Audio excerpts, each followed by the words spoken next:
check the box and like not get caught. I now call the November meeting of the Kansas State Board of Education to order. Welcome to everyone in attendance and those listening online. I would like to recognize in the boardroom, first of all, we have a very full room today, but I want to recognize our 3 newly elected board members who are all here. Connie O'Brien is in the back next to Debbie Potter. And I know that Dr. Burl New is around the column here, so I can't see her. Oh, there she is. She moved to the back. All right. Welcome all and congratulations. The mission statement for the Kansas State Board of Education is to prepare Kansas students for lifelong success through rigorous quality academic instruction, career training, and character development according to each student's gifts and talents. Our vision is for Kansas to lead the world in the success of each student. At this time, we will pause for a moment of silence.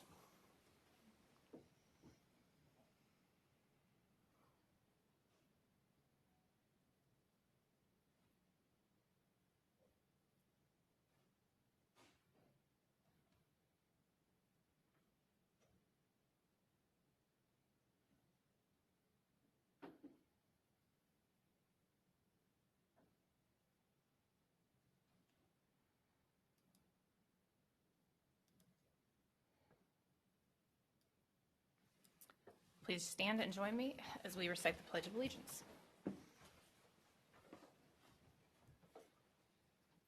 pledge allegiance to the flag of the United States of America and to the republic for which it stands, one nation under God, indivisible, with liberty and justice for all.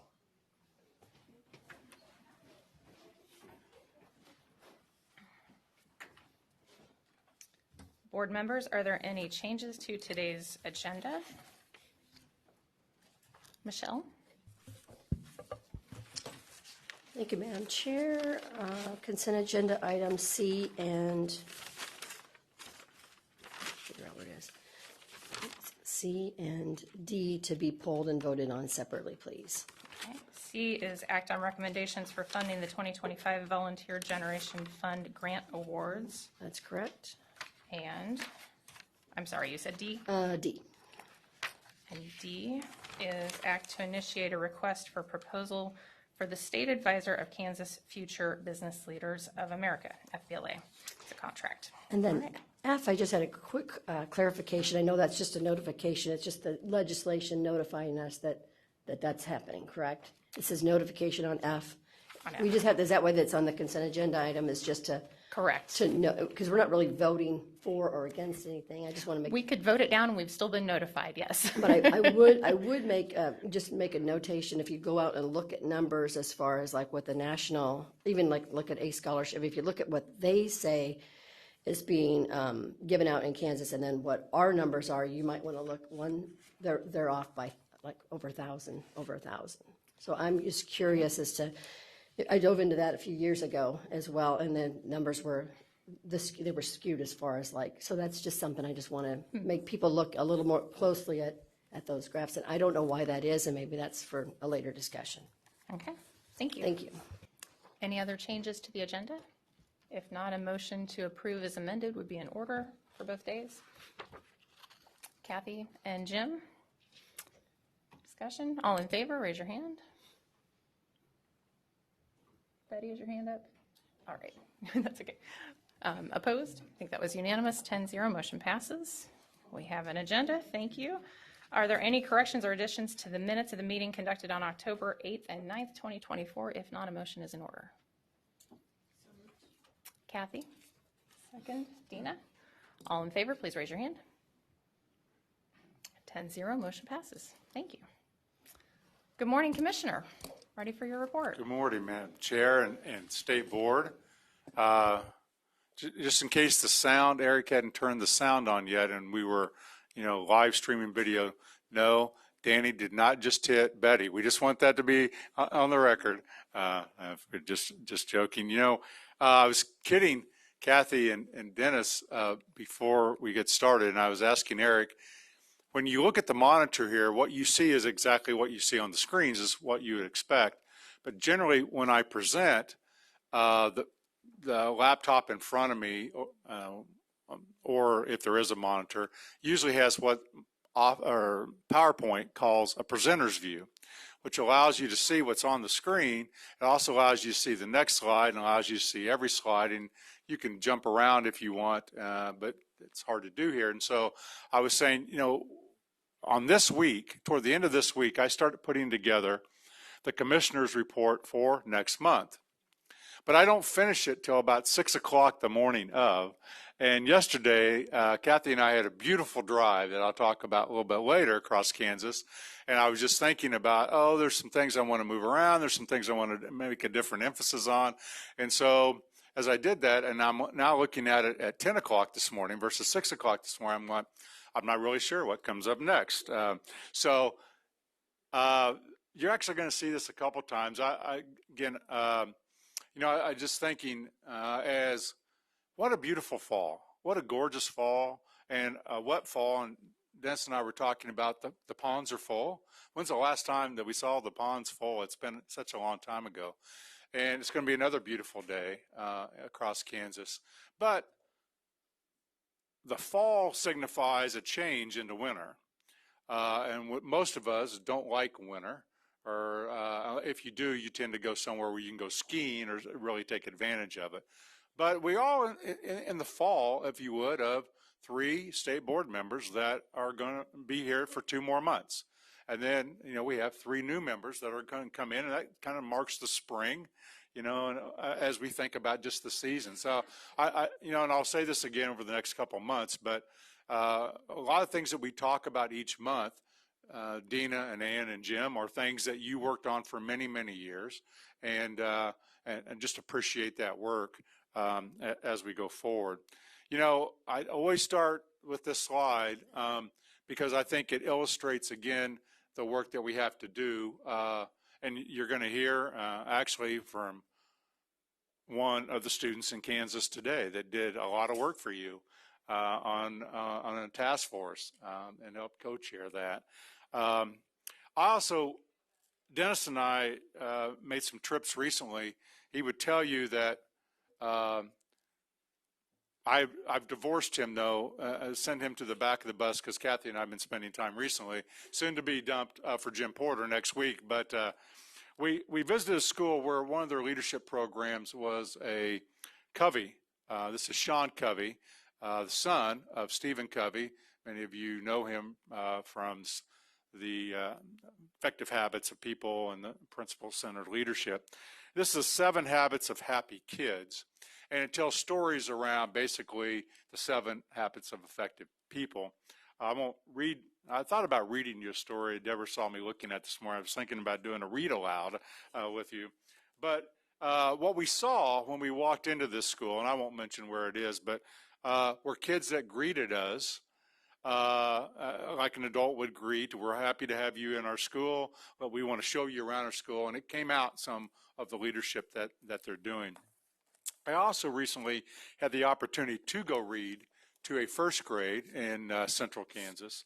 And it was right before Halloween. So they decided that they should take it upon themselves to tell me what I should be for Halloween and then make a picture of me.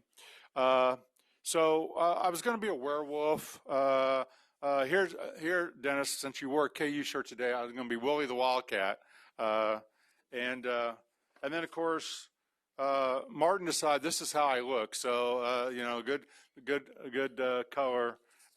So anyway, and then for Halloween, Landry thought I'd be a green devil. So these are first graders, a lot of imagination going on. But that's how we think of this work, is the impact of kids. And this is a new teacher. This is a beginning teacher in this classroom. I won't read you the entire note, but it said, to the state board. This is to me and the state board. And it ends with, thank you for what you've done to the profession. I would not have been in the profession without you, and for not giving up on students or first-year teachers. So that was really nice. Kathy and I got the opportunity to be in Hayes on Saturday, and one of the teachers came up to me and said, when you did the postcard, Jim will remember this, and Dina, we did the postcards. We had one on all the board outcomes. This was kindergarten readiness. And she said, do you remember the kid that was on the postcard? I'm like, maybe. I have to come back and look. Well, here's a young man in kindergarten. He's really excited. He's got a Pittsburgh Gorilla shirt on, and he's learning. And Mom shared with me, he's a freshman at Pitt State. So there we go. There is, for those of you that have raised kids, a very fast journey, right?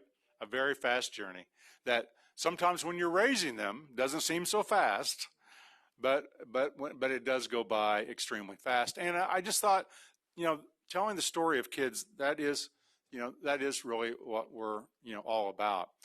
As I travel around, it's quite obvious that something that you have done, and you're going to hear more about this today. And I think sometimes you do things, and if it goes well, it's like, well, that was easy. You've adopted a new KISA process, KISA 2.0. And everywhere I go, almost universally, people say, wow, I really like it. Now, I can't tell you that's 100% because we never get 100% anywhere. We just had an election. I'm not sure anyone got 100%. Maybe there was someone somewhere. Even when you run unopposed, you don't usually get 100% for some reason. People write in things. But accreditation has been overwhelmingly supportive. It's because I think we took our time. We listened a lot. You listened a lot. And of course, Jay and others will be here. I will say to you, of course, we're in year one of this new process, and they're developing action plans. Next year, the evaluation of those action plans happen.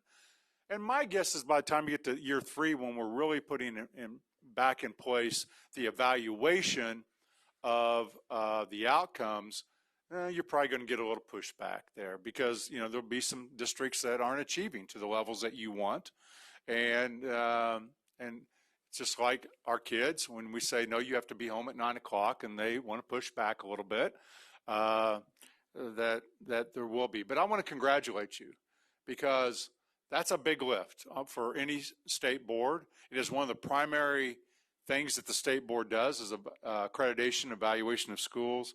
And I will tell you so far, KISA 2.0 is going remarkably well.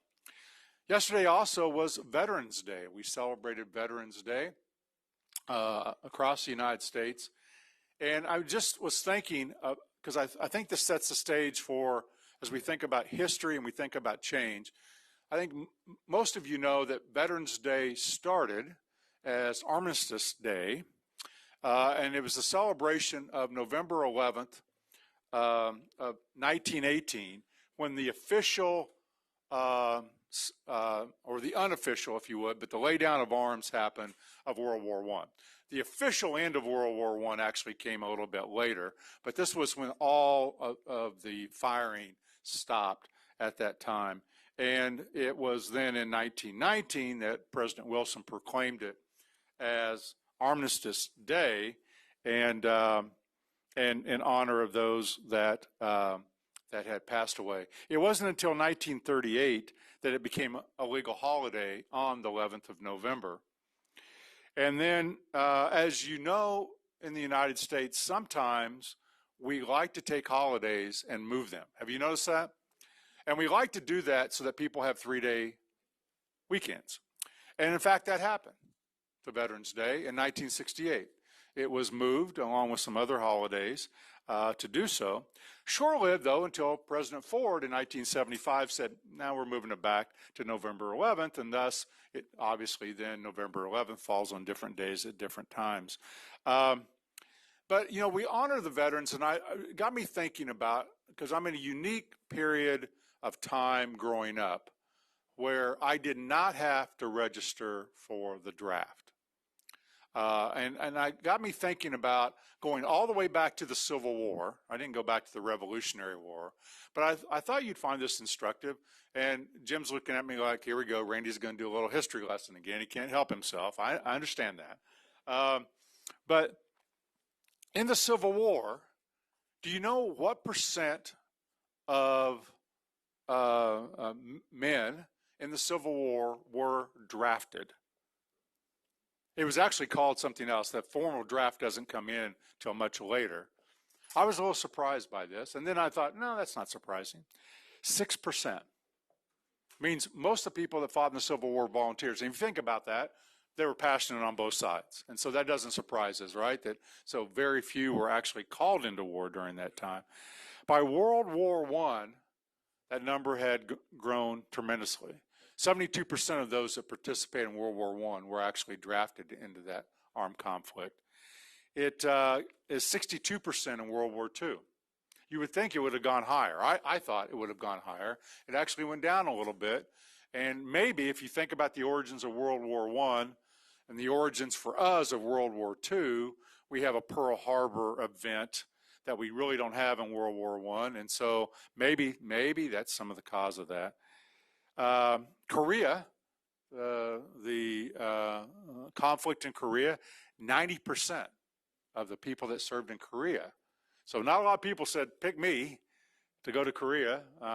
And then in Vietnam, interesting enough, because I think we often think of Vietnam at the end of the war, 33%, only a third. Because early on, a lot of people volunteered for that conflict. It was only early on where the nation really was divided.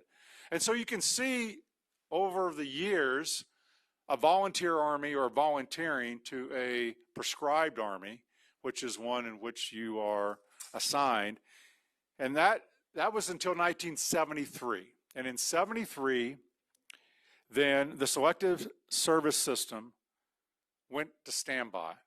And you did not have to register for the draft. And thus, Randy Watson's in high school. And so I don't. So I'm a unique period because starting in 79, it was only from 73 to 79, it then said young people have to register even though we will be in standby. We're not going to use that. And so young people today have to register at age 18, even though we're in a volunteer status, we're in a standby. I say all that because obviously we want to honor our veterans, right? It's one of the, I think, most beneficial thing we can do. I think Tom Brokaw, when he wrote the book, The Greatest Generation, arguably, I think that was true of the World War II generation. Maybe because for many of us, those were our grandparents or great-grandparents' parents.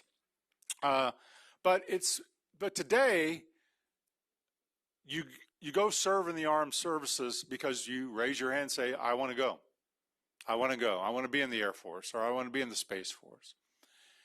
And we think that's really important. And we think that service to the country is not only an honorable one, it's a great path post-high school. And unfortunately today, we can't count that path as post-secondary success because we can't get that data. And so, as you know, I've been to the Pentagon and we're working on that, and it's going too slow. I didn't mind things going slow when it was summer break and I was 8 years old and I didn't want to go back to school maybe. But as I get older, I get a little bit more impatient. I know that doesn't happen to any of you. I get a little bit more impatient, and it's time that we get this data back so that a student this year that graduates from Chanute High School and says, I want to enlist into the Marines, that Chanute High School knows that. I mean, to get credit, just like the kid goes to Allen County Community College. We're working on that, and we have the support of Senator Marshall and Senator Moran in that action. And all we're asking is, can you tell us who reported to basic training and who completed basic training so that we can honor that student as a viable path, and it's time to do that. So for all our veterans that we had a chance to honor yesterday, thank you for your service to this country and the things that you do, fight for our freedom. I'm announcing today, as you know, I have a variety of advisory committees, councils. We meet twice a year. This week I will meet with what I call a curriculum one. These are curriculum leaders. Last week I met with the teacher one, and you may have seen some social media. They always like to take pictures out by the Capitol. It's lots of fun. And all of you, Betty and Michelle and so many of you, and when are we going to get student voice? How do we get student voice? And it's really hard, right? Because most students in high school, I mean, until they at least get to be a little bit older in high school, aren't driving a lot. And then if they do drive, are they going to come to Topeka, or how do we engage them? So this is a concept. And then I thought, this is where I really changed my mind, Kathy, yesterday. Okay, well, I'll do this like the parent advisory, where you give me people, and we do that over Zoom. And then I thought, there's no way I want to do that student over Zoom. I don't mind Zoom. We all, do it because it's a great adjunct. It doesn't replace, I don't think, that face-to-face. So what I'm proposing is that we'd have groups of 25, but I would go do these in regions. I can't do all 10 regions. It's just too many. I'm thinking probably somewhere around 5 or 6. And then we would ask schools, let's say Fredonia's here today, hey, if you want to nominate a kid, can you ensure that if we're in Girard, for example, meeting, that you can drive the student, and we would meet twice a year, and I could go across the state and get feedback like I do on other groups around things that you're thinking about doing with students. And then also hear from them, what are they interested in? I can tell you that when you go talk to students, and we should do this more often, everyone should do this. Everyone in the Kansas legislature should do this. Everyone in every legislature should do this. They will tell you. They will tell you, I will boil it down. They want to be challenged. They want to be cared for. I mean, they want to be pushed, but they want to know the teacher's there with them, and they want the adults to look after the development of their future. So 25 students in each time we go visit, different, meet twice a year. Sessions will be in person. So we're not going to do it over Zoom. And any high school student will be eligible. So I kind of sprung this on Michaela yesterday, gave her a call and said, I've changed my mind on how we're going to do this. I could hear this dead silence like, well, that means I've got to organize all this. This is going to be really fun. And, but we're going to put it together, and there will be multiple ones coming soon. I will let you know where those are at. I'll have to try to put them in some geographic location that makes sense, and there will have to be some driving that takes place in order to get there. So, all right. I'm really glad. By the way, have you noticed that some people in our IT division are not very old? Have you noticed this? And so they don't get any of my pictures. This is a young version of a young man that just finished a residency at Madison Square Garden. A lot of people do it in Vegas. He did it in Madison Square Garden for years and years, and just finished it. Had a national TV event of the last concert, Madison Square Garden. Do you know who this is? This is Billy Joel. This is Billy Joel, all right? Famous artist, primarily from the 70s and 80s, maybe early 90s. This is a young version. I actually heard him my first time in the 1970s in Ahern Fieldhouse, Dennis, not Allen Fieldhouse, Ahern Fieldhouse, on the campus of Kansas State. He had a song. He had many, many songs. One of the ones, again, if you're a history teacher, you love is We Didn't Start the Fire, because he kind of just goes through a timeline of history, and you have to listen to it a lot of times to catch all the nuances in it. But he also wrote a song called Allentown. I don't know if you remember Allentown. I'm not going to quote it or play it to you, but it was this iron and steel town that lost a lot of jobs, and it hadn't come back. And he was just singing about the demise. This is what our parents built, but this isn't what we have a future of, because the jobs aren't there. So it got me thinking about the trips that I've been making, doing some recognition of remarkable school districts, and it made me think of a younger artist. These two, I would argue that maybe the greatest duo ever in the history of music. That is, you can argue that forever.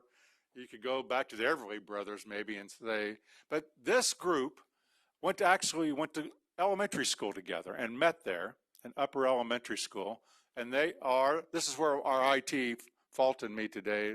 They looked at me like, I have no idea who that is. All right. Does anyone know? Simon and Garfunkel. This is Paul Simon and Art Garfunkel.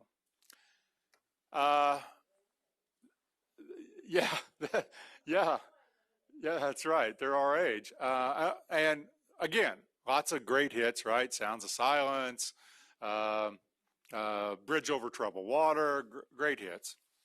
But they disband at the peak of their career because they could not get along. Simon wrote all the songs, Garfunkel, and they sang a great, beautiful harmony. And in 1970, while Bridge Over Troubled Water, the album, is being released and going to #1, they said, we hate each other, we're never talking to each other again, we're going on a solo career, which worked out great for Paul Simon. Not so great for Art Garfunkel.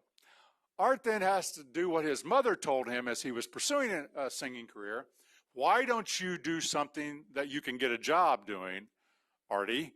And made him get a degree in history and then later in mathematics. An interesting gentleman. He has a degree in too. And so during the time after 1970, Art Garfunkel went back and taught and then tutored students in math as he tried to pursue a solo career that was marginally successful, and Paul Simon was riding this wave of being extremely successful. Well, in 1975, 5 years after they hate each other and they break up, Paul Simon releases another solo album. He's been highly successful. And on that solo album, he writes a song that he thinks, I need to call my ex-friend because this song is about us growing up. And the song was called A Small Town. And I am going to play you a little bit of that today. All right? And I want you to and then listen to the lyrics, and then we'll go through the lyrics because I think it's instructive.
Reunited for one song on Paul Simon's record.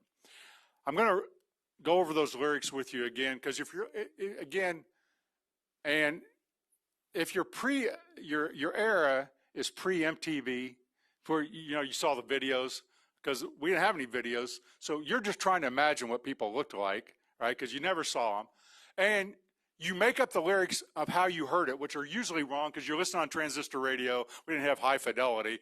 And so I want to make sure. So what I played for you is that, Lord, I recall my little town, coming home after school, flying my bike past the gates of the factory. So you can imagine this, right? Barreling down the street, my mom doing the laundry, hanging out shirts in the dirty breeze. The factory town, some pollution.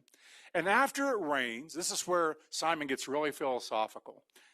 There's a rainbow, and all of the colors are black. This is interesting. All of the colors are black. It's not that the colors aren't there. It's just imagination they lack. Everything's the same back in my little town. Yesterday, Kathy and I took a little visit, and come back to this. And we were in two outstanding school districts, Plainville in the morning, just north of Hayes. And then we jumped on the highway and went up to Highway 36 at Phillipsburg and made our way across to Cortland, Kansas, Scandia Cortland, the school district of Pike Valley. And we got to spend the afternoon with them. And as I traveled across Highway 36, which used to be the way we traveled across Kansas before Eisenhower built the interstate, it's clear on this beautiful day that the old Highway 36 is still there. You can see it. And by the way, you can do this on Highway 496, Jim. All you have to do is look and see where the telephone or the power lines are. And right next to power lines are the old, and I was mesmerized by it. Here's the old. We passed, I don't know how many towns, lots of towns to go recognize these two. What was different? What was different in these two remarkable communities that we were visiting? Plainville, Cortland, Scandia. It wasn't the facilities. They weren't brand new. It wasn't the things that you had set forth. I mean, that happens in all 286 and 90 private systems, right? I mean, that's the same. What was different? And I was thinking about this song in that much of those towns are the same. These two were different. A lot was the same. The buildings weren't brand new. What was different is that the staff in the community had a very can-do attitude of taking care of kids and making sure that they came to school, that they learned, and that they were ready for when they graduated. At Pike Valley yesterday, I got to meet with the entire senior class. Took a picture. There was 8 of them. 8. Only 5 were there because 3 were doing internships. And I spoke to all 5 about next year. And they said to me, I said, do you remember when you were juniors? They go, yeah, life was easier then. Tell me. They said, because senior year was a long way away. And I said, so how do you feel today? You said, as a junior, you were saying things like, can't wait to get out of this town. Can't wait to leave this little town. As a senior, you're going, oh, I got to leave this little town. And the perspective just shifts and it changes. And so you have done some things, and you continue to do things, accreditation. You have provided these letter trainers. Ben and Lori are going to talk to you, right? You said you got to go do literacy. This is so true if we think about our role.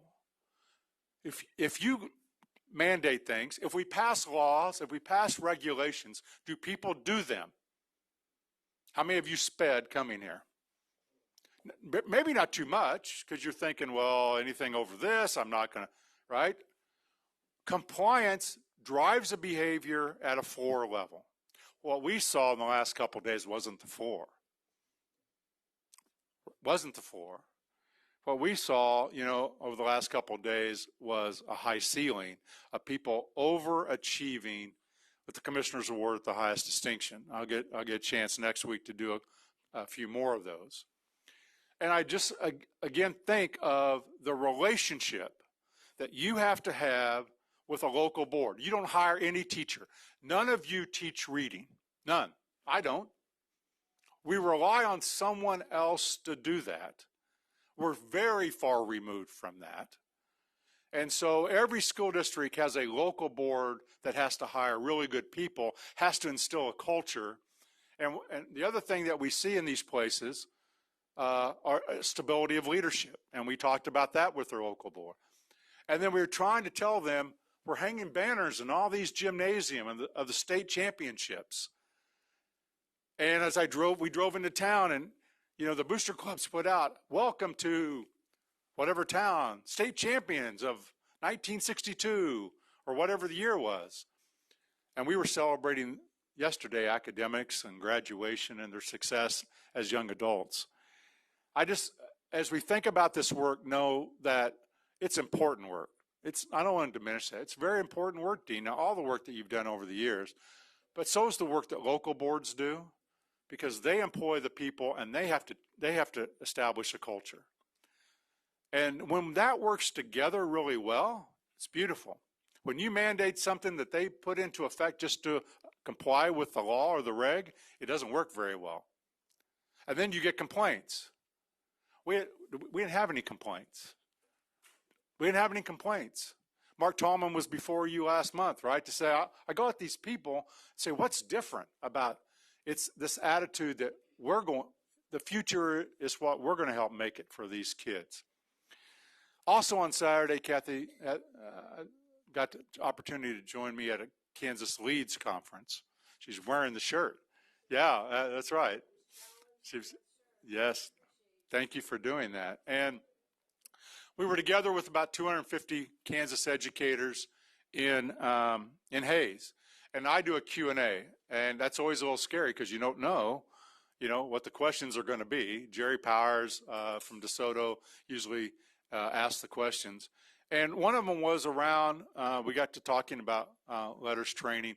And I will tell you that, in some parts of the room, we had staff that said, "No, this has been easy. Our district, does it on PD days. We're compensated for it." And I had other teachers come up afterwards and say, "You're forcing us to do this?"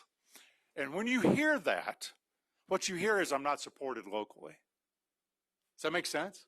Because where they are supported locally, it's gone really smooth. That's the relationship we're talking about. Is that for it to really happen well, graduation requirements, right, Jim? It has to also happen at the local level. So today you're going to hear a lot of things, starting with some screen time discussions that you've charged, committee to take a look at and bring you some results.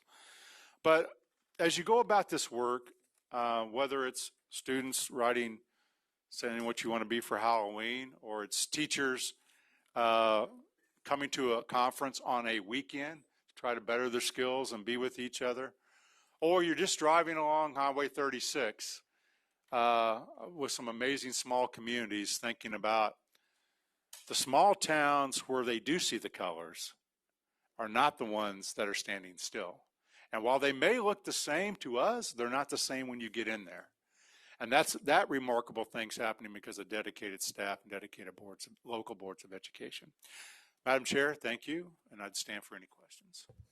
Thank you. Board members, any questions? Pull up my app.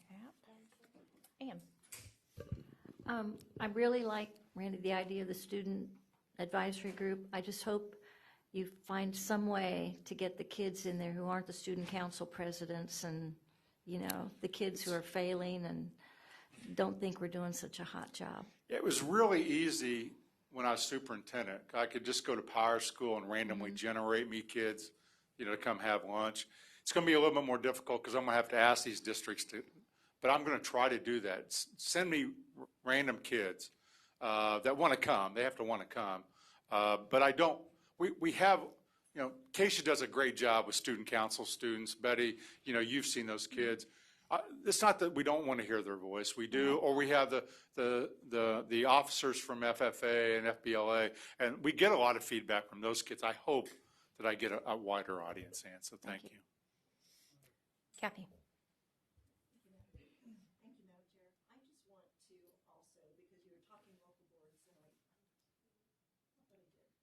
And I so appreciated that we had local board members show up at both places and are obviously very engaged. And so just to the point of your speaking, it was just a really great thing to see the engagement, that it is community and that it is working together. So I just really thank the local board members that were able to come out and be a part of that as well, and hope the message gets across to the community at the same time. And in those two communities, and we're visiting some others, this is Plainville and Pike Valley, which is Scandia, Cortland.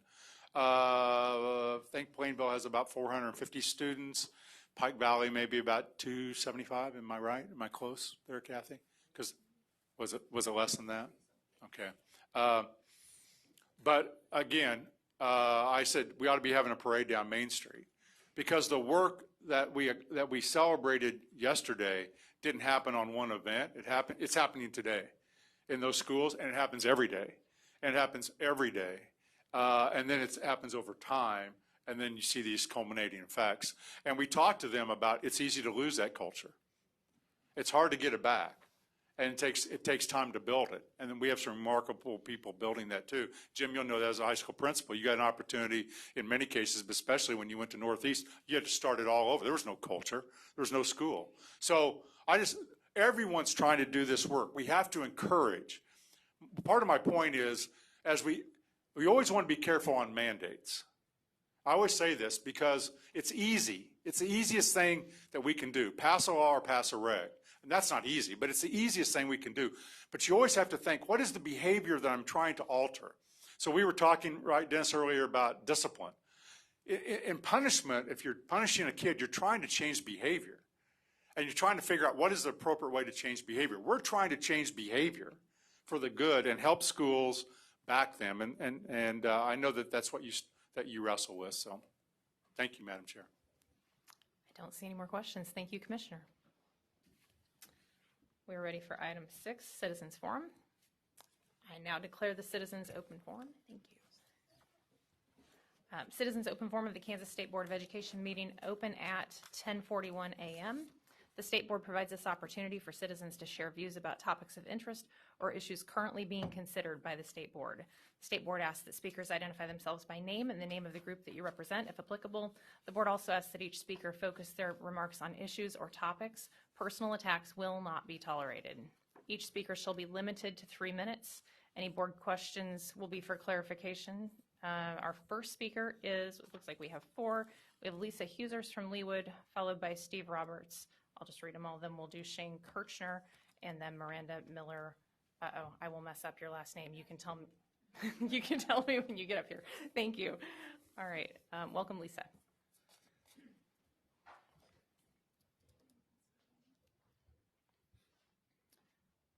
And we've got a timekeeper for you right here so you can see the cards as Mark holds them up.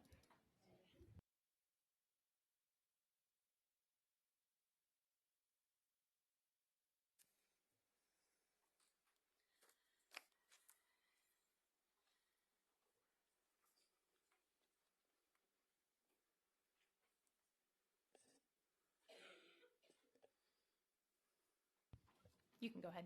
Okay. My name's Lisa Hesers, and I'm here to speak about the board's task force and the report on student screen time. Upon observation and review of meetings and the report, the following conclusions were drawn. It appears the board hastily assembled a task force and rushed through meetings to address student screen time. Looking at the report issued, it is concluded that the overwhelming amount of screen time being forced on students by school districts via district-issued one-to-one devices was virtually not addressed. Also, the theft of individual student personal intellectual property was not addressed at all. Considering the available information regarding technology's impact on academics, privacy, brain development, private property rights, and more, the research tapped by the task force and documented in the report is notably insufficient. For the resulting 22 recommendations of the task force, over half landed in the area of a category deemed parental oversight of district-owned devices. Another just under 25% of recommendations focused on personal devices that parents have given their children.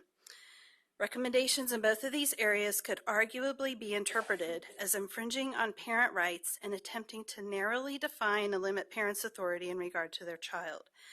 And the fewest number of recommendations barely address school-issued one-to-one devices, with only one suggesting that students have regular breaks from screens during the school day. In conclusion, the State Department of Education Task Force appears to have conducted a very limited and inadequate review of the impact of all the technology on academic education and the life, liberty, and property rights of students as a result of all the technology that school districts have intentionally grown in and outside classrooms.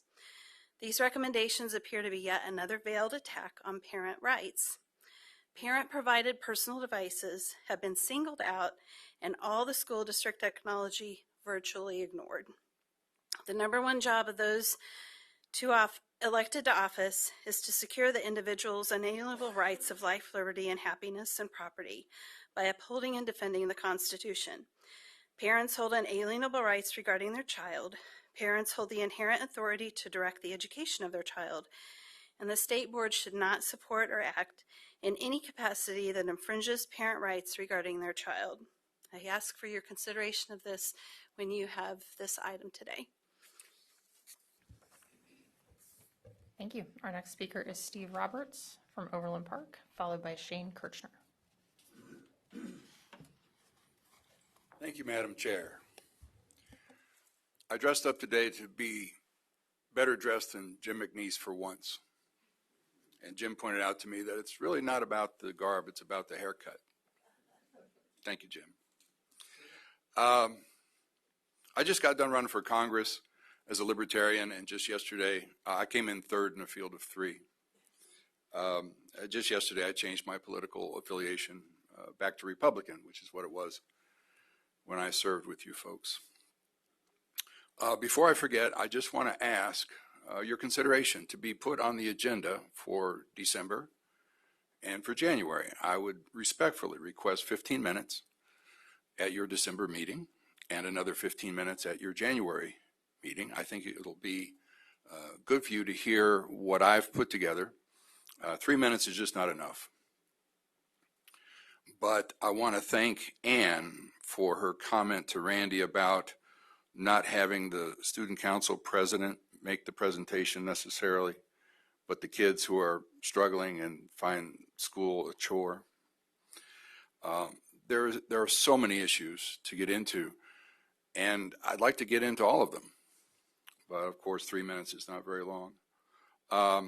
So I'll just give you this quiz that I was formulating while Randy was making his remarks. What do Billy Joel and Paul Simon and Elton John and Ray Charles have in common? 2 first names. I will be honored to address you in a professional way at your December meeting, if you will allow me, and again in January. I promise I'll make it worth your time. Any questions? I'll stand for them. Thank you, ladies and gentlemen. Thank you.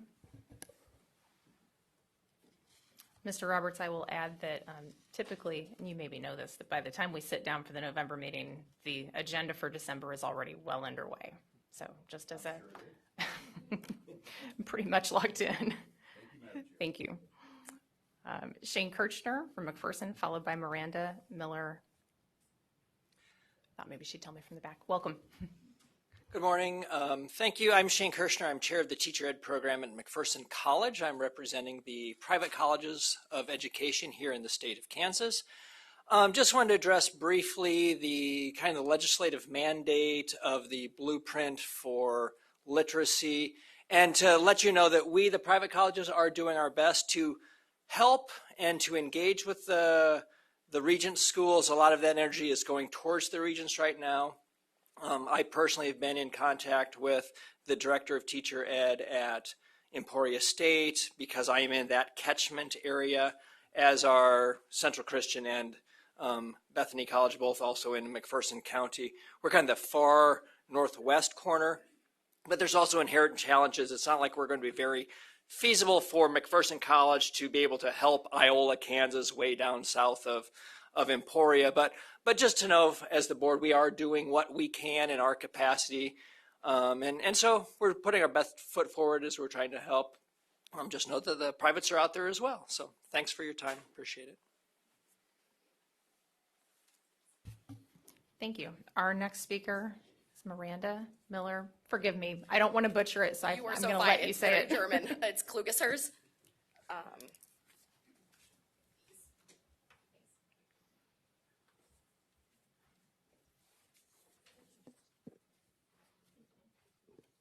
Good. Okay.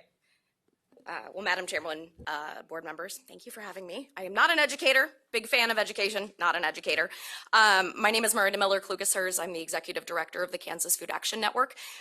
We are a statewide advocacy organization that works with Kansas communities to advance local, state-level policies that address things like food insecurity, increased access to healthy foods, and building vibrant local food economies.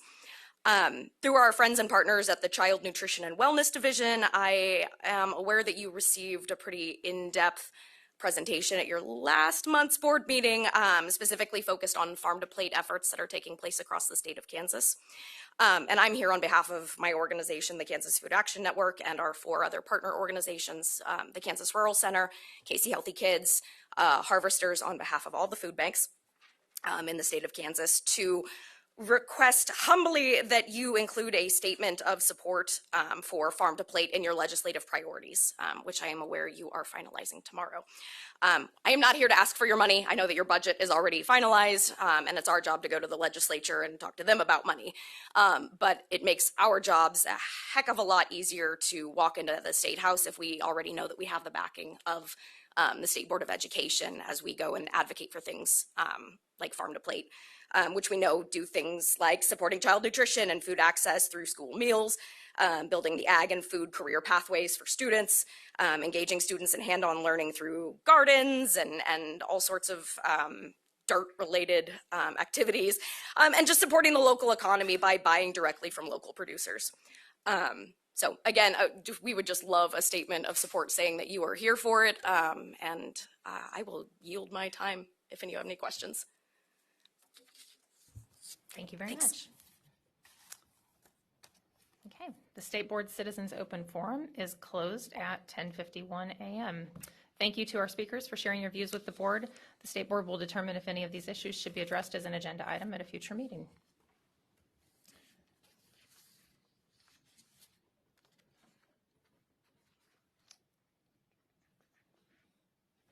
We will take a 10-minute break.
We are ready for item 7. This is a receive item. Receiving recommendations from the Blue Ribbon Task Force on student screen time. Give everybody just 10 more seconds to settle here.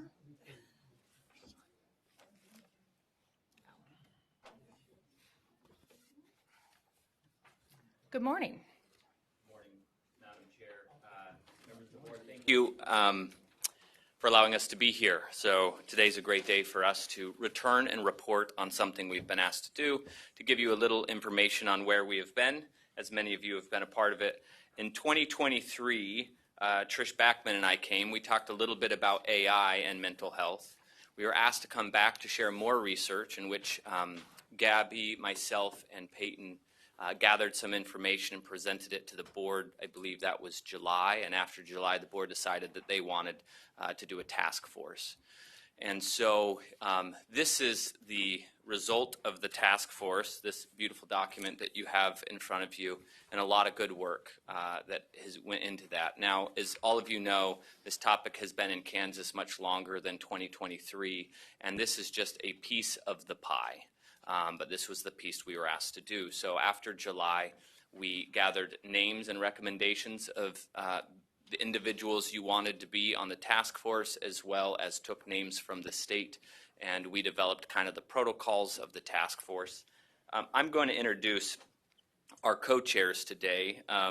So we have Ava Gudston from Mission Valley. She is a senior this year, and my statement is, if you're worried about the future, look at the students on the task force, and your heart will take a needed breath.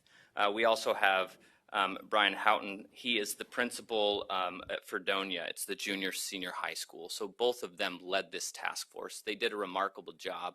I would say that Gabby and Peyton did a wonderful job at preparing them, but you can only prepare so well, so they did great under pressure when we couldn't prepare them. I would say that the task force members would say we did all that we could to make sure everyone was heard, and we did our best to follow rules and the ones that we established. So without further ado, they will come and explain to you what we went through, explain to you this document as the receive item, and we'll go from there. Ava and Brian. Good morning. Thank you for having us today. As Jake mentioned, I'm Brian Houghton. I'm the principal at Fredonia Junior Senior High School, and my co-chair. Hello, my name is Ava Gustin, and I'm a senior high school student at Mission Valley High School. And today we're going to spend just a little bit of time kind of walking you through the process and then sharing some of the findings of the task force. So as we get started, the process that we used, and we're going to spend a little time talking about the background. All of our meetings were held on Zoom, and we met Thursday afternoons from 4 to about 5:30. In the process of doing this, we looked at several options, and the 6 options that were presented to the state board in July became 3 top choices for us to work from. And those topics were the use of personal devices in school, screen time and mental health, and parental oversight of district devices. And our goal as we went through this process was basically to develop a set of recommendations around each of those 3 based on research that we could bring to you guys in the form of a guidance. Awesome. So to give you guys a little bit of a background over who our members were on this task force, we had a total of 36 individuals. And as you know, each of you submitted 3 nominees, and 2 nominees from each of you was selected to be on our task force. There was a great amount of different people from different areas of the state, so that added a lot of diversity to our task force, so that we could hear from people all the way from Western Kansas to Kansas City, and everything in between. We also had an open call, which was sent out to Kansas educators and administrators, and they did self-nominations. So through that, we received 84 self-nominations, and then 16 self-nominated members were selected to serve on our task force. As we went through this process, we really wanted to make sure that everything that we did was grounded in research. And one of the very first things that we did was spent time reading the book, The Anxious Generation by Jonathan Haidt. In addition to this, we spent a lot of time looking through supplemental research. In the process of doing this, we listened to a lot of different experts. We listened to a lot of school officials, a lot of teachers, and then we went ahead and let those resources be compiled by the KSDE staff as submissions for our task force to look at. So our first kind of beginning of the task force, we started with a pretty structured meeting schedule. So we had expert panels for education as well as health professionals, and they presented during our first 6 weeks. So we really tried to make sure that all members knew about the subject before we went and voted. So we really did have a lot of time to prepare for what we wanted to present to you all today. So we had 2 weeks for each topic, and then the task force members, we had questions to our experts. They did a great job responding back to us, and many of our task force members had many questions for them. So that was a great way for them to become more familiar with the subject that we're talking about today. We also had breakout rooms during our sessions, which was a great time for members of the task force to discreetly kind of talk about how they felt about the panelist discussions and be able to discuss that with other members that were in their same position. Also throughout our meetings, we had research that was presented, and that was kind of the main focus of what we would talk about was the statistics, the numbers, all of the research that we know is scientifically proven. We also did our discussion, and then we would just look at the recommendations that we would want to make from the discussions that we took part in. So our KSDE staff, they took great notes of our breakout rooms, and they kind of gathered what our members were feeling, and that's where our recommendations started to come from.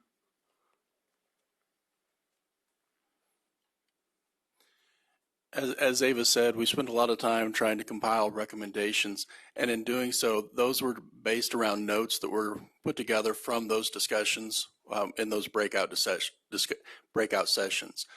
In addition to that, we also sent out surveys to all of the committee members to collect their feedback, and then those items were collected and put into a document which we eventually presented to the task force members to allow them to move forward and start our discussion around recommendations.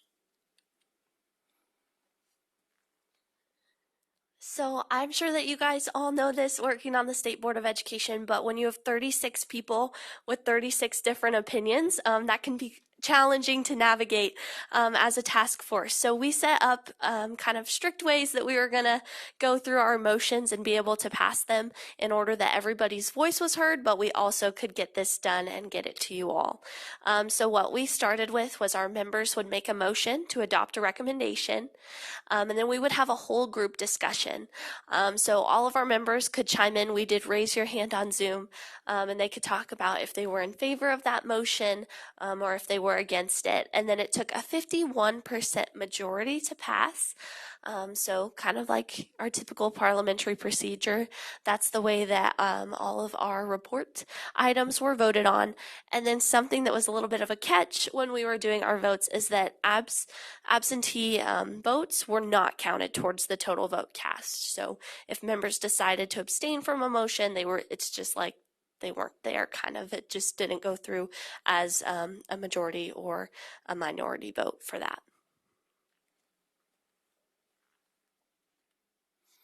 Okay, from there, the report that you have in front of you, it's broken down into sections and they provide background and support for each of the recommendations. The recommendations that you're looking at are separated by topics, and in the appendix, we felt that it was important to include some supplemental resources for you. So we included information about the membership of who made up the task force and the panelists that we listened to and that we met with during those first 6 weeks.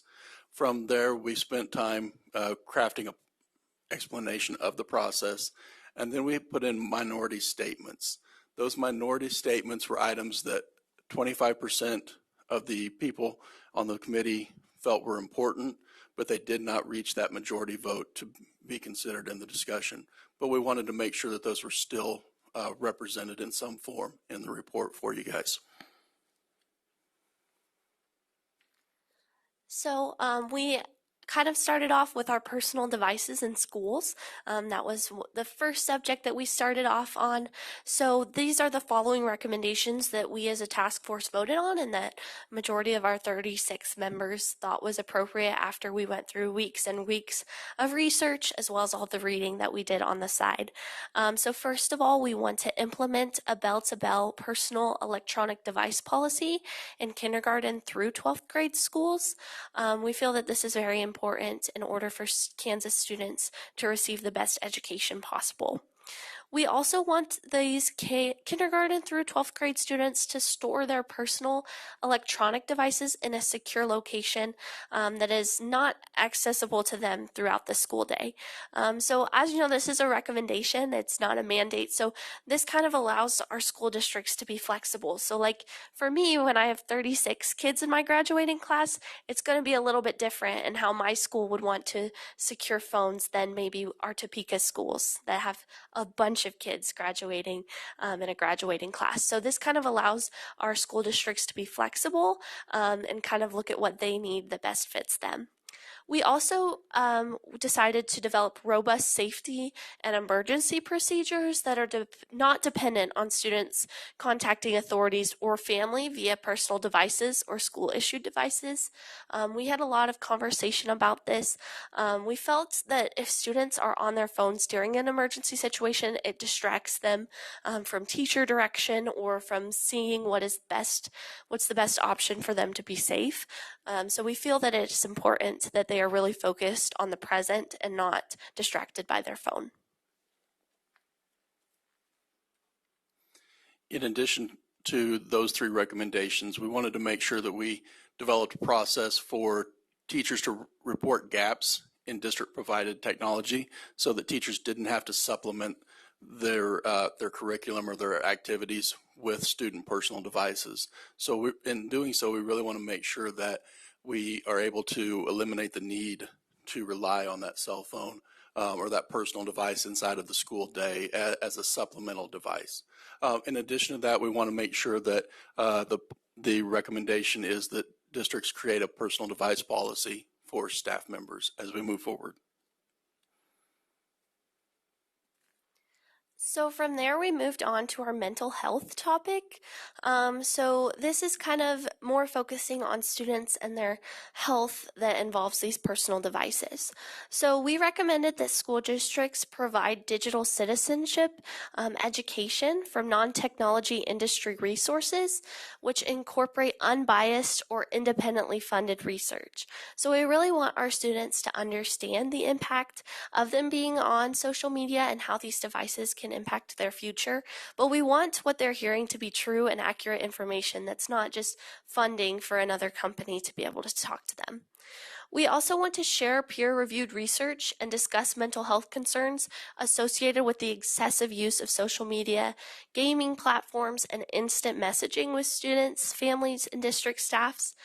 So we feel that it's most important if our students are educated on what these devices really entail for their health.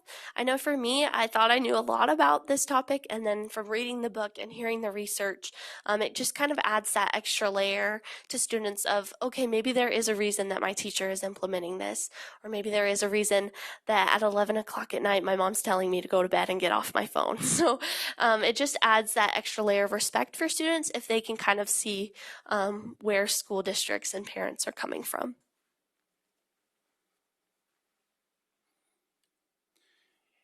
In addition to the two items that Ava shared, we want to make sure that districts have a robust method that doesn't rely on social media to communicate information to parents, to students, to families. So we want to make sure that we really try to have an opportunity for information to be shared that doesn't rely on students being on Facebook, doesn't rely on some sort of means of getting on social media. From there, we want to encourage educators to take regular breaks, take regular breaks from screens throughout the day. As we all know, one-to-one technology has become very widespread in schools, not just in Kansas, but across the world. And in doing this, we want to make sure that we recognize the importance of taking those breaks throughout the day and providing recommendations at appropriate ages and appropriate times. So still continuing with our oversight of district-owned devices. So this is kind of how we want students to be involved with those devices that are provided by the school district. So we want to utilize content management tools in a way that the default settings protect students without any parental supervision being necessary. So we want to make sure that our students are not accessing things that are inappropriate for the school day or might distract them, even if their parents aren't able to check in on that for them. We also want to provide families with clear instructions and access to report problems with district-owned devices or content to the appropriate district staff. So I know one of our task force members mentioned that this would be helpful maybe if a student is struggling, they're constantly on their computer after school, maybe playing in a video game, then perhaps the parents could talk to their local administrators and see that maybe after 9 o'clock a lock goes on the computer, or so that parents can really talk to the staff about what they need most for their child. We also want that district acceptable use policies be written in age-appropriate language for all grades. So I know that I'm guilty of not reading my school handbook backward and front before I go to school, but I can't imagine being in 6th grade and being expected to know what all the rules are at my school. So we really want to make sure, especially for our elementary students, that they can understand what the language is for how they're supposed to handle their device in their own school. In addition to those items, we want to make sure that we really do our part to educate parents and share information about the resources that are out there. And in doing so, we really want to encourage that schools host educational opportunities for families and for district-owned devices so that they have an understanding of how those devices work, the safety features that are on them, and the software that the students are accessing. We also want to make sure that we share information on parental controls.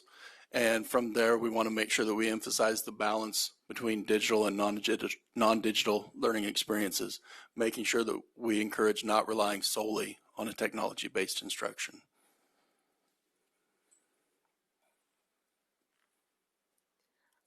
Continuing with our oversight of district-owned devices, we would like to develop policies that allow families to opt out of district-owned devices being sent home. So this again gives that parent flexibility so that if a parent feels that having a device sent home is a distraction to their student, or perhaps they have something with a 504 plan or an IEP, they can go through that with their administrators. We would also like that device management systems are utilized to allow parental control to be put in place on district-owned devices. So these are really great structural foundations that will allow our parents to kind of see what their student is doing throughout the day, as well as administrators. We would also like for families to be allowed to set stricter controls if they desire that on their student's district-owned device. So kind of parents know their kids best, so if they know that their student really likes to play cool math games during their school day, they can go in and talk to their administrator and say, hey, this is what my student is going through, and I think for their education and for the benefit of them in the future, we need to have this blocked or we need stricter controls set.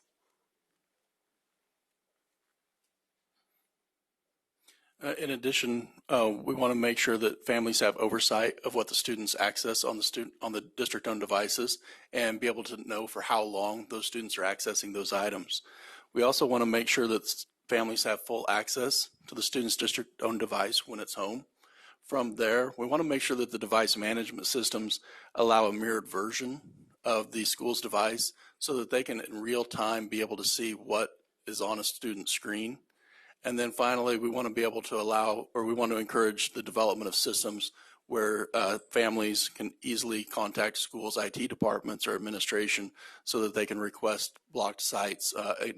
For example, the cool math games that Ava referenced. Okay, so that is the end of our report. Do you guys have any questions for us or anything you would like to ask Brian and I? Thank you for that great presentation. That was a lot to cover. You did a wonderful job. We will start with Anne. Thank you, Madam Chair, and thank you guys for all your work.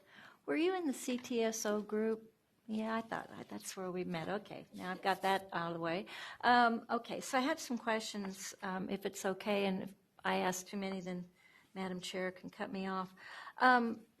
Number 2 on personal devices in school was about putting them inaccessible to kids throughout the whole school day. Was that research-based, I assume? I mean, is there data that shows if that they need to be totally inaccessible? Because I can see why there were a significant number of people who thought that wasn't necessary for high school. There was research that backed them not being able to access those devices. And one of the things that we really wanted to do is we wanted to make sure that we put forth the recommendation of the very best possible scenario for those students to be distraction-free throughout the day, I'm sorry. And in doing so, the task force felt that the inability to access them throughout the day would minimize the distractions and allow them to focus on education from 8 to 3. I can only imagine how much time and effort that would take if you had 2,000 kids in your high school. I mean, it doesn't even sound practical, but number 3, a robust safety procedure that does not involve electronic or school-issued devices. Was there a model for that you could provide to districts? Yeah, so kind of going back to the being secured in their own in a secure location. So that language allows for our different school boards to be flexible. So we know some school districts use like the pouches, but for example, if you were a really big school, even just having them stored in a student's locker throughout the day, that could be a secure location. Every student puts it in their own locker. So it doesn't have to be that they're like locked in the office with like double guards on them or anything, but it can also just be in students' own personal, maybe in their locker, or maybe they have a little cubby in the office that they can go to. For our emergency procedures, we do not have an outline yet of how that could go about, but we just know that especially with different school scenarios like emergencies such as like a fire or maybe there's a fight in a school, we've seen a lot of research that shows that students are very apt to pull out their phones and start videoing instead of being concerned for their own personal safety. So that's kind of where that recommendation came about, was we want to make sure that our students are safe and that they aren't stopping so they can take a video or text their mom that they're in an emergency, but instead they can have those safety measures and the school can then contact parents from there. Well, to go back to your first point, the newest schools don't have lockers. The last one I visited that was 2,000 kids, no lockers. Okay, so but And we'll do one more and then. okay, I just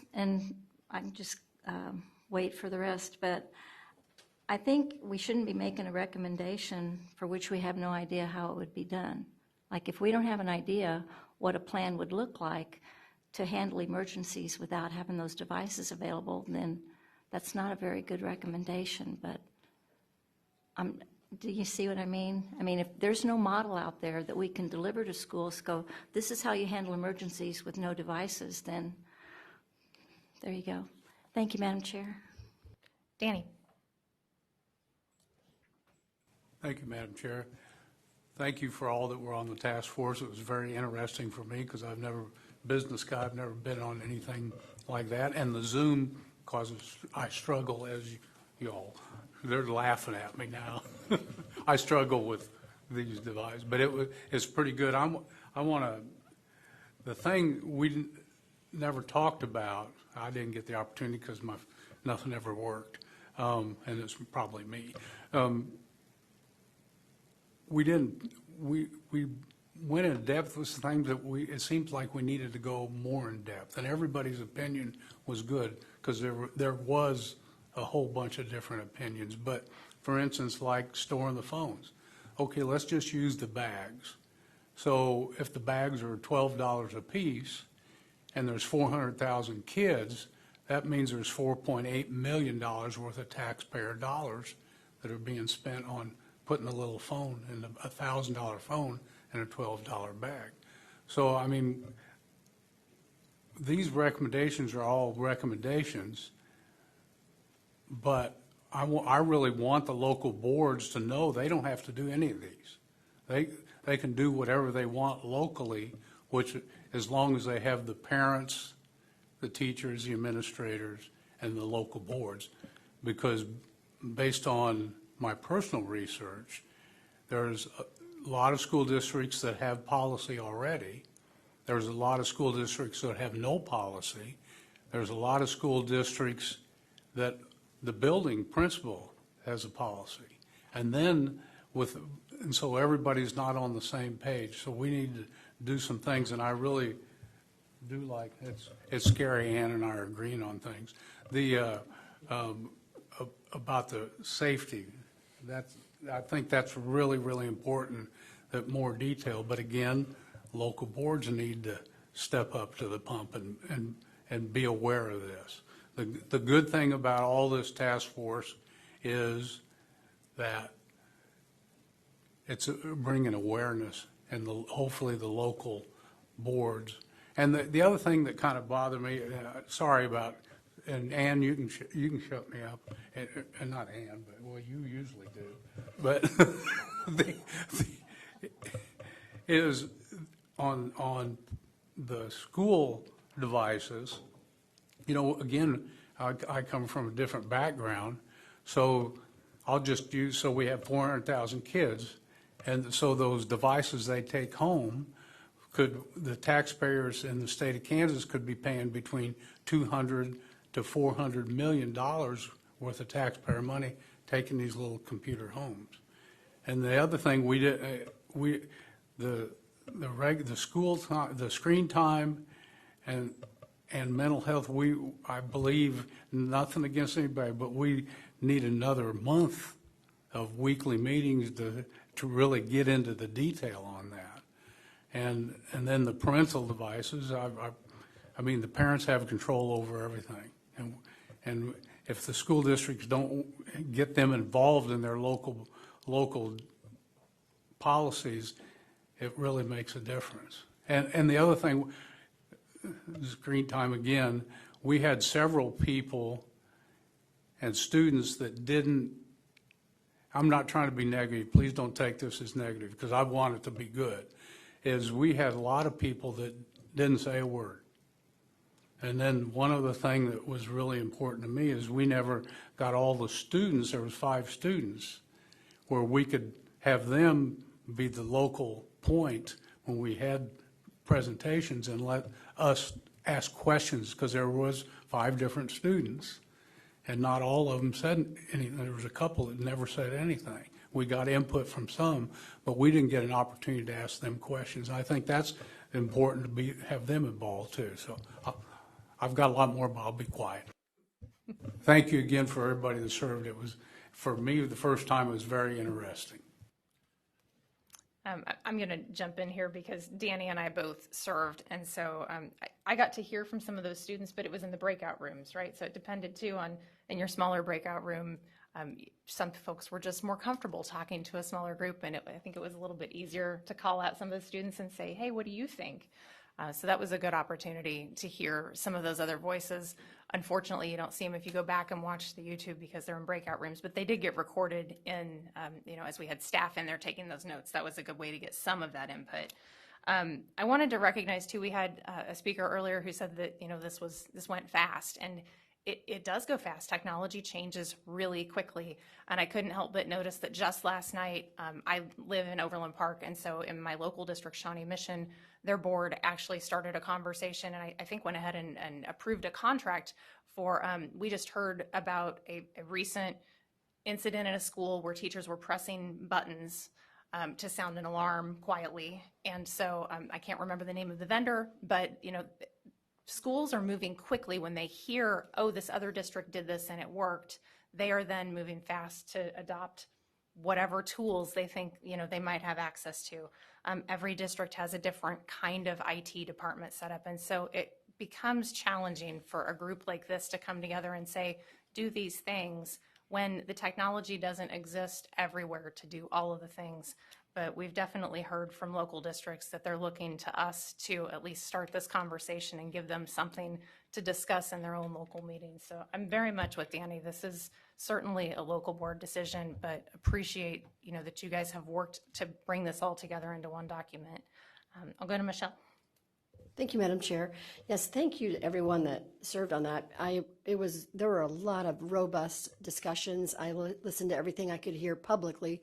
Obviously, the private, when they went into a private group setting, those were more, those were robust as well. We didn't get to hear those, but a lot of things came out of this. And I feel like even in my district with a 6A school, we're starting to get some feedback. They're already a lot of the local districts are already handling this on their own, and I appreciate that they're taking the time they're listening to their constituents, and they're dealing with it locally, and they're getting buy-in from the students, the teachers, the administration, and everybody's kind of on the same page. But they are noticing that, like in the younger ages, in the primary ages, those children, they're not really having issues as more as they are at the adult, like in the high schools. So another thing I would say is on the local issue is letting those local districts handle that, because they're all doing it differently based off of the size of the school districts and everything. So I just wanted to make sure I mentioned that it's I do feel like it's a local issue. And then the last thing I'll say, I know it talks about screen time report, that every parent, when the directs their child to education, does not have to have a one device. That's something people misunderstand, that they have to have a one-to-one device, whether it's a personal device or the school device. That is something that the parent can opt out of with the school district. Thank you. Kathy. Thank you, Madam Chair, and thank you and all of the task force. And, much of what we're saying is just putting out there our thoughts about the whole of the subject. I haven't watched them all, but I have stepped into a few of them just to rewatch and see what was going on. So I just want to comment on a couple of things that I heard and that stuck out to me. So with the parental oversight in that session, the hearing from the tech from a local district, what caught me was, talking about, pretty much every school has a one-to-one that's being sent home for the most part. And so there's the talk about the support and the cost of that support, whether it's staff or whether it's putting programs on the computers to, do what have you. So where I come back at that with is, if we don't have the ability to give that kind of support, I don't think we should be sending home devices with kids that we can't assure parents that and I don't mean to staff 24/7. I am not speaking to that at all. But if we're putting out things that we can't support, that's a concern to me greatly. And I think with the personal devices, with the administrators that I've talked to that have implemented bell-to-bell policies, what they're saying about behaviors in school is huge. And I think we have to pay attention to that. They're seeing students face-to-face talk to each other again. They're seeing behaviors cut in half immediately. Like, it's a huge thing, and I think everybody needs to take stock in that, but absolutely a local decision. How that's handled, how they're walking it through, listening to staff, the community, the whole thing. And I do just want to make a comment on the emergency plan, things that were said. I would hope that there is no school district that has emergency plans that have personal devices in those plans. I would hope that is absolutely not happening. That should never be on students with devices to carry out an emergency. So, thank you. Anne. Thank you, Madam Chair. I think we're all on the same page. I mean, districts have been asking us, would you look into this and give us your best advice? And you guys did an amazing amount of work in a very short amount of time. And like you said, having 36 people on a Zoom can be unwieldy at best. I just want to make sure that whatever we provide them is actually useful. I mean, so I've got a question I think the parental part had a lot of really good ideas they could take and run with. If you hadn't thought about this, these are 13 things you could think about, and most of them are easy to understand and implement. I'm wondering about on the screen time and mental health. like number one, the task force recommends districts provide digital citizenship education. Did we have a model for that we could provide them if they wanted to do that? Like we say, go here, here's some education already ready for you. I just don't want them to have to go out and do a whole bunch of research. Absolutely. One of the things that we did during this process was we collected a lot of research articles and a lot of resources, several of them around digital citizenship. And we listened to a lot of what other schools are using, and we heard from organizations like KSDE and learned quite a bit about some of those resources.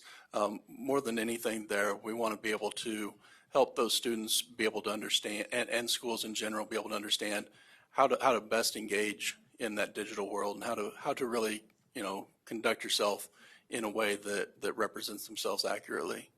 Okay. And number three, the one says, find a means to communicate with parents that's not reliant upon social media. Is there a model for that? Because it seems like social media is pretty much the way districts do reach out. Is there another way out there that they can use? Absolutely. So for example, I'll speak just about my district in general.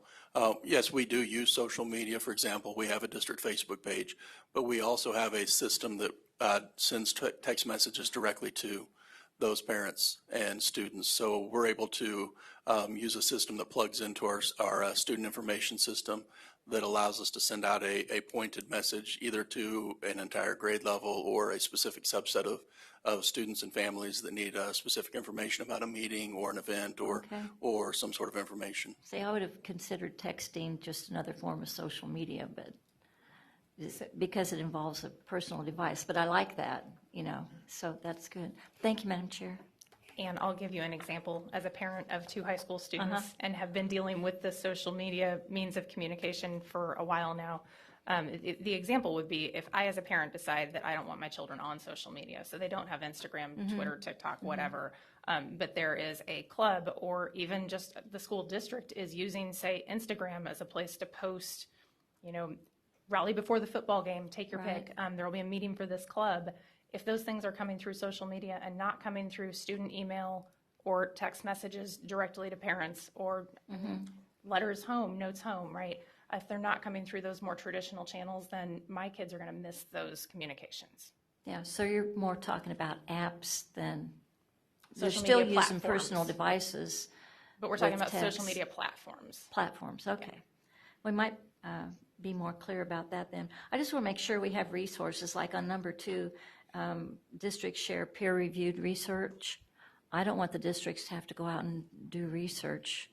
You know what I mean? I hope we would have those resources already available to them, because it's not clear when you read through this that we have, if this is what you want to do, we've got something for you. So I want that to follow with it. So it's really, really helpful if they want to take one of our recommendations or the group's recommendations.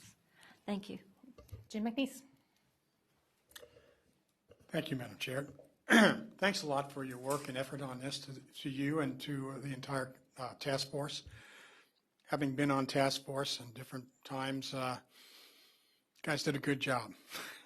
It's always fun trying to report those back because you had so many probably good conversations that you just couldn't probably put together and put out there.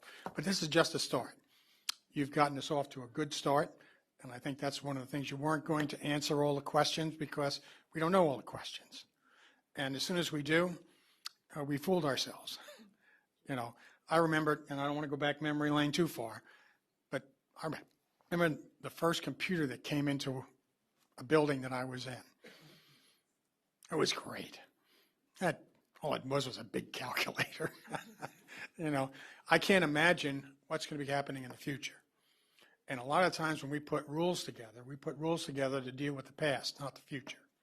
And I think we ought to be smart enough in this case to think about what's coming down the road. How can we prepare ourselves best for that?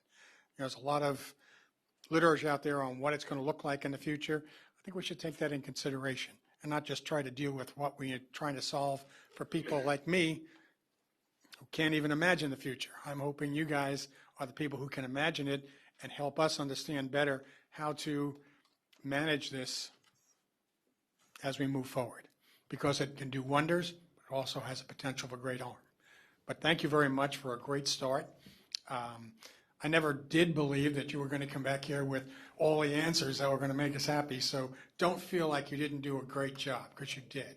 You got us off on the right foot, and that's really important in this process. So thank you very much.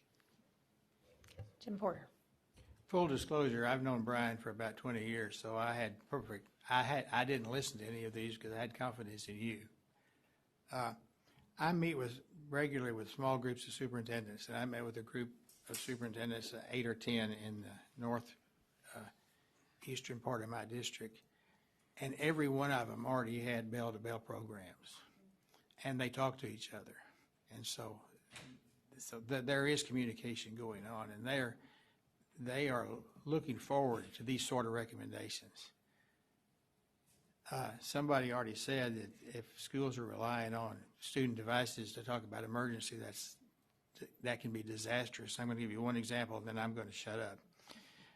In a neighboring school district where my grandchildren go, not in Kansas, a student heard about a school shooting and texted his mother.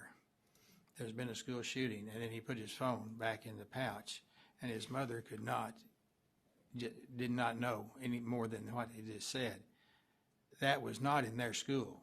It was something they heard on the news from someplace else. The mother didn't know that and called 911, and the SWAT team showed up at that school. So we need to protect against that sort of thing. But I'm not concerned about the communications methods, because people talk to each other and they work, and there are a lot of good plans out there, and I think they can work together to do that. I think the job was done well, and anything that we have concerned about, I think we can work through. I think it's a really good first start, and we appreciate all the work that you've done. Any additional questions or comments?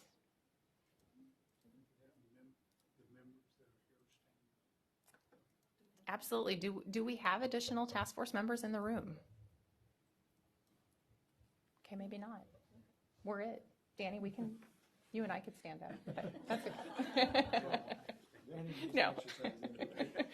I do want to really thank everyone at KSDE who worked on this. The team of 3 that you see sitting back here did a tremendous amount of work. Thank you all. Do you guys have anything you want to add? I don't think so. Okay. Well, it sounds like the questions are all answered. We have your report, and so thank you for delivering the report. I'm sorry that we had to get you out of school, but appreciate you being here. We have some certificates and things for you. Actually, I will say that, Ava, the board has signed for you Robert's Rules of Order, so that you may take this with you as you go forward and share future whatever life may throw at you. So we'll do some photos, and then I think we'll head to lunch. Commissioner, do you want to add anything? I just want to thank you. I think, we mentioned all the challenges. 36 people first. Let's talk about that. Think of the challenge with 10. And then people that, for the most part, never met each other at all. I mean, a few had on Zoom with, okay, do the hand wave. Well, I don't know how to do the hand waving, and then mute, unmute. And so, and the challenge was, if you think about the cadence, so as I mentioned, we had 6 weeks of here's research and here's people that are coming to talk to you. The small group, which you didn't get to see publicly, where they break out and then they discussed, and as was mentioned, that's where then the recommendations started to form, so that everyone's voice was heard. I think I just want to give a ton of credit to Ava and Brian. They allowed every voice to be heard, and even at times, if the process was going, they backed up in order to allow every voice to be heard and every vote to be taken. So a lot of kudos. And I think this document, as Melanie and Danny mentioned, this was never intended to be a mandate. When we did the graduation task force, we were setting graduation policy because that's one of the tasks of the state board. This is a task for local boards. They've asked us to provide some research and guidance, and you guys have done a terrific job in doing that. And I think this will help them make their best local decisions. All right. Thank you all. We'll do some photos.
back just a minute early and welcome Mr. McCready. Hello. Thank you. Can you hear me? Okay. Thank you. Again, thank you. I am Mr. McCready. I am from Topeka High School with Topeka Public Schools.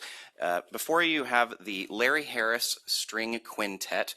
This is named after the longtime Topeka High orchestra teacher, Larry Harris. He has long since passed, but he leaves a long legacy in the orchestral program, not only in Topeka High, but also throughout Kansas. And so these 5 students select all of their music and rehearse on their own time. I merely coach them. We have several pieces for you today. Would you like to introduce them?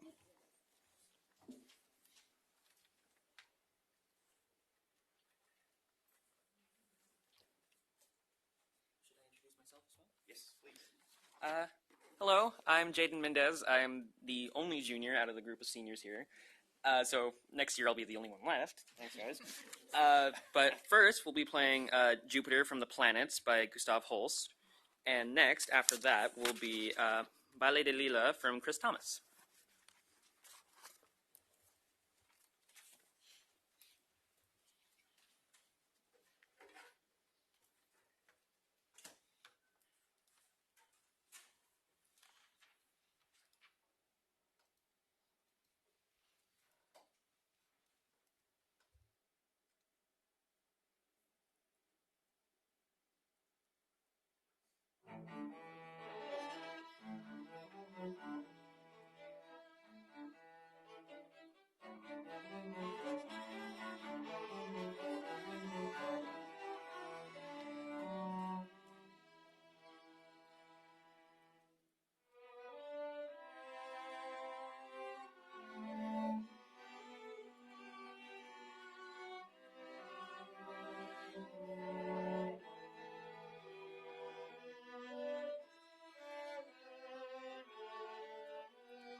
open this?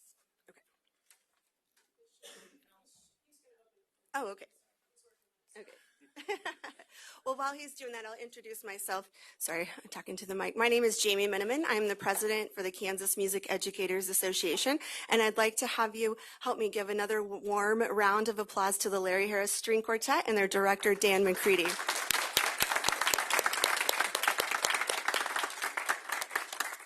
So I've brought a few folks with me today. I just want to introduce them real quick, and you can see their names listed here on the first slide. Mark Art is our vice president. Damian Johnson is the president-elect. Craig Monteifel is our executive director, and that is our Kansas Music Educators Executive Council. Our CTE committee members with us here today are Martha Gable from Olathe, Chris Reynolds from Topeka, and Bill Thomas from Shawnee Mission. And I'm also glad to have Mike Meyer with Meyer Music with us here today. If you guys would all stand and be recognized. Did you already? Yes. Okay. Sorry, I can't see behind me. All right, awesome. So who are we? Several of you have heard us present here before, but I just want to kind of introduce our organization. We serve approximately 2,000 music educators in Kansas and their music students. We have 5 affiliate member organizations: the Kansas American String Teachers Association, or KSDE, the Kansas Bandmasters Association, the Kansas Choral Directors Association, Kodai Music Educators of Kansas, and the Kansas ORF chapter. We are, as KMEA, under the umbrella of the National Association for Music Education, and our state association is the 10th largest in the United States. Our collegiate chapter, or CNAFME, is the 6th largest in the nation. Our mission is to support music educators and to provide them with leadership, professional development, and obviously promote the advocacy of music education in our state. This past February in 2024, we celebrated our 90th birthday at the In-Service Workshop in Wichita. It is the largest convention that is actually held at Century 2, and these are some of the things that you can see there. Many of you have been to our ISW, as I'll refer to it, and this year we had 43 performance groups that are selected. They audition from our state high schools and colleges and community groups. We have 9 all-state groups, and we have over 10,000 people that come through the doors throughout the weekend. Our all-state ensembles are for our students in Kansas. We have about 1,300 students that are selected to participate in these groups. We have an elementary group, a middle-level choir, a full orchestra, and a string orchestra. And I should mention, since they're here, these string students, every year we do a little informal study about the ACT scores of our all-state students. And the string group this past year was the highest at 35. That's the average ACT score of these students. We have a 1, 2, 3, 4A band and a 5, 6A band, along with a jazz band. And then we have recently added a 1, 2A honor band to give our small school students some more opportunities. We have a high school mixed choir and also a high school treble choir. Each year, the highest honor is to be inducted into the KMEA Hall of Fame. And this past year, Carlita Peterson and Doug Talbot were inducted posthumously. We also award a Teacher of the Year and an Administrator of the Year. This year, they both happen to be from the Blue Valley School District, Paul Aubry from Leawood, and their superintendent, Dr. Tanya Merrigan.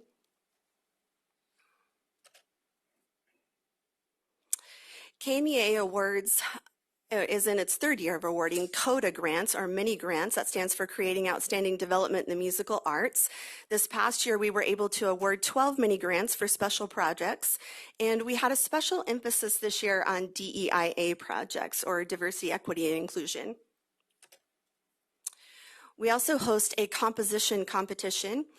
And this past year, the winners were Lauren Lofton and Rishi Venkatesh. Rishi's Adagio for String Orchestra was actually performed at the ISW. It was premiered there by the Wichita State Orchestra. In March, we celebrate Music in Our Schools Month, and we advocate with a Hill Day in Topeka. And this past year, we provided breakfast for our legislators and their staff and made presentations to the House Education Committee. And we were honored to have Eudora High School Prima Voce and Washburn Rural High School Chamber Orchestra perform in the rotunda. As you can see from the top picture there, we also advocate in Washington, D.C. at the National Assembly for the National Association for Music Education. And this past year was happened to be June 10th through the 13th. So that's always exciting to have all of the states together advocating on the Hill. We have a new advocacy website called ksadvoangle.com, and Kelly Nedler is our Advocacy and Government Relations Chair, and he hosts this website and has lots of information and advocacy articles and interviews on this website that are very helpful to our teachers. At the high school level, we encourage directors to charter Tri-M chapters, which is a leadership opportunity for our students and basically a national honor society for our high school music students. We have a very strong mentoring program. They host a fall regional mentoring conference along with with mentoring hangouts throughout the year. And we are working to bridge this gap between our high school students and our Tri-M chapters and our collegiate chapter, the CNAFME group, along with our first through fifth year teachers in our mentoring program by cultivating these connections. KMEA has a strategic plan that lasts throughout the president's term. So my 2-year strategic plan includes these items: access to music for all students. I have a special emphasis on small schools and career technical education, along with our DEIA programs. We've added some chair people to our board to include those DEIA aspects and to help us with making those parts of our organization better. We're obviously concerned about recruitment and retention of music teachers, and so the bridging of the gap that I just mentioned in the last slide is part of that. Continuing to look to our future, we provide free registration to the ISW for high school students who are even just interested in music, even if they're not in an all-state group or in a Tri-M group. And I've recently appointed a recruitment and retention chair, Mary Jo Harper, who's working on providing lesson plans for our teachers that are going to promote the education from K through 12, or promote music education as a career in K through 12.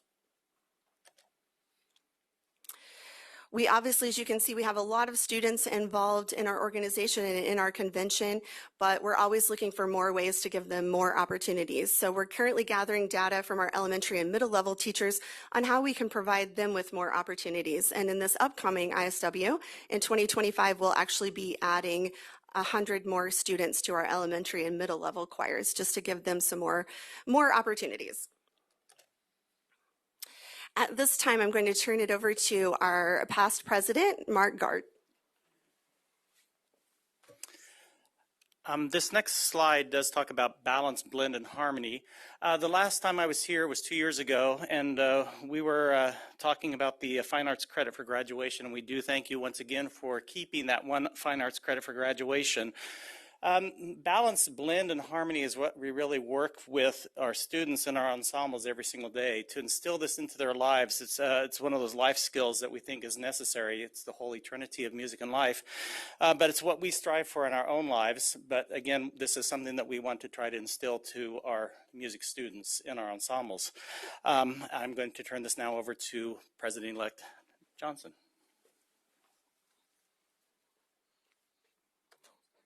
You're fine. Good afternoon.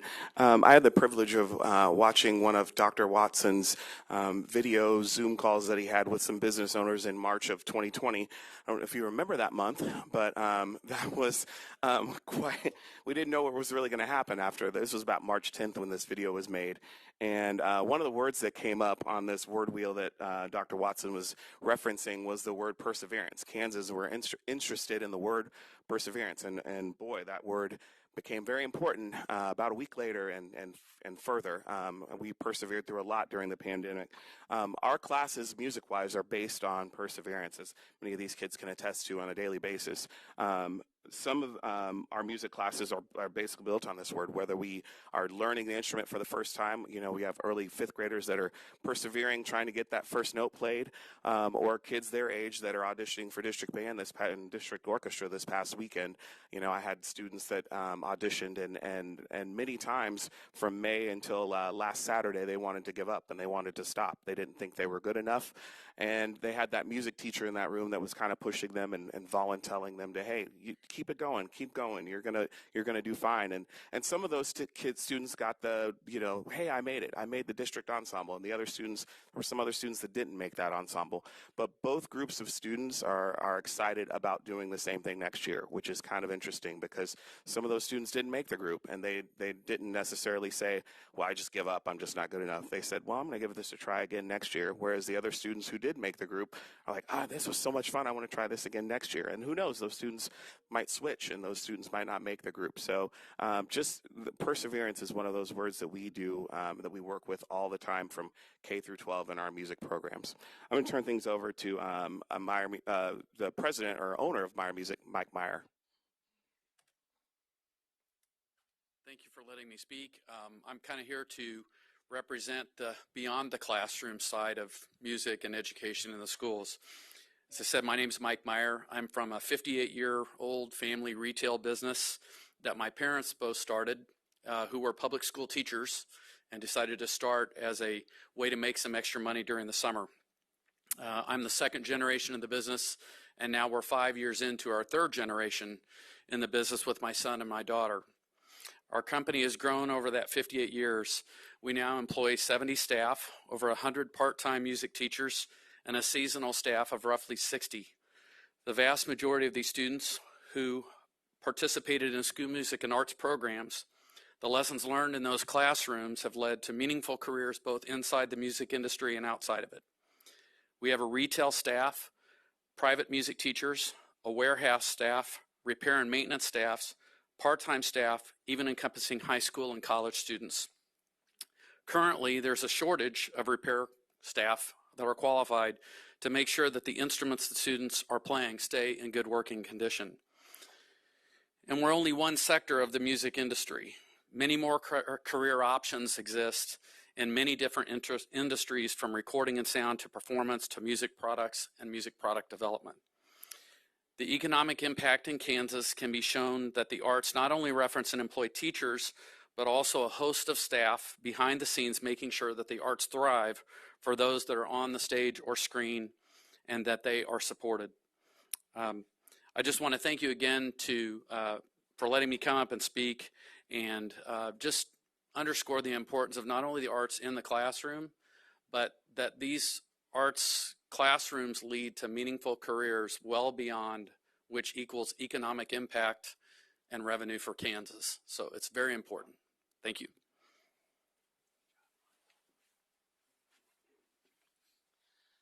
Good afternoon, everyone. Did you all receive one of these? Great. So as a band director in Kansas and performing arts coordinator, I had the distinct privilege in Shawnee Mission to start the first music technology program in the state of Kansas that is actually based on the national music standards and the technology standards. And thank you. This little thing right here, I was actually at a concert and took a picture of this because I'm a sound geek just like this. I love to do that sort of thing. And we're teaching these kinds of skills now in our school music technology program. So many times people think you can either with a music degree or coming out of school music programs, you can either become a teacher or you can become a performer. That's all there is. And in looking at this brochure, it shows you there are so many other avenues. We had a student in our district that graduated from Shawnee Mission North High School, and he now tours the country putting on performance events. He's a sound and lighting operator, technician.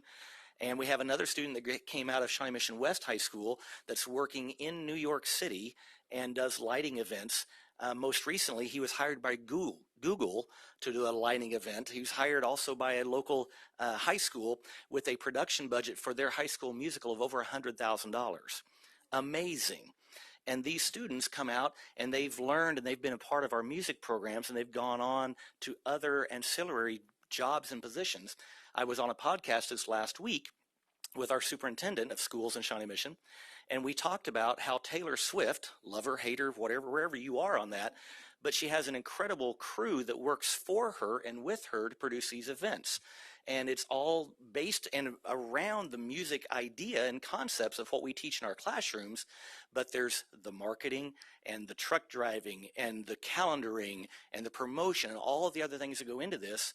And when students are in our music programs, they're learning how to promote the concerts. They're learning how to calendar their schedules to be at rehearsals and all these other things that you can't always, math and science are incredibly important, but then through music, we can pull all this together and create a well-rounded child that has all kinds of opportunities in front of them.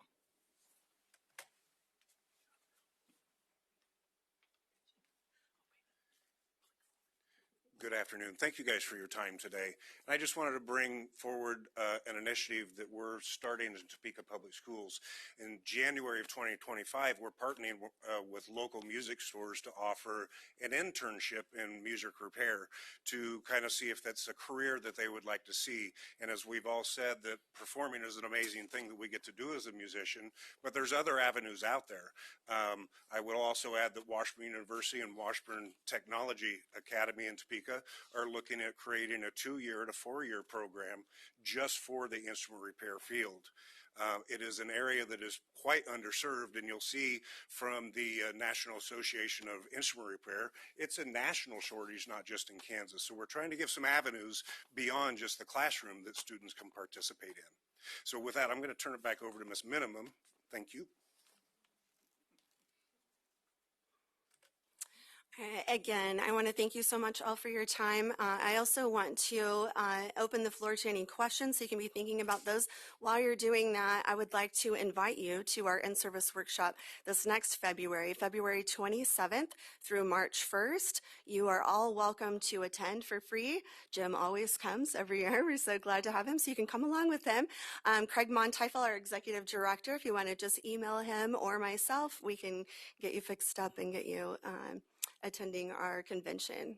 So I also want to say a huge thank you to the people standing behind me, all of these folks who gave their time today to come and present. So do you have any questions for any of them? I believe we do. Start with Ann.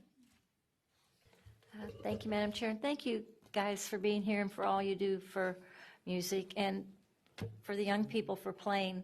I played in my high school orchestra, and I'm 73 and still play, so it is, except only in church where they can pray for me. So that's my limited performance right now.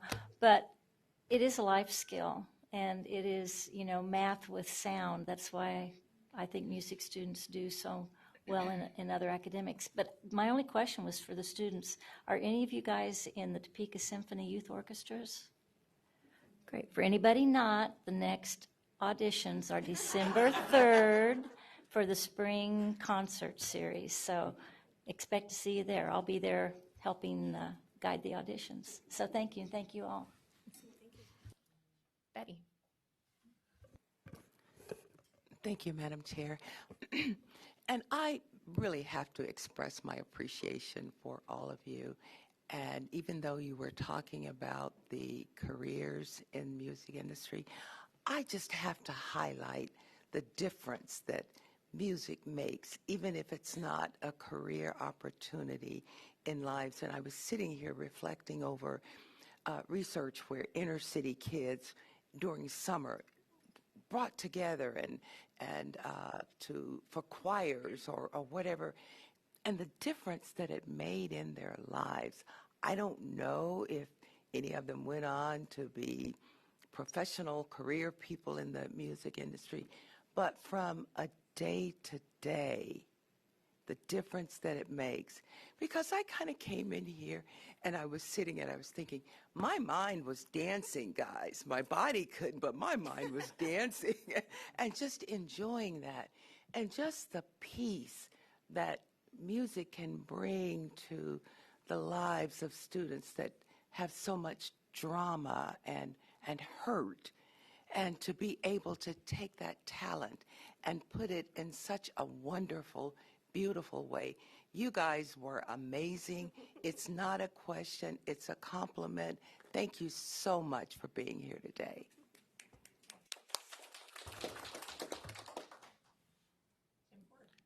Yeah, I don't have a question either. I would just like the students to introduce themselves. Yeah, come on up.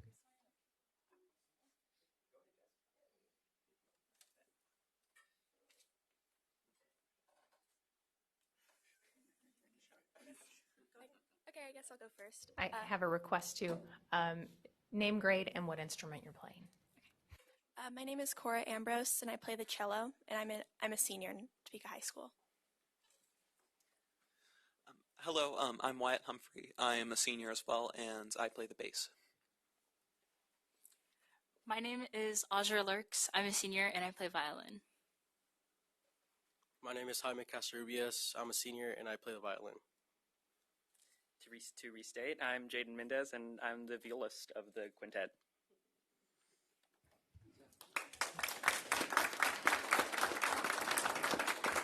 Again, I too want to thank you. As a very, very old music teacher, I'm very impressed with what you did.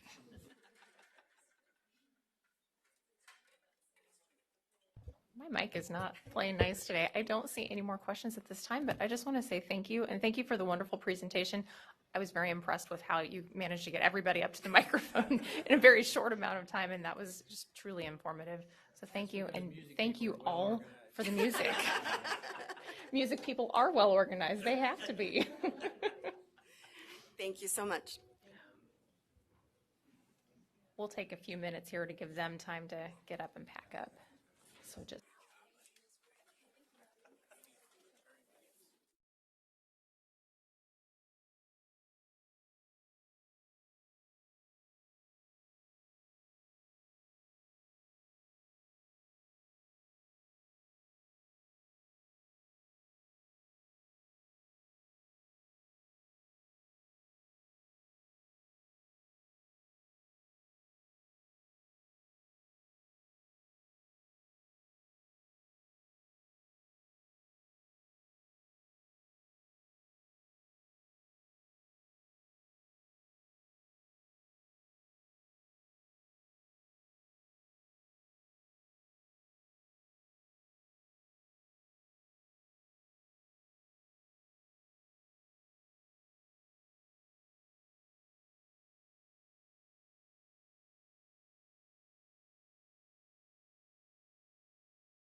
Okay, I want to say thank you again to the Larry Harris String Quartet. They're packing up out there from Topeka High School. And welcome, Dr. Ben Proctor. You know, I'm not sure I love where we're positioned in the agenda. That's a tough act to follow, but appreciate the opportunity, Madam Chair, members of the board, Dr. Watson. Feeling really blessed to be a part of KSDE, to work with our staff, work on behalf of the state board, just the opportunity to engage so many people across the state. And I've learned a ton, so much over the past 2.5 years.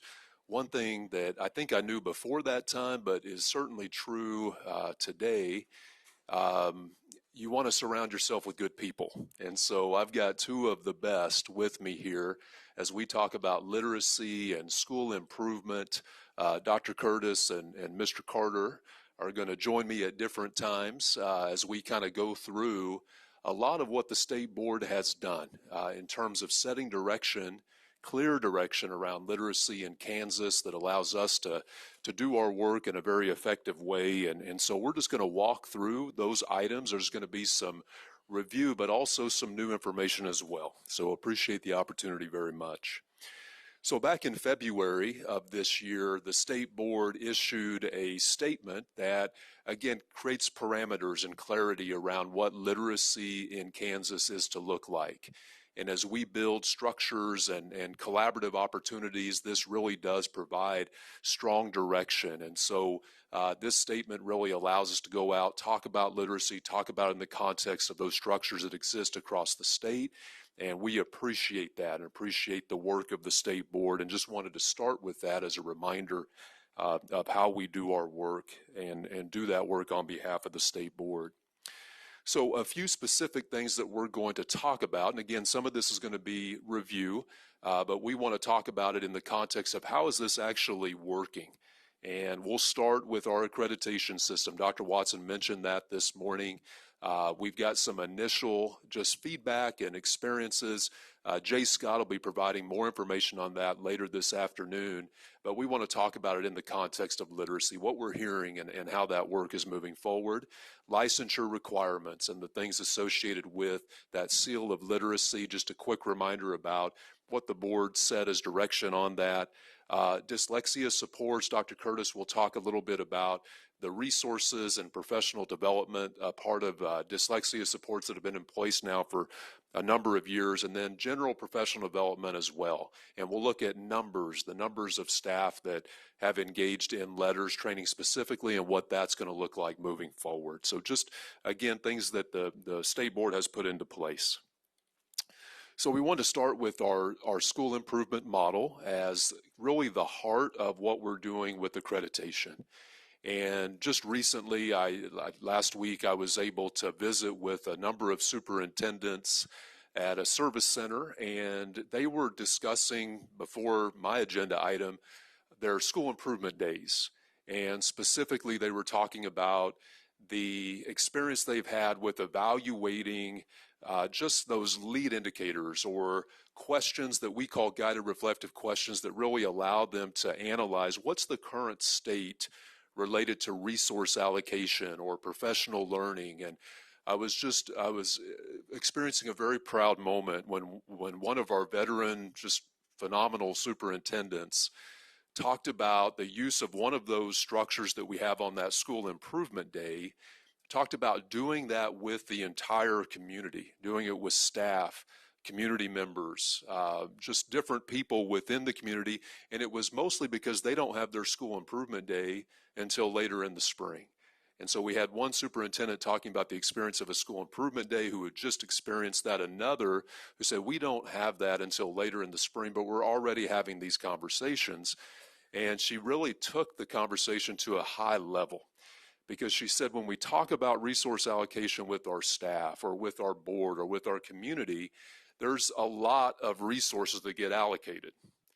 She said, but what we describe is what does resource allocation within this model look like in terms of high quality instructional materials and structured literacy and standards specifically. That's what we've framed when we talk about school improvement, and that's how our leaders are now utilizing this framework that the board approved, and I think a very, very healthy way. And so you're starting to see that analysis being done on, are we allocating resources towards structured literacy? Do we have professional learning that's going to allow this initial training to be embedded within the system? Because it really is about implementation. And I do try to take Dr. Curtis with me wherever I go, because people tend to listen to me more. But from a literacy perspective, certainly she talks a lot about that implementation, and thought give her a chance just to share how she feels like this school improvement model can be very useful in the world of literacy.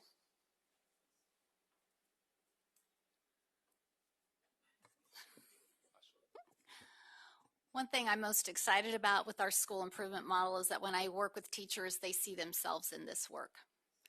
And that excites me because that excites them. So as we're looking at structured literacy as one of the fundamentals, when we talk about resource allocation, what are the materials you're using? How are you allocating your professional development time and budget to make sure teachers are trained up in the materials that they're using?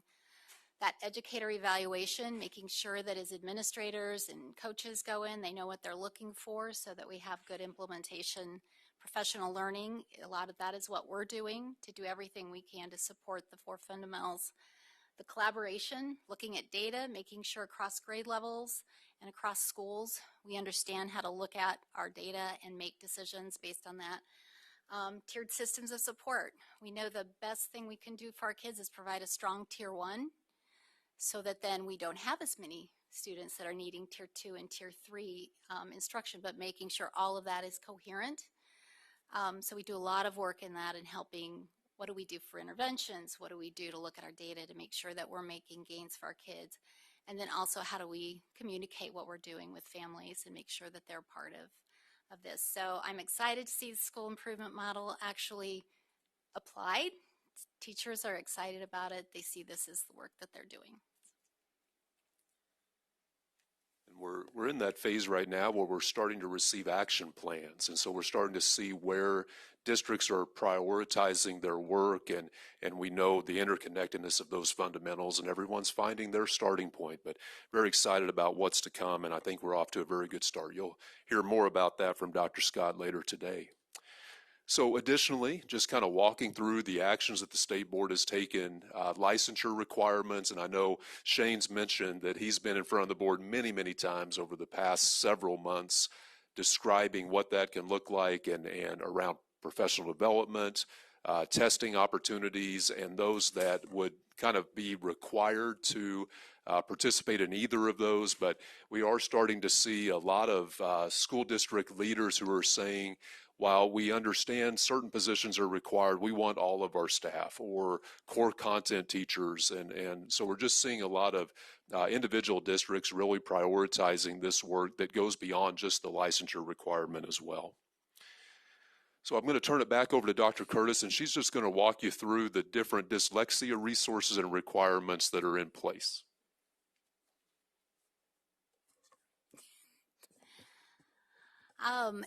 I hope you all look and read and just pore over the Dyslexia Handbook because it is part of the Every Child Can Read Act, and we want to make sure everybody's really familiar with it.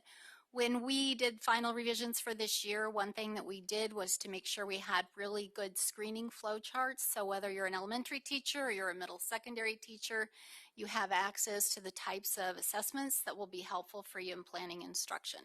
So that's one of the things that our team does is we make sure that our dyslexia handbook is clear and accessible and all teachers have access to that. The other thing we do is have a screening protocol in place. This has not changed. This is not new for this year. We have vetted and approved universal screeners. Districts have access to all of those. Our K-8 teachers are screened 3 times a year. And then depending on that screening, they're provided interventions and progress monitoring. The 9th grade, we actually screen all the way up through fall of 9th grade. At 9th grade, students are screened in the fall. And if they've shown no risk, there is not a flag on their screener that they are at risk, they can exit the screening protocol. If a district or family is concerned about those students, they can continue to be screened. If a student does show they're at risk, then they're provided interventions, and until they screen at the 40th percentile and out of risk, we continue to screen, provide intervention, and progress monitoring. So that's our screening protocol. Again, that was put into place last year, and it's nice that we have made no changes. There aren't questions coming. The teachers seem to be clear on that, and that's working well for our schools.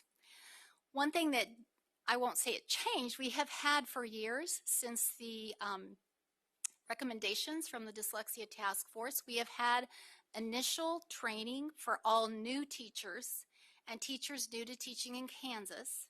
It was about a 6-hour training, and we did revise that now that we have the Every Child Can Read Act and some things that we wanted to make sure all educators knew.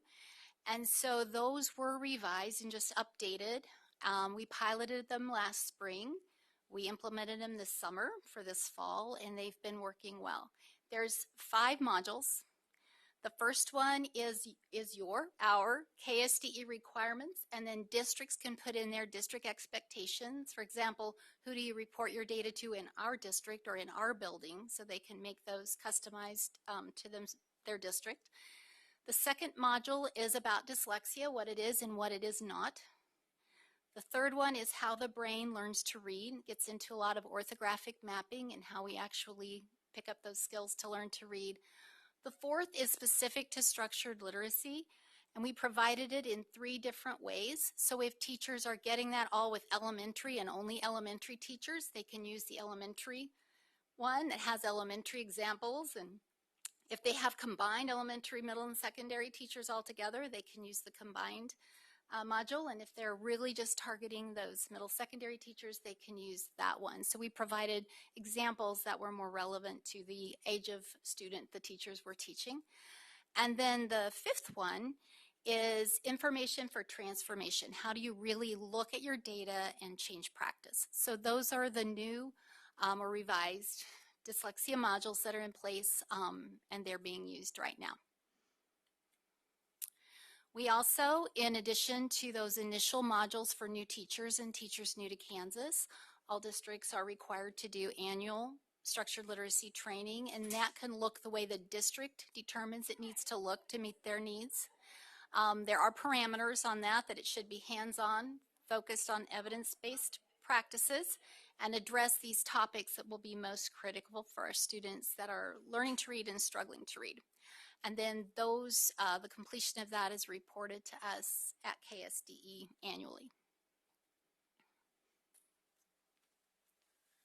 So we wanted to provide an update, just some of the numbers of participants since August of 2021 in letters through the state contract, and we'll kind of talk through the different programs associated with that as well. So letters volumes 1 and 2, or the 3rd edition of letters, we kind of call this just the general letters courses that we started with. You can see that we've had since August 2021 almost 3,000 educators who've completed that. And just as a reminder, this would be the 2-year course. So there was going to be a period of time through those initial cohorts to complete that from 21 to 23, and you can see how many, about 8,000 that are currently progressing through, enrolled, have a license, progressing through letters.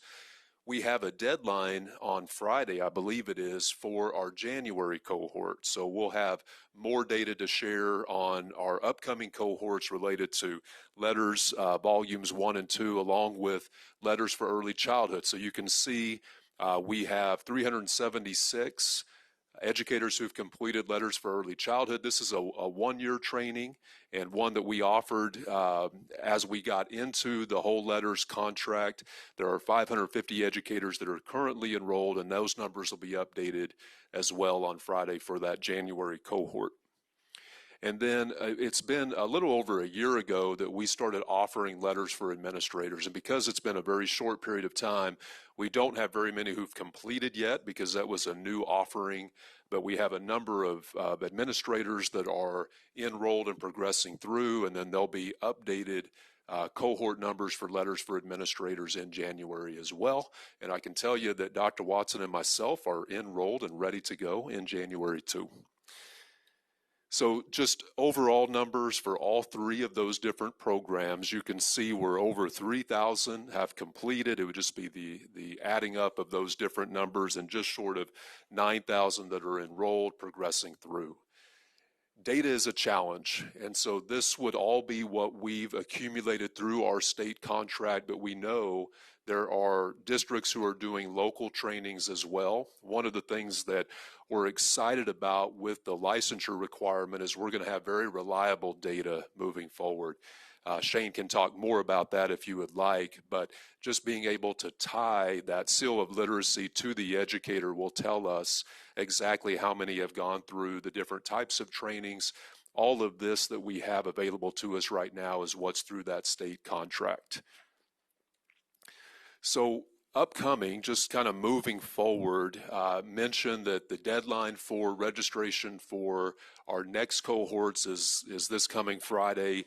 That statewide cohort will begin in January, and we'll be providing this information once again during our statewide Zooms that we offer every couple of weeks. And then moving forward, and I'll talk more about our local letters facilitators as well.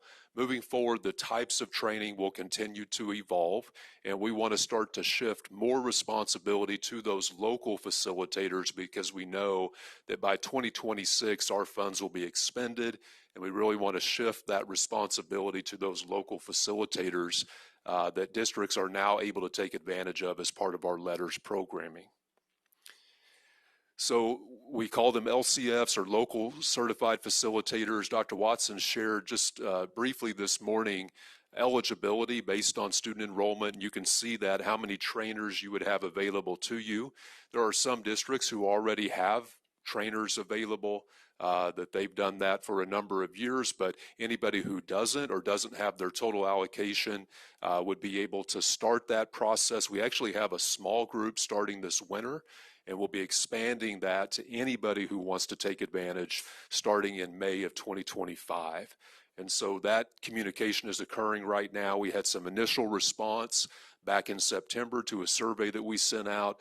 Those folks are already rolling, or they will be in November, December, and then we'll have really a large number going through that initial cohort starting in May. This is just an outline of that timeline and what that looks like if folks are interested in becoming a local facilitator. So in May and June, they have a 4-day training, and then the training suggests that they start doing their own training very early on. So you can see by August, we really want those local facilitators to begin training staff within their district, and they can do 10 at a time is what they'd be eligible to do. There's 2 volumes, so the first volume starts in May and June, and then you're able to train internally at that time. And then May and June of 26 would be volume 2, and you would repeat that same process. So we're very excited about this and how it'll help us sustain structured literacy by having those local trainers so they're not subjected to different dates or just the inconveniences that often go along with doing statewide cohorts. They can really manage that at the local level. So just a little bit about the ongoing funding. So there was about $9.6 million that was added in addition to what had already been done by the state board to continue on. And that will continue through January of 2026. And we're working on just the rules associated with that. Sometimes people begin and they don't finish, and there's extensions that need to be applied. So we're working with Lexia to address all those types of challenges and concerns, but we'll continue on with our letters training through January of 2026. So just to kind of close things out, talking about just the responsibilities that we have in an ongoing way. So we'll continue that funding, and that's been established, and so we feel really good about our timelines. We're extending the training to the development of local letters facilitators, so the district would have really control over how they do that training at the local level, and that can continue on well beyond the ESSER funding itself.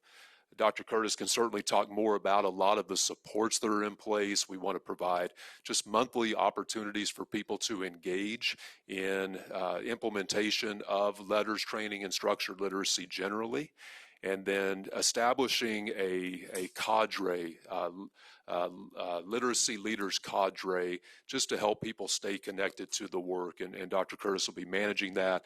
We've talked about, as we're making adjustments to our annual conference, building Literacy Summit into that time in late July that everybody could come to, and really being a one-stop shop for a lot of things around literacy and school improvement. And then providing just monthly Zoom opportunities for those people to get together, talk about what they're learning through implementation of structured literacy. Continuing on, Dr. Curtis has been operating a literacy advisory council for several years, which meets quarterly and has professionals across the state that come together and just advise her and her team as we move forward and again move from just knowledge building to implementation of structured literacy. We'll be able to begin tracking the seal of literacy data with Shane and licensure, which we're very excited about having very accurate numbers there. And then just supports as we start to get action plans in. We know many are prioritizing structured literacy, so just providing good support once we see those action plans that Dr. Curtis and her team can provide, and also connecting people together that are working just collaboratively across systems as well. And then there's the Literacy Lifeline, just a feedback system that Dr. Curtis is providing for those that need immediate supports as they implement. And then we do have participation in the KBOR Blueprint for Literacy. You're going to hear much more about that here shortly with Dr. Lane. But we do have membership with that. Both Dr. Curtis, who's a voting member, and Dr. Watson are a part of the blueprint. And then I'm a fill-in. I didn't make the roster, but I'm a fill-in for Dr. Watson as well, so that we have good representation, good collaboration through the KBOR work as well. So with that, we'd be happy to answer any questions that you have. We have a few. Start with Betty. Thank you, Madam Chair. Dr. Curtis, when you were talking about dyslexia, and you were mentioning intervention if they test a certain at a certain level, could you give a general description of the intervention, the level, the amount, kind of how that's structured a little bit? Sure, that's going to depend on the student. But the screeners that we have in place don't note that a child does or does not have dyslexia. That is a screener for reading risk. So once a child flags that they are at risk for reading difficulty, then the schools will provide like a diagnostic assessment to find out exactly what the problem is. And they'll look at other data points too, seeing how they've been doing in school and all of that. So they'll gather additional data. And after they have that, then they decide what is the level of intervention. So they will decide if it's a skill that the student needs help with. They'll decide what is a tier 2 intervention, or maybe it can be occurring right in their classroom in small group instruction, or does it need additional time? And if it's additional time, it might be an additional 20 minutes a day with someone who's providing reading intervention. And then if that still needs additional, more intensity in the intervention, then possibly they might either bring the student up for a full evaluation if they need to be have different education as in special education. But we're going to continue to progress monitor to see if what we are doing works. And if it doesn't, then we do something else and do additional assessment. And I ask that question because there have been times I've had parents to reach out and say, my child needs this, and that there's no structured way, or I wanted the school to do further or more, and that did not happen. So it's kind of good to provide the information on how the process is set up. But parental involvement is brought in along each step of the way, correct? Mm-hmm. All right. Thank you so much. Kathy. Thank you, Madam Chair. This is actually about licensing and the requirements. Shane loves this. I have to pick on you, right? Yes, ma'am. So I just want to talk a little bit about the relicensure requirement for the seal of literacy. And we say elementary teachers across the board. So my question is, pre-K-5, absolutely required? No, so it's still specified that it's elementary teaching reading or English language arts or history, governance, social studies. So if there is an individual that's doing departmentalized, just teaching mathematics at the elementary level, it would not be a requirement for relicensure.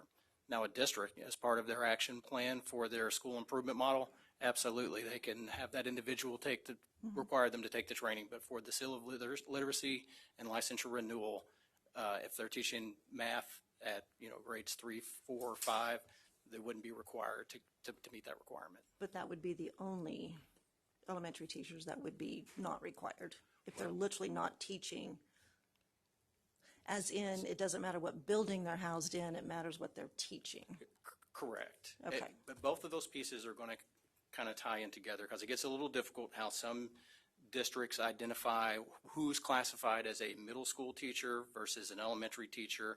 However, every school district is required to report the type of courses that an educator is teaching and what type of credits or what type of assignments they have. So that information we'll use to identify who specifically has to meet the requirements. So that's how it's actually going to be tracked, because we'll have to go through and distinguish between each of those different categories if it was middle school or if someone was teaching math versus teaching reading or history, government, social studies. Okay. Kathy, there's other categories too. So Yes. PE, music. No, completely. Right. Yeah, I just I didn't want to. I just know there's been some conversation about if we have a fifth grade class who's housed in a 5A building, but they're truly teaching fifth grade reading, history, that's still going to be required of them. It is if they're reported as awarding elementary credits. So like I said, there's a reporting that districts have to go through where we'll pull that information. But in some cases, it is a legitimate middle school assignment for grades 5 through 8. So this is where this gets tough. And it's reported as a middle school assignment, then they don't have to meet the requirement. Interesting. And I think one thing, I don't want the board to leave this discussion. In the future, you may want to look at middle school and high school. This was just the beginning of trying to say, at least at the elementary level, we're going to do this. That may be something that the board wants to look at in the future. But right now, we were really focused on the younger, earlier grades. And that's kind of where I'm sitting with that. And if I can, how do we handle districts? I don't mean to say it that way. I am hearing from teachers who are struggling. They're being told letters is their only way through. So I'm struggling with maybe the messaging that somehow isn't getting out there, that there are other ways. And they're kind of being left on their own. So I've just had several conversations. And so I'm just concerned that where teachers aren't hearing the full story, that they understand they have a length of time. We have the blueprint that we're looking at. Like there's other options already and more coming. So I'm hearing some panic, honestly. That's what I feel like is coming at me, and some real concern about how am I supposed to do. I'm like, they're just kind of being left on their own. So I know we've had those conversations of obviously the districts who are all in and able to really support their staff are doing that, and so it's making a huge difference. But just that concern for our educators who are feeling a little bit of thrown out to the wolves, so to speak. My words, not theirs. Please don't go there with that. So I just want to make sure that we're getting that message out there, that letters is not the only path, because they hear that 2 years. I mean, it's just difficult. Everybody has different life things going on. So just concerned about the messaging. Yeah, so we have tried to continue with our communication and getting that out to districts and individual users. We've established a Science of Reading facts page on our licensure web page to try to address most of those common questions that we may receive through different venues and opportunities to update districts and educators where I have the opportunity to come share. That's typically what I share with everyone, those requirements, and try to get the message out. And we've pushed some other FAQs out to districts as well to try to get that message spread. And then, of course, we do have our emails that individuals can reach out to us, and they have, to ask for clarification and more information about those individual other requirements outside of letters. Thank you. Jim Porter. First one's for Shane. Yes. The elementary principal, the letters for administrators is good enough? Yes. Okay. Now, the next two questions don't go to you. Okay. I'll hold And this they chair may down. not even be appropriate at this time. They may be something I should ask later on, and if it is, I can wait. I think I know the answer, but I'm going to ask it anyway. Is letters training available to those people that are teaching people how to teach reading, both public and private? Yes. And we do have some who, we've got our dashboard where we can look at individuals who have signed up or are progressing through. So there are members of higher education that would be in that pool as well. And do we have any, this next question I'm sure we probably don't know, but I'm going to ask it anyway. Be ready, Cindy, I'll ask it again. Do we have any way of knowing how that's working at the university and college level as far as getting teachers that teach teachers trained to teach reading, teach structured literacy? So we would have just the knowledge that our data would tell us who is working through based on the state contract. I know that is an ongoing conversation with the blueprint, and Okay. maybe Dr. Lane can provide more information. Okay, and I can wait for that. Thank you. Board members, any, excuse me, any more questions? Danny, is that you? Okay, all right, we're good. Dr. Curtis, you were in Hayes also with everyone on Saturday, and I know you've been a part of the Kansas Leads, you and Jerry and others since the beginning. Just takeaways. I mean, as you had teachers sign up for the session, just would be interested in knowing what the questions are, what the responses are around those sessions. I had a great time. and I see you're wearing your shirt. Thank you. Yes. It's a really wonderful opportunity to really put a positive light on teaching, but not to dismiss how hard it is, how challenging it is, what we need to do to make it better. So it's an opportunity to have honest conversations about the challenges, but the rewards as well. So I've always appreciated that with Kansas Leads because they focus not only on the hard work, but also the benefits of getting to know kids and making a difference in their lives. So I've gone to several of them. They're able to ask honest conversations of Dr. Watson, and I've appreciated also even having opportunities for them to just see us and pull us aside and ask us questions about data, and we're just accessible. So there's several of us that were from KSDE that were there and providing sessions, but also just meeting with them when they have questions. So yeah, it's a great experience. Kathy? And if I could, one of the conversations I had was getting this information that Kansas Leads is there for the teachers because they're actually, it sounded like, struggling a little bit to get that information out to teachers. So we'll just both take the opportunity right here and now, and hopefully that'll help some, just making sure our educators know that these are happening and they're there for them. I was just kind of sad because with Hayes, I thought, I'm not sure how many out there in the Western world were actually knowing that that was occurring. And I will just say, to get there, they went through gales and rain and sleet and just about every other thing, wind like crazy, and they still showed up and engaged in the times. It was great. Okay. Melanie. Oh, Jim. I want to thank you guys for your leadership in this area. And to the board, I would say this might be one of the most significant things that we've done in the last 10 years to improve test scores, improve the economy, better readers, better students. And for the longest time, we were leaving the least out in the wilds for their own. So this is just a huge step forward that will pay dividends that you don't even anticipate now, especially in the success of one or more students. So thank you very much. Thank you to the board for making this a priority. Thank you. Thank you, Jim. Couldn't have said it better myself. Thank you, Dr. Proctor. Thank you, Dr. Curtis. Our next item is number 10. Scott Gordon, there he is behind the pillar. Act on PPC recommendations. Welcome. Seen a lot of bow ties today. Thank you, Madam Chair. Yeah. Every Tuesday. Did you not notice that before? Okay, I was like, I would be hurt if that. Oh, I see. Earlier speakers in bow ties. No, just yes. Anyway, thank you, Madam Chair, members of the board, and Commissioner Watson. All of the cases that I bring to you were by default. They did not go to the PPC because they did not ask for a hearing, nor did they file any kind of an answer. I can attempt to answer any questions that you may have. Board members, any questions? I see none. In that case, a motion would be in order, and you should have it in your packet. Dina?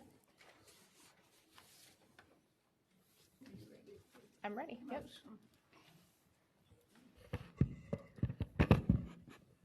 I move that the Kansas State Board of Education denies or revokes the following licenses as described in the proposed orders for 24-PPC-07, 24-PPC-08, 24-PPC-09, 24-PPC-10, 24-PPC-13, 24-PPC-14, 24-PPC-18, and suspend the licensee in case 24-PPC-21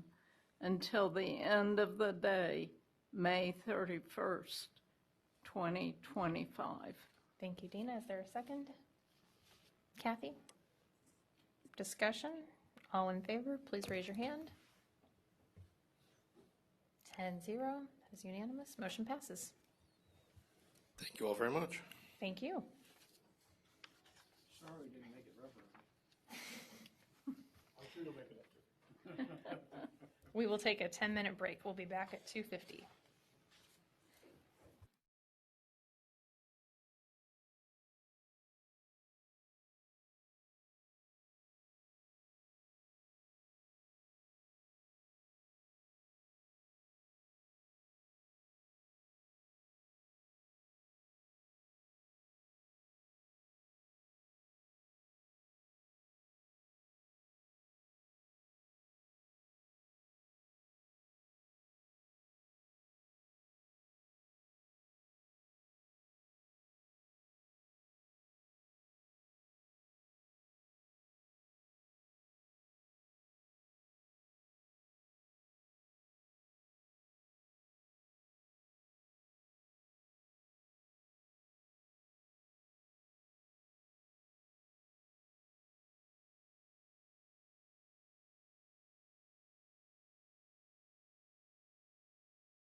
Welcome, Shane Carter.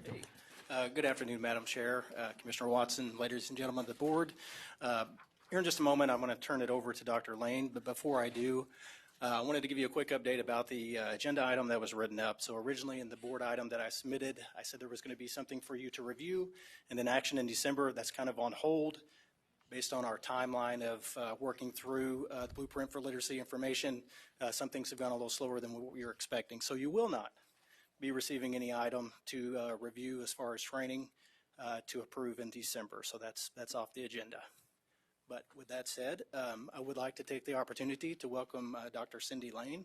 So over the last couple of months, I've had the wonderful opportunity to work with her. She's a great leader and has done a wonderful job trying to include us in the work of the Blueprint for Literacy, because she's in a very difficult situation. And every time I've been amazed about how she's able to take different personalities, different interests, and try to move us all to one common goal. So it's my pleasure to introduce her to the board. Thank you very much, Shane. I want to start by appreciating Shane and Dr. Curtis and Dr. Proctor. Dr. Proctor is our utility hitter. He described himself as something other than that, but we appreciate all the engagement. And I want to start, frankly, with thanking you. You're doing an incredible job leading this work. The blueprint is your support. We are clearly standing in the position of support, need to be informed by what you're doing, need to be informed by what you need us to do. How do we leverage the power of higher education to help you support transforming our literacy outcomes for kids? That's what this is all about. So I want to start with thanking you and appreciating. I know that as we developed the blueprint, it's a little messy and some confusion still there about what's the role of this blueprint. But let me just say, if you take away nothing from today, take away the word support. We are here to support. So with me, I have colleagues that are here to support. Representative McDonald is a member of our advisory committee. She's a guiding light. I appreciate her being present. We also have Bev Schottler, who represents the independent colleges with us today. And of course, your team is here. And then also with us is Kelly Oliver, who's the chief of staff and provides me with direct support as we do this work. But thank you. Thank you for your leadership. And I invite you to direct us to support the work that we're doing in a way that helps make sure the outcomes that you've set forward are impactful. And Member McNeese, I could not echo your comments even louder. The work that this board is doing is some of the most important work that I've had the privilege of witnessing in my career as an educator. And you know, I've been around a while. But having this board focus on literacy and focus on ensuring that every child learns to read is laudable and is an example for the nation. So I thank you very much. So today is about giving you an update, and I had forecast for you that we'd be standing before you this month with a fully developed course for approval. We have decided to advance excellent course, not a rushed course, so that you can expect to have those materials in your next month's agenda, and we'll talk a little bit more about that. So I want this presentation to go where you need it to go. Madam Chair, I can do a brief overview of the blueprint to remind folks where we are, and then I'd like to dig into the course development as an alternative pathway for teachers, and then talk to you a little bit about what we're doing with the Centers of Excellence in reading. But you take this where you need it to go, if you don't mind, please. So as you know, Governor Kelly signed into law Senate Bill 438, we referred to as the Blueprint for Literacy in April. And it really is a calling to bring us all together to solve the problem of having a third of our children who are struggling readers or not reading at all. And so the blueprint was established, and it's a workforce development initiative. The blueprint is focused on post-secondary education. I'm looking forward to Mr. Porter's question about higher ed. So it's about what we need to be doing in post-secondary education to support the work that you're doing. I mean, our job is workforce development and talent development, right? And we've been doing that in partnership with you for a long time. But the blueprint says we need to be a little more accountable for the outcomes and ensure that we are producing the talent you need for our children to be successful. So mission one, workforce and talent development. It also aligns directly with the Board of Regents strategic plan. The first pillar of the strategic plan for the Board of Regents is helping families. And how can we help families with something more important than literacy? Literacy and making sure their children learn to read is key because, as you know, reading is the underpinning of all other skills. So it directly aligns with helping families. The second pillar of the strategic plan is supporting businesses. We're supporting businesses by producing talent that's highly literate for the jobs that are today and in the future, and then frankly focused on trying to advance economic prosperity for all Kansans. So the blueprint's not this little side project from some former regent that's excited about it, although I think you could name one that is. It is truly at the heart of the strategic plan for the Board of Regents, highly influenced by your work. So what is this blueprint? I like to think about it as really a schematic and not a blueprint, because fortunately the blueprint is written at a high level. There are requirements, but it's not the detail you would expect in a blueprint that tells you where every plug goes, where the walls go, and all that. It gives us flexibility to be able to respond to what you're telling us and the field is telling us is needed. It is focused on developing educators with the skills of structured literacy and supporting families. So it partners very nicely with the work that your team was just describing. There are these 8 large areas of requirements, and I'm not going to spend a lot of time going through those with you. If you have questions, we can come back to that, because I want to spend time getting your input on our what is called today a micro-credential, which I'll tell you in a minute is not micro, and also the centers. So let me just pause a minute. You see those items up there. Any questions about any one of those that comes to mind that you'd like me to address? Ann? The performance assessment. Great. Thank you for that, Member Ma. The performance assessment is tied directly to our course that we're developing that I'll show you in a minute, called the Foundations of Science of Reading 1 and 2. And so our theory is that part of the disconnect or the opportunity gap that our educators have had is really being able to demonstrate through performance that they can instruct using structured literacy. So our course will have a series of performance assessments, meaning they teachers have to show that they know how to do the instructional component. Would that then, if that's okay, the tests that we approved, the Professional Standards Board approved and the board subsequently approved? This would be separate from that. Certainly, we would be glad to share with you what we're developing so that you can think about how else it might be used. But this is module by module, I'll show you in a minute, based on structured literacy. And it's the learn-do model, if you will. I'm going to learn about the concept, and then I'm going to have an opportunity to perform it with coaching.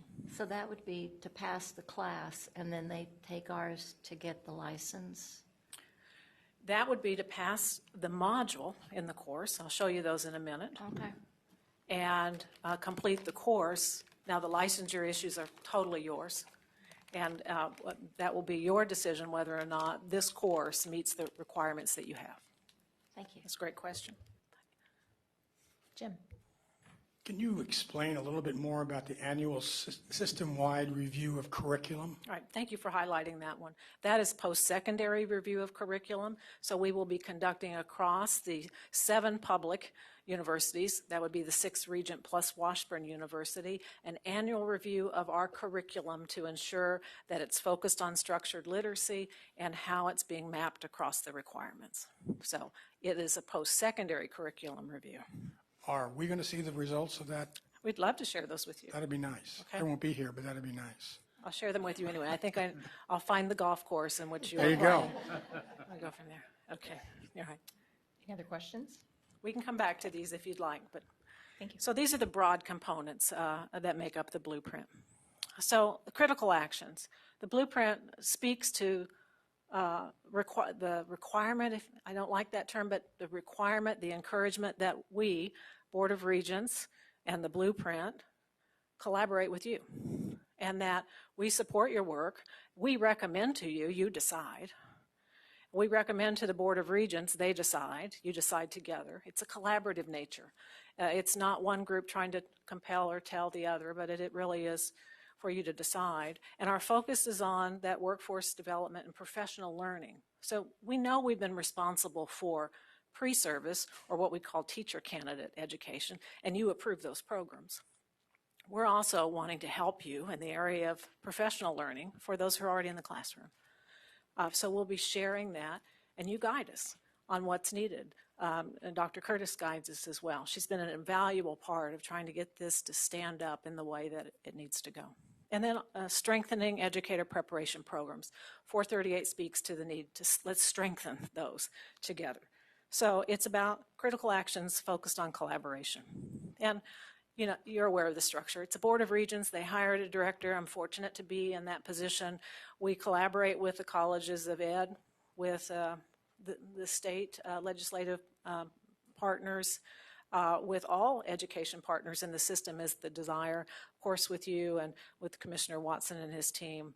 And we are working hard to build partnerships across all kinds of arenas in this work. And we have an advisory committee. You saw the list of those members in the previous presentation. Let me just say that the advisory committee is advisory. They recommend and they monitor. They're not policy, but they may recommend some policies to you as we move this work forward, but that will be for your consideration. So there are 25 members, 15 who are appointed and 10 who I've encouraged to come to the table because they have some expertise in the area of literacy, dyslexia, etc. Our goals. 100% of the elementary teacher workforce achieve a micro-credential in the science of reading. And I would guess that you may be asking me how we define elementary teacher. We're just defining it how you define it broadly. But the issue is that we want to encourage everyone who's in elementary working in that space to be skilled in structured literacy. And we'll talk a little bit more about that as we move forward. And then the other goal is that 90% of our children are reading at least at a level 2. I like to call this our 90% reading goal. Yeah. And also that we have 50% of our kids reading at a 3 or 4 or higher. But the essence is we want every child to read. And so that's the essence. But those are the goals that are in 438. So here's our current focus. 3 big things. This micro-credential that's not micro. I'll show you in a minute why. A plan for a centers of excellence, to have you start thinking about the long-term sustainability of our work to ensure that in Kansas we have excellent education, long past all of us serving the state. And so that's what the centers are about, and I'll show you more. And then building a movement. Like you all, we recognize that we need everybody's help. We need the chambers involved, we need parent organizations involved, we need education systems, we need everyone understanding that reading should be the #1 priority for the state, because it's the #1 thing we must do for our kids. So let's talk about that micro-credential that's not. In the law, it says that we are to collaborate with you all to develop professional learning, a micro-credential, or credentials in the area of the science of reading. And we started off thinking about this course called a micro-credential. But as you can see, as we're unfolding, it's bigger than micro. A micro-credential, as you all know, it suggests that you can learn something in a little snippet and then you're ready to go and it's stackable. But in order to bring an option to you that we think is high impact, that is connected across, and our literacy experts across our 7 public universities are developing, and we're going to be partnering also with the independents. In order to bring you the best option for consideration, it's not just micro. You'll see in that last box that this course is estimated to take about 180 clock hours. That is equivalent to 6 college credit hours, 2 3-hour credit courses. It is focused on the implementation or application of the science of reading, specifically structured literacy. As I heard your team talk, that's where this team is taking letters, to not just the knowledge part of it, but actually how do you implement it in the classroom. So this course is striving to do the same thing. And that we want to offer a variety of formats so that educators can think about their life as a whole and decide what format works best for them. So for example, online or in person, hybrid, It might be a summer experience where they have intensive work in this area. So it's going to be responsive to what teachers tell us that they need. It's personalized, and it's got personalized coaching. So the course, organized in modules, here are those modules tied to your question, Member Ma. So after each of those courses, there's that performance assessment. But for me, one of the most important things that we're crafting in this course is that there's personalized coaching. So I take I'm enrolled in the course.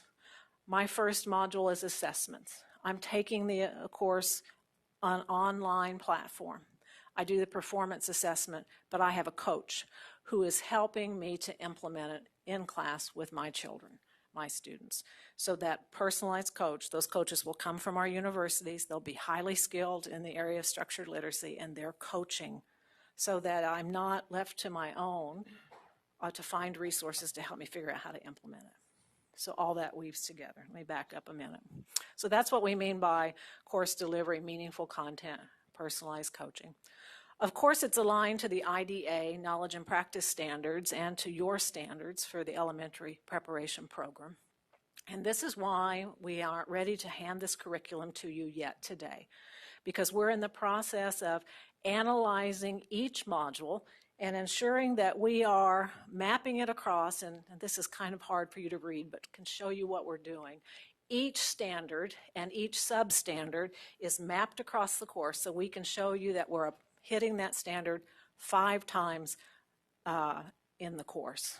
And so you will be getting, Dr. Curtis will be getting for review the course, all of those modules mapped in this way, so you can see how many times that we're hitting that standard and substandard with that coaching, so that teachers, when they complete this course, really have a strong foundation in structured literacy. We're also building syllabi that we'll be sharing with you as well, so you can see that, and you'll get to see examples of that performance assessment. So trying to tie all that together has taken us a little bit longer than I initially forecast for you. But the quality of what we want to present you is driving our timeline. So I expect that we'll be able to hand that content to Dr. Curtis and her team by the end of next week. At least that's my aspiration. And we'll have an outside third-party expert in the area of structured literacy also validating this curriculum. So you'll get that report from that outside authority that says this course has strong alignment with the knowledge and practice standards. The blueprint will also pay for the teacher's tuition if they're a Kansas teacher to take this course. The law says no expense to our teachers, and so we're going to pay for that tuition. We'll be asking the Board of Regents to establish what we call a market rate tuition, so it's the same across all institutions that offer the course. So no cost to teachers, but high impact. That's what we're after. I said a lot. I mean, before I talk about the centers, I want to pause, Chair Haas, and see what questions you have. Betty? Thank you, Madam Chair. Thank you, Dr. Lane. My question, when we talk about comprehension, and one of the areas that I hear a great deal of concern is how, once they've learned how to read, to absorb what they've read. How is that addressed under comprehensive? Does that make sense, what I'm asking you? It does. It's one thing to read it, it's another thing to understand it, right? And so in that module in comprehension, our faculty will be working with the educators in the course to help them have tools so they can determine, is the child just calling words, or do they really understand the content? So, I mean, that's the point of reading, right? So we will have that built into the module, tools that teachers can use so they can help support young people truly understand what they're reading. And I mention that because I hear a great concern of, you're able to read this. Now tell me what you read, and it's like, right.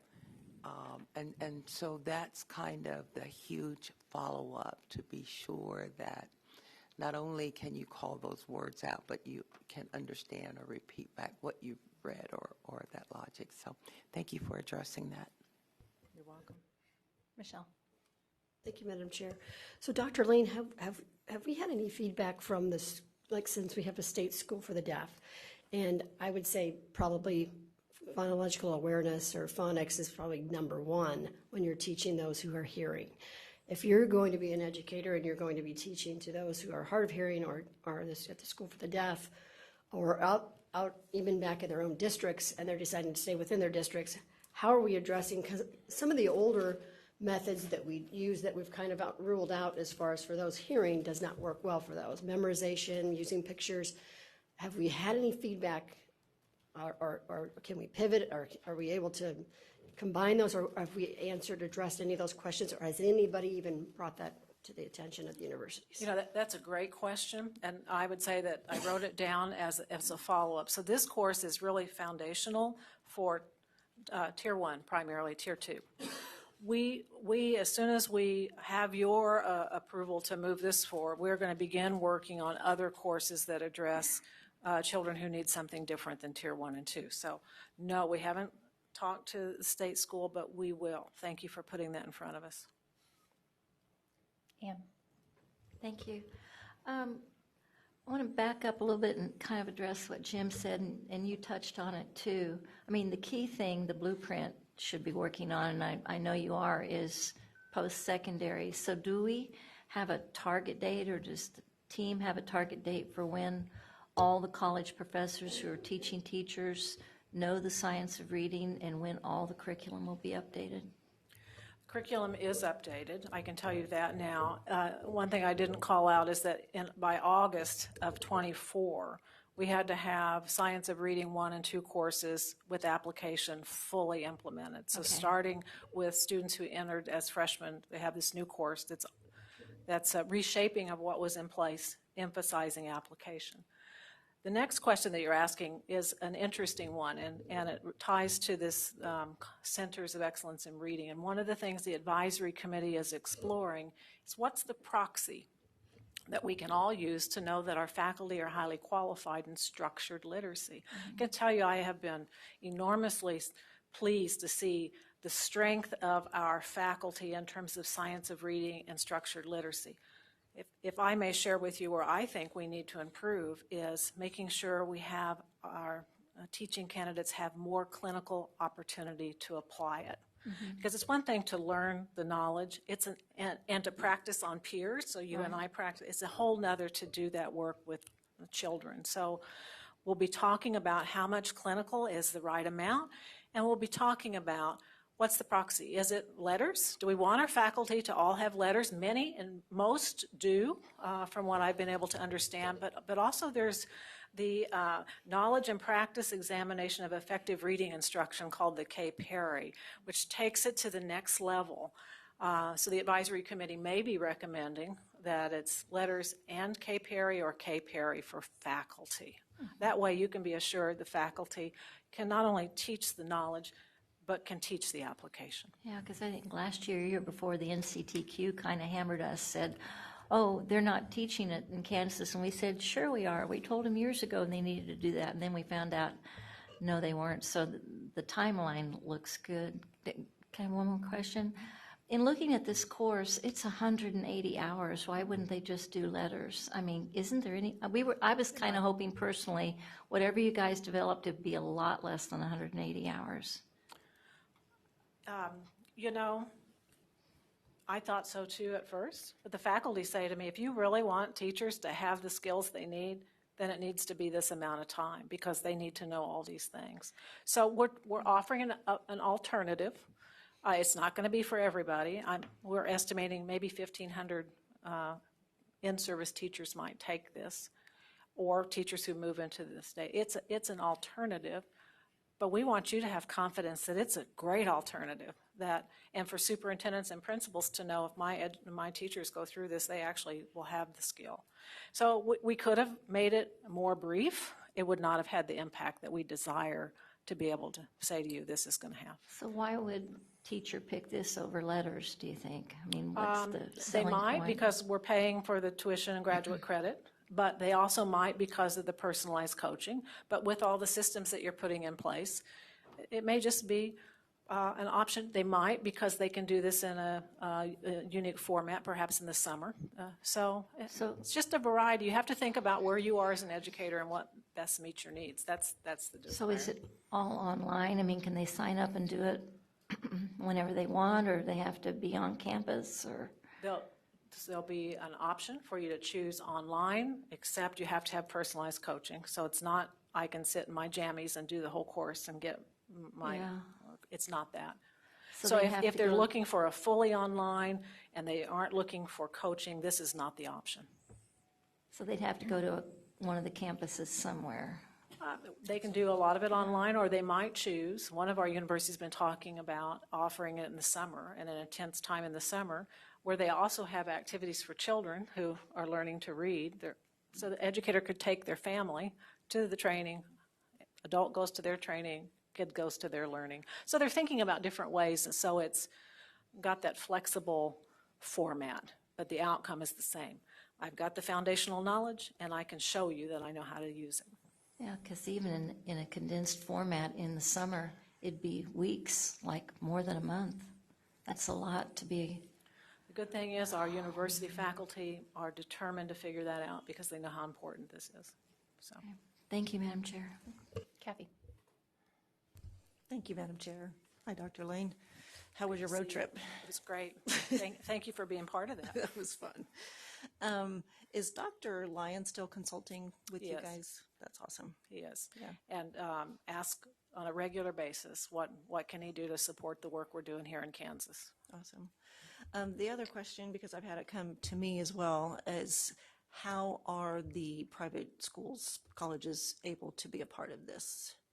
So any Kansas teacher has access to the curriculum, and we're in conversation, Dr. Schottler and I are talking about what's the right way for connection with the independents. This is not about public versus independent. It's all of us working together, so we're in the process. The independents are also developing a course that they can offer exclusively, so we're still working through the details on that. Okay, but there is conversation happening. Okay. Absolutely. Awesome. Right. This is about supporting educators and helping kids. That's what it's about. Thank you. So we'll be bringing you these materials, getting them to Dr. Curtis for her review, getting them to the third-party evaluator for review, and hopefully having them on your December agenda for your consideration. So I want to talk to you a little bit about, well, here's the overall timeline. We're looking for the regents to approve in December, for you to perhaps give preliminary approval in December as well, to offer for licensure. That's totally your call, and then launch the course in March. We have a lot of work on the instructional design side to do after the first of the calendar year. So again, value added, a focus on instruction, the decisions about licensure are yours. So let's talk briefly about these centers of excellence. And this has consumed a lot of the manpower and thought power of the advisory committee. The law requires the advisory committee advance a plan for 6 centers of excellence in literacy by January 1st, 2025. So just as we're forming and developing as a team, we're also taking on this big project. I have to tell you that Friday of this week, we'll be looking at a draft plan, and it's my hope that it's very close for approval to stand up not just 6, but 7 centers. The 7th one will be in partnership with the Center of Reading at Pittsburgh State. Those centers are all about helping to prepare and support educators and leaders and supporting families with evaluation assessment resources in collaboration with the school district. So they're a network. They're not a place. The word centers kind of implies that you have this place you have to go to. There will be a place, but it's a network. So we've identified what we call catchment areas across the state. We've identified lead universities for each area, and part of the planning is how are you going to connect independent colleges, community colleges, tech colleges, and anyone that's doing work in the area of literacy, service centers to provide resources throughout the catchment area. Now, this is about supporting the work that you're already leading to provide coaching in schools in support of what the schools are doing under the leadership of this team. So I'll have more details for you about the centers after Friday. But pretty excited about this is that long-term sustainability network, leveraging the power of the universities to share their expertise, to bring forward resources so that every child learns to read and that every educator has the support they need for success. So those are the two great big initiatives that we're doing, keeping our eye clearly focused on this. It is possible to teach every child to read. How we're going to get there is working together. So, Madam Chair, any other questions I'd be glad to address. Do you have a few more? Kathy? Dr. Lane, and I think it came from our time at Fort Hays as well, but something you just said. So these centers, so to speak, these networks, they're also there to help the district who might have a student, a family, who maybe they're just struggling to provide what they need. Then they would be able to lean into these as well. Right. So that third area, it's about families, and it's about helping school districts build capacity to serve that child. It's not about children going and having intervention and tutoring somewhere else, but it's about working together. But the expertise to evaluate and to assess and to help a school district identify exactly what this child needs, working with the family and providing those resources. Right. Okay. So how do you see that playing out, if you can at this point, when you look at the western part of the state and you have Fort Hays and a couple of community colleges? Right. How do you? You know, Fort Hays is a challenge there with a big catchment area, and so partners with service centers, partners with all the education providers, identifying resources that perhaps we locate in other areas of that catchment area so they can provide that support, or having a mobile unit. One of the things Fort Hays presented, and I believe they talked to us about, is having a mobile van that would be equipped with the ability to assess and evaluate and actually go to the family and then help the school district. So again, it's that network. I wish now, and some of our advisory committee members said the name centers is just not the right name, but it is what's in the law. So, but it's really a network. It's bringing all this expertise together. Thank you. I just wanted to kind of get some of that more out there. Ann. Thank you. And my question was the same as Kathy's, really. I would think we would want the centers to train the teacher to assess and teach the child back at the school, not have the child go somewhere outside the district. You're conceptualizing that just right. Our first role is to provide support to the school and the educator and the school psych and the support staff that's there. They may also say, we can't quite put our finger on this. Can you help?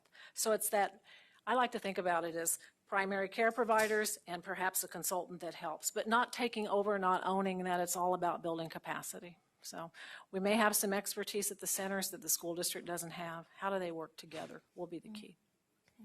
Thank you. Jim Porter. Thank you, Dr. Lane. Mr. Porter.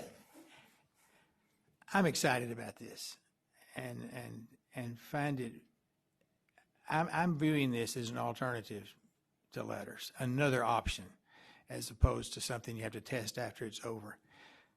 I've got two concerns. One of them is hours, and one of them, and I don't know whose is, but one of them is I want to make sure that every teacher has the opportunity to learn effectively, and part of that is whenever they become a student teacher, and this is our problem, they need to be, their cooperating teacher needs to be an effective teacher, effectively trained. I don't have a whole lot of experience in higher education, 2 years before I came to Kansas, where I actually scheduled and arranged for professional development in balanced literacy. Terribly sorry. And that was very effective for those kids that were going to learn anyway. But it left a whole lot of kids out.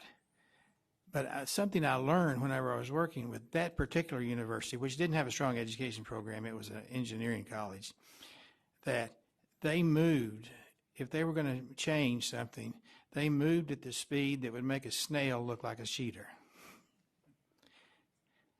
And so that's why I'm concerned, and that's why I asked the question before. You know, I haven't seen, in my experience, quick movement. And for those that are training teachers to teach reading who have done it one way for the last 25 years, how are we going to be assured, you sort of addressed this, can we be assured that they actually, whether or not they're teaching the freshman course or whether they're teaching I'll talk about micro in a minute too, that they actually have the training and the skills to do that. And I think this is an area where the Board of Regents and we can work together to do that. I think that would be a great conversation for you to have with my board's leadership too. Okay. But let me tell you that I have the last few months has been enlightening because the faculty have opened their arms to say, here's what we're doing. How do we make it better? And they're moving. Just think about it. A couple of thoughts. We now have 7 public universities all working together on this content. They're designing the course together. They're thinking about the performance assessments. They're designing all that together. That's never happened before. So they're coming together because they understand that we need to do things differently to get the outcomes we want. They also are talking about how much clinical experience is enough for pre-service teachers to really be able to be hired by a superintendent, and that superintendent can be confident that that teacher will need support, but he or she has a lot of the basics and knows how to begin and what to do. And so they're working on that. And within this 4-month period, we've stood up new courses in the science of reading that are already implemented. We're designing this new course that's ready for you to review just 6 months into the blueprint. We're designing centers of education. All 7 of those brought proposals that were just amazing about the kinds of resources they want to leverage on that. So they're moving. I would say that we all need to kind of set aside the notion that we thought that universities move slow and to say they are moving at a pace. Frankly, it's been hard for me to keep up with. And you know I like to move quickly. It's not perfect. We also need to give them permission to be learners. So establishing a community of practice for faculty so we can keep things moving.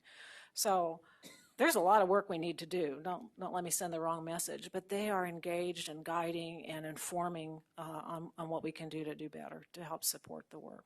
Well, and I had the privilege of being involved in some of the planning, you know, early on, and so quite frankly, I've bought into it. So I'm concerned with the word micro-credential because I can get a micro-credential in something this afternoon. Right. And I don't want that to be misinterpreted because this is not a micro-credential. And I think maybe the messaging there needs to be.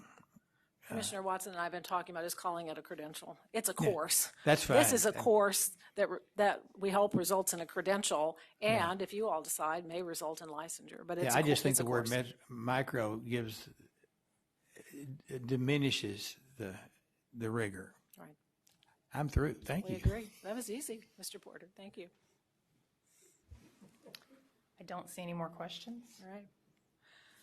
Going once, going twice. Okay. Thank you for this opportunity. I look forward to your guidance and to continuing to figure out how the blueprint supports the work you're leading. Much appreciated. Thank you so much, Dr. Lane.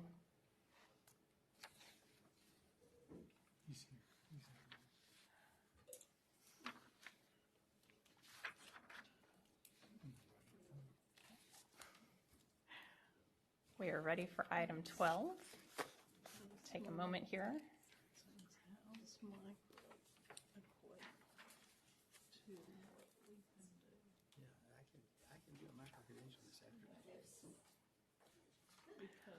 Welcome, Bill Faflick.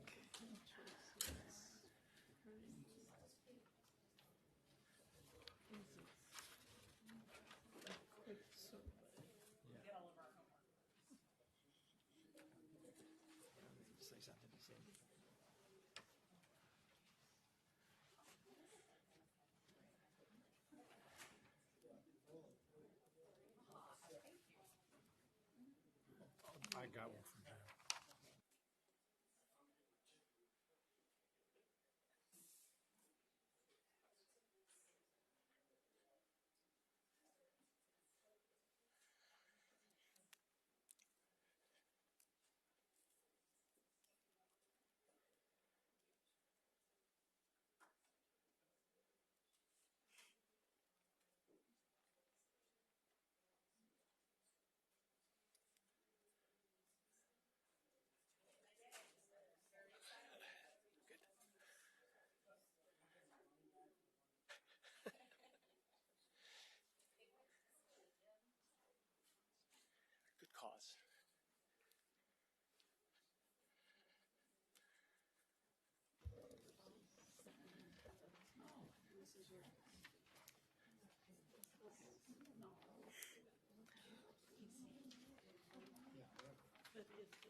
Whenever you're ready. All right. Well, thank you for the opportunity to come before the State Board of Education and make the annual report on behalf of the Kansas State High School Activities Association. It's very good to see you. Congratulations to a couple of our board members who were reelected, to Ms. Arnold, who will be returning, to Chairman Haas. Thank you for your leadership for both of you, and for congratulations on your reelections. And my best wishes to Mr. McNeese and Ms. Ma and Dr. Horse as they retire. We are so grateful for their steady leadership, for their strong advocacy for Kansas kids. We are certainly better because of the leadership that they have provided, and you will be missed. So on behalf of the High School Activities Association, I'm a little bit later in the calendar year than normal, so I have a little bit more information to share with you. So I'm going to ask you to buckle up, and here we go, because I'm excited to share some information with you about the great things that are happening with Kansas kids across the state. First, we have one new teammate that I want to introduce you to. Dr. Megan Hageman is our newest administrator. She comes to us out of McPherson as an assistant principal and is responsible for our performing arts. She hit the ground running, doing a wonderful job for us, and I really look forward to you having the opportunity to interact with her. As always, our activities are focused on student growth. We are not the same as the purpose of every team or the goal of every team to win the game, to win the championship, but instead to teach, to have students learn and grow so that they are prepared to be successful in school today, as well as successful in the next opportunities they have in life. So we really appreciate the opportunity to provide this work and provide these opportunities for students. Our focus, you can see on our screen, is not a lot of difference from last year, though we really put a lot of time and emphasis into these particular areas, and you'll see these highlighted through the slides that follow. First, we always talk about risk mitigation and making sure that opportunities for students are at that gold standard, and we encourage schools and mandate schools have a number of processes in place so that those students will be in those best environments possible. First, we have a pre-activity timeout, which is that meeting prior to any event where administrators from both teams come together, review emergency action plans, take care of any business that needs to be done so that access to emergency equipment and other processes would be there and ready. Also helps in terms of fan behavior, certainly an issue that we continue to address, and knowing who your counterparts are from opposing teams is very critical to the success of any one of our events. Emergency action plans are certainly nothing new to the High School Activities Association, though they do become new for a number of Kansas schools. We have had in place the expectation that all of our teams and all of our clubs have emergency action plans for every place they practice and every place they play. And oh my goodness, I just went way too fast. I'm not that fast as we talk through things, but a nervous thumb, I suppose. We do have these emergency action plans in place, and we have been in the process of having those rehearsed. It is now part of state statute, or will soon become state statute, as embedded in SB 19. Those cardiac response plans are critical, and we know that not just our high schools and middle schools that are members of our association, but all of our elementary schools as well will be expected to have those emergency action plans. I am certain more information will come from the Kansas Department of Health and Environment in that regard, and we are prepared to support our member schools in that regard. We do have scheduled days for those rehearsals to take place. One of the most important tools that we use to ensure student safety is a pre-participation physical exam. We did modify that last year, not in terms of content, but where that content is located. In an effort to provide privacy for student athletes, we have adjusted where and what needs to be submitted to the school leaders. Certainly all health information is welcome because it helps students when their whole picture is known for the healthcare providers in the school. But now we require only our page 4 to be submitted. We're finding that most schools are still receiving the entire 4-page document, but with page 4, with that critical crisis information, so schools know who's asthmatic, who may be subject to epileptic seizures, those medications that might be necessary are forefront and can be shared with those that are charged with taking care of students when they're spending their time with them outside of the traditional school day. And access to the school nurse might not be available. We have a strong emphasis on concussions, and we do have standardized concussion recording protocols so we can track that data, use it with our sports medicine advisory committee. Every fall, we know Kansas is going to be warm. Not only will it be hot, it will be humid. So our wet bulb globe thermometer, we continue to invest in providing that resource for schools across the state. Every high school in the state of Kansas has a wet bulb globe thermometer to measure those atmospheric conditions, ambient air temperature, that radiant heat, solar radiation, all that impact, so that coaches and athletic administrators can make good decisions about practice in their specific location. That practice continues. Every high school has those. The association bought 50 2 years ago, another 60 this past year, and we're continuing to provide those at middle schools across the state, those especially that are separate from their high schools and are not able to share that information. Even without those, we have a protocol in place that allows schools to measure that wet bulb globe thermometer reading so that they can make those good decisions. Occasionally, we'll have those issues where students are injured in our activities, and so that you know, and as a point of emphasis for our school leaders, our catastrophic insurance policy is in place. It does provide a $25,000 deductible program that goes up to a $5 million cap over the lifetime of that student working through an injury. So unfortunately, it's come into play more often than we would want it to, which would be once or more, but we do know that it is a tremendous relief for families to have access to those resources when those bills begin to pile up. That covers every single one of our activities, all 34 of those activities, every place students practice, every place they play, as well as when they are transported to and from school to that athletic venue. So in a school vehicle, not on their own. Okay. We did make a number of changes this past year. There's a brief summary of what those are, but really how they apply needs to be that point of emphasis. I want to share with you what's new in my report today, as well as then save some time for questions at the end in any one of these areas. We did have 2 exemptions for our non-public school students who transfer back to their public school to provide that immediate varsity eligibility, which is something every athlete covets. A student who has been practicing or playing with a team as a homeschool student and transfers to that school can have varsity eligibility in that activity. Likewise, a student who leaves for a short period of time comes back to that very same school where they participated previously would have that eligibility when they go to that non-member school.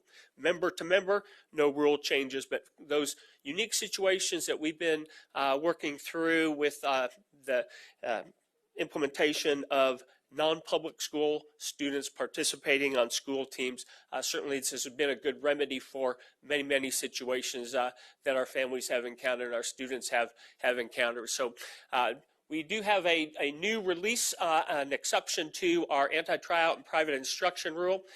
We had a number of students that were not eligible during the course of their season to go to college tryouts.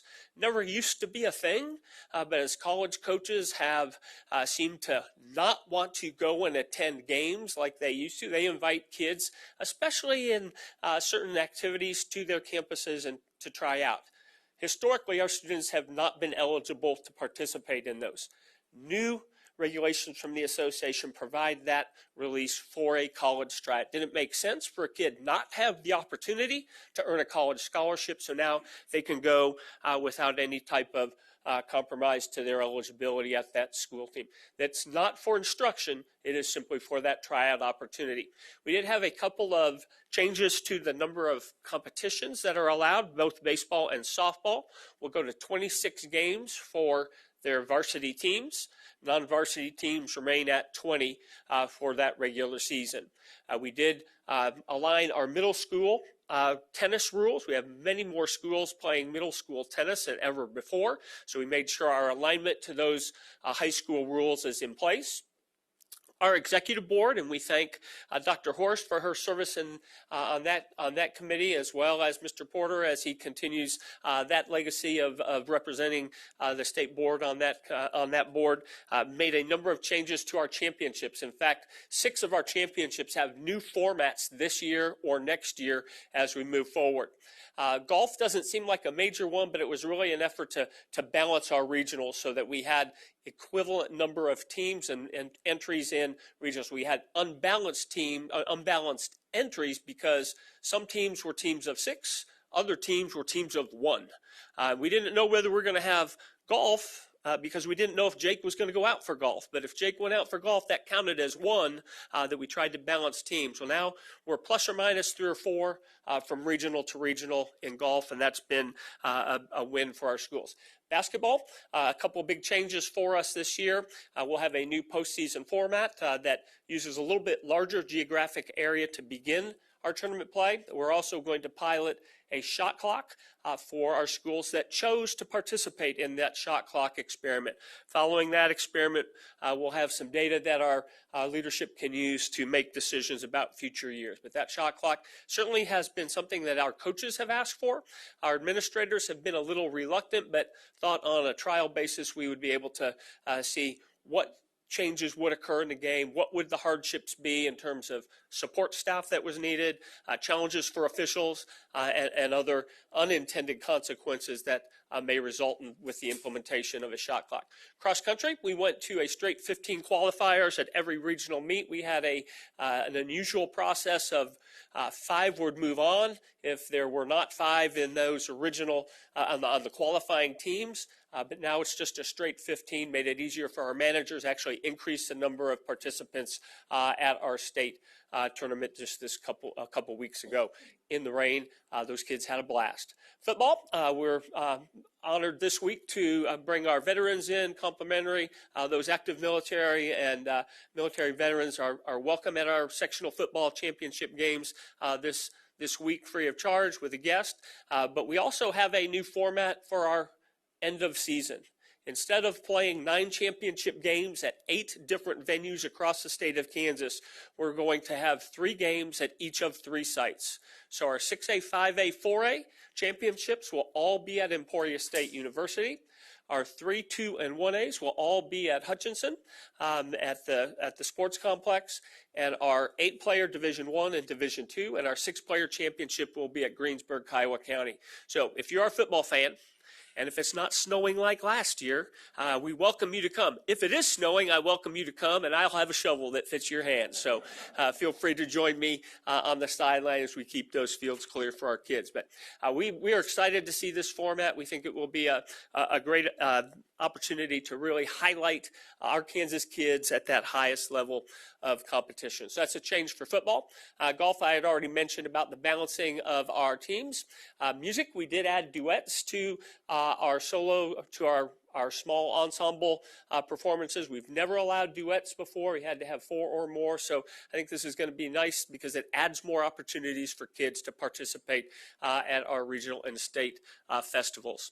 Soccer, we did a couple of things, mostly on the risk mitigation side. We reduced our mercy rule from 10 goal differential to 8, so that we were finding a lot of poor behavior occurred late in those blowout and lopsided games. So moving that forward, as well as changing our overtime procedure, certainly was a good thing. And we just experienced this past weekend something similar to football. Instead of 3 different championship sites for soccer, we had all of our championships back to back to back on Stryker Field in Wichita. Right next to that field were our consolation games, where our 3rd place trophies were awarded and 3rd and 4th places identified. What a great experience for those kids, and the atmosphere was much different than we've had at some of our other state soccer championships where they have been single games. So it was good to see that change, and we know we'll continue to refine that to make it an even better opportunity for our students. Our tennis policy is changing slightly in regards to classification. We want to make sure we maintain the same number of tennis championships that we've always had. In order to do that, we needed to adjust our difference between our 4A championship and our 3 through 1A. We've always had a break between those, but we've gone with 40% of those schools in that total 4 through 1A and had them compete for a 4A championship, and our 3 through 1A was the remaining 60%. That helped balance the number of individual entries. In this case, we found that in tennis, it would work much better looking back at the last 3 years of data to go 45-55. So we'll do that starting this next cycle and believe that that will provide a same remedy that we realized in golf when we manually moved teams. So I think that will be a good change. One of our premier events is our state championship track and field meet in Wichita every year. One change for this next year, besides the stadium being half gone, is that stadium will begin to be rebuilt. We'll have bleachers on the east side and permanent restrooms and structures there. We really appreciate Wichita State working around a schedule that allows our meet to stay in one place. It is quite an atmosphere to have 12 championship track meets in 2 days at one venue. Some of the performances you see there are quite astounding, and I'd love to have you come and be part of that event. But with that, we want to make sure we have the best athletes qualified for that, and sometimes in those regionals, we have some imbalances. So instead of taking the top 4 individuals at each of 4 qualifying regional sites, we're going to take the top 3, and then the next 4 best performances. So we may end up, if you're 5th, still qualifying for the state meet. Historically, you were done. 6th might make it. 7th, it's not over yet, because if your 7th place performance at regional is better than the other performances across the state, you'll have that opportunity to move forward. So we believe that this will be a good change for us. It's very difficult to balance some of our activities by quality because you try to decide, do we do the boys team or the girls team, or do we separate those out? And in track and field, do we go on the strength of the sprinters or the jumpers, or maybe the throwers or the distance runners? So it's very difficult to do that when you have 18 championship events and for each gender. So we look forward to this change. I think it will make that meet even more competitive. We went through our first ever format change for volleyball for our 3 through 1A schools. Our smaller schools did something very similar to what we'll do with basketball. We mirrored our state tournament, where we played a regional tournament on Monday or Tuesday for our 3A and 2A, and then our 1As played on Tuesday, or Division I and Division II. Remember, we have 7 championships for volleyball, and so we played a quad on Monday or Tuesday of the week and moved the top 2 teams to the Saturday single elimination tournament. So the qualified 2 out of Monday or Tuesday, and then grouped 2 of those together and had one champion come out of each one of our sub-states on Saturday, and that was a 6 through 5A. Takes a lot of officials and a lot of gyms, and our folks rose to the challenge and made that happen. Very, very proud of our volleyball community. Wrestling, we are finally at the point now where instead of being able to put championships together, we're having to split them apart. We will have the same number of girls' championship wrestling tournaments at the state level as boys. So we will have our 6A tournament at a brand new venue for both boys and girls side by side at Blue Hawk Arena in Overland Park. Our 5A will remain in Park City at Park City Arena, formerly the Hartman Arena just north of Wichita. 4A will be in Salina, and the 3 through 1A goes back to Hayes. In each one of those sites, girls will be on half the mats, boys on half the mats, exact same schedule. We have had 3-day tournaments. We have had 4-day tournaments. This is a 2-day tournament for both. Boys and girls side by side. Will be great environment for those student athletes that are wrestling for that championship. So we're looking forward to that and really appreciate the support we have.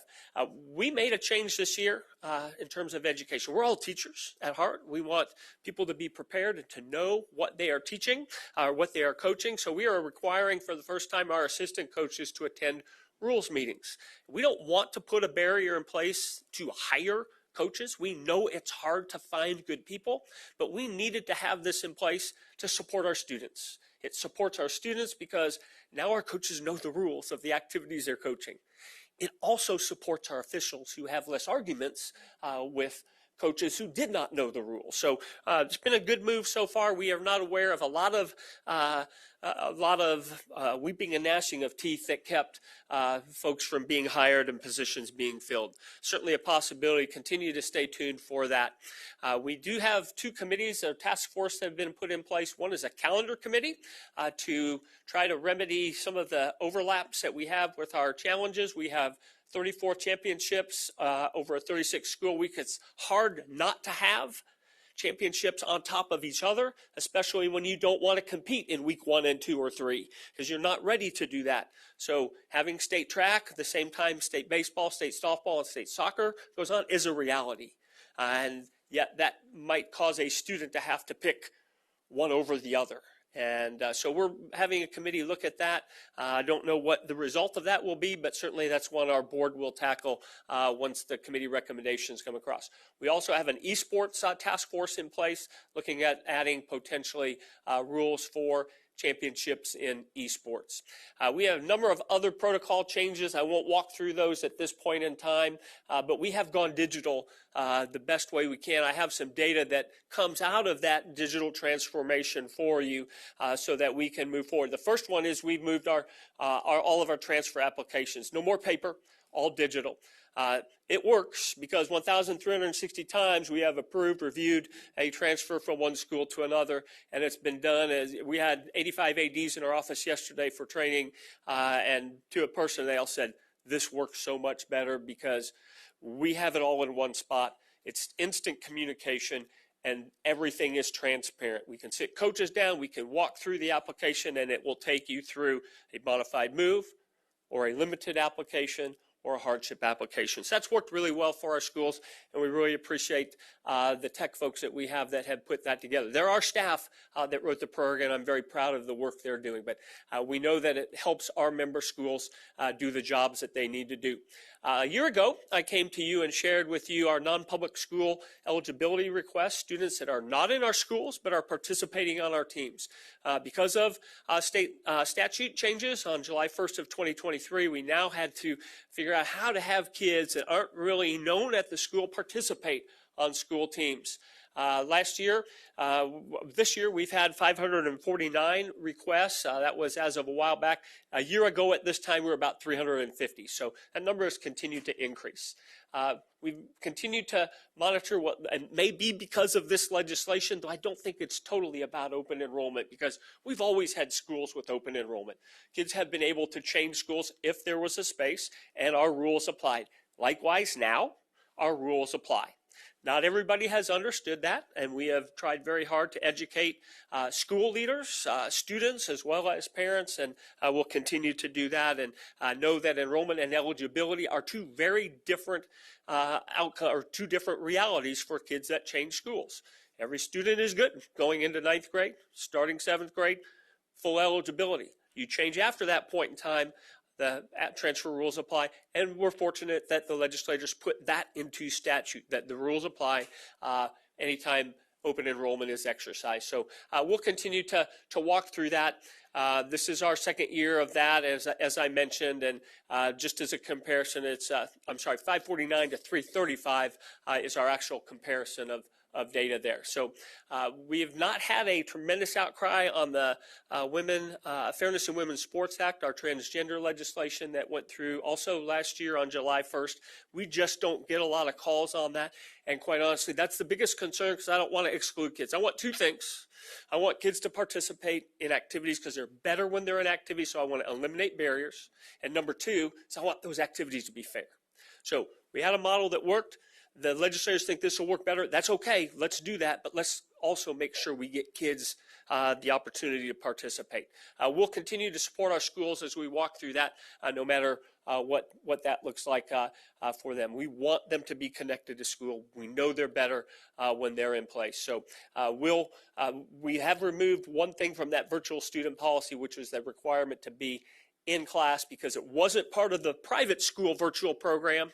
So we took it out of the public because we are having kids choose not to go to public virtual schools because of that one requirement. So our school said, Let's take it out. Let's mirror those and not have a double standard. I think that was a good move.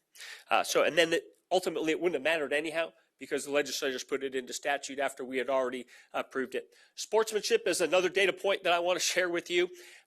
We've had a few cases where kids have misbehaved.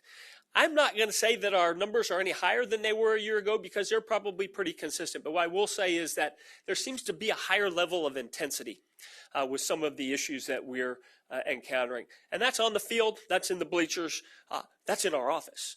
With the intensity of some of the demands, calls that come, you know how it is as a school administrator, and you hear from your people. We're no different in that regard. But 162 football ejections, 137 soccer, only one volleyball. These are not, and that's what the supporting data underneath it says, about the style of play. It is 100% about poor sportsmanship, behavior, fighting, using profanity, doing things we would never allow in a classroom, yet they're taking place on our field. So the response is a consideration of a potential suspension following that. We have a suspension in place for anybody that attacks an official, verbally or physically. They're suspended, a minimum of a game. We've asked our membership to consider, and our board will consider when they meet next year, some of the challenges that we have. By the way, the best resource we have to address that are the people that you have employed, that our member schools employ, the administrators. They have to be present. They have to be engaged. They have to be responsive to what's going on. They permit it. They're promoting it. That's been our message. We continue to teach that. We continue to advocate in that regard. So with that, other resources, there's an abundance of those. We're changing one of our longstanding sportsmanship standards, which is a state championship basketball tournament award. I love this award, but it could only go to 4 schools, because it was those that made it to the state tournament and won their first game, their quarterfinal game. So out of my 36 4A, 5A, 6A schools, only 4 of them would make it out of the 36 in each one of those classes. Out of our 117 1A schools, you're talking about 4 that have the chance to win that in each of the divisions of 1A. So we're going to do it all season long. We're going to use the same rubric. We're going to go through the same protocol, except our leagues are going to pick that school that best embodies sportsmanship as we expect it to be, with their players, with their coaches, with their fans, with their band, with their cheerleaders. All of those things are in place. And then we will provide a sportsmanship state championship trophy for that league winner. So the Ark Valley Chisholm Trail, the Wichita City League, the Centennial League, whatever league it is, will have the chance to award that to one of their peer schools as voted on by their peers. We think that's going to be very powerful. Our board has challenged the staff to make that more than just basketball. We will, I expect, but we got to get through the first one before we move forward. Basketball shot clock, I mentioned it before. We're actually up to about nearly 40% of our schools are going to participate. Some in every class are participating, some in every class are not. A lot will come from that as we move forward. I already mentioned our committees. Performing Arts School of Excellence Award. If you come to the Governor's Scholar every year, the band or the pep band that performs at that is the winner of our Performing Arts School of Excellence Award. This year, it's Olathe East. So when you come that first Sunday in May to Washburn for that event, the Olathe East Band will have that first right of refusal to come into play for the governor and for all of the guests that are there for that great award. It's much more than just that pep band. It is excellence across the whole performing arts department. We're very proud of that. We are thrilled to have our second 3-year agreement with Capital Federal to have Keisha covered, 4 journalists that we're able to employ that tell the stories of the great Kansas kids, the work they're doing, the accomplishment they have, not winning, but doing things the right way, exemplifying what we want to see in those that represent our schools. Not only do they allow us to employ that, we give out 34 $2,000 scholarships to students, 1 in every activity. If you had a kid in multiple activities, they've got to pick the one. if they're in gymnastics, that'd be the one to pick because that's the activity that doesn't have as many kids. So certainly would be one. But we have them in every single activity. They come from our smallest schools to our largest schools, from the north to the south to the east and to the west. And truly, I think, $2,000 as a dad who's had 4 kids go through our state Board of Regents schools, every bit helps, and that certainly would have been a really big help. So we're excited to have that happen, and again, and we know it's in place for the next 3 years. So I won't talk about the regional administrator meetings because I know my time is expiring, but we did have regional administrator meetings where we went across the state and talked about 3 buckets of ideas. One was about our championship qualifying process, one was esports, and then the third was this sportsmanship behavior issue and whether or not this suspension policy would be appropriate. That data comes back to our executive board. They will take next steps when they meet next week, and then we'll go to membership with that as we move forward. We continue to provide an emphasis on developing a quality pool of officials that are used by our schools during the regular season and by the association for postseason. One of the biggest things, and I say thank you for this to the State Department of Education, is a brand new course called Ref Reps, where high school kids are taught the basics of officiating. And they will go through a 4 to 6 weeks module on every activity that they are interested in, and they may learn how to be a football official or a basketball official or a wrestling official. And we started with 29 schools, and we're up over 70. And we literally, as you can see, are across the state with that. So thank you for allowing that to be one of those elective credits, and we're certainly appreciative of that. That will also help teach the rules of our activities. Our championship season is well underway. We've had a great fall because we're getting to see kids participate. The pass that you received will allow you to do that. I hope you're in Topeka next week because on Tuesday we will have our Unified Bowling Championships over at the Bowling Center here in town. And what a great way to see our 4th championship for Unified Bowling, where we have students that are our athletes with cognitive disabilities partnered with our traditional students in that mentoring, friendship, development, connective way. I would say kids don't care about the championship, and that really is more true than ever before at Unified, but some of them really do, because when you hand out that trophy, they won't let go of it. It is quite a lot of fun, and I hope you can come and watch some of that, or come to our Game Day Spirit Showcase, but bring your earplugs, because that will be 2 long days at Stormont Vale Event Center here in town. We have got great people just like you that are serving, and our Hall of Fame committee selected these individuals for induction this past year. They meet again in about 4 more weeks to select our new class. I talk often about goals and purpose. The goal of every team is to win a championship. Yet the purpose of the Kansas State High School Activities Association, who sponsors these championships, is to make sure these activities, whether they be sports, performance, or student leadership, connect kids to school. They connect student to student, student to adults, student to school communities. Kids are better when they're in our activities. And I thank you for supporting something that matters for those that matter to us. Because we do this for our kids, right? We do this for your kids. They're all our kids. And while there's a lot of them, they have names like Hope and Jake and Nate and Abby. And that's me as a track coach with my 4, but now I have the super alternate, Gracie, valedictorian, class of 2041, Shawnee Mission Northwest High School. Put it down on your calendar. Join me as we celebrate Gracie walking across this. No pressure, right?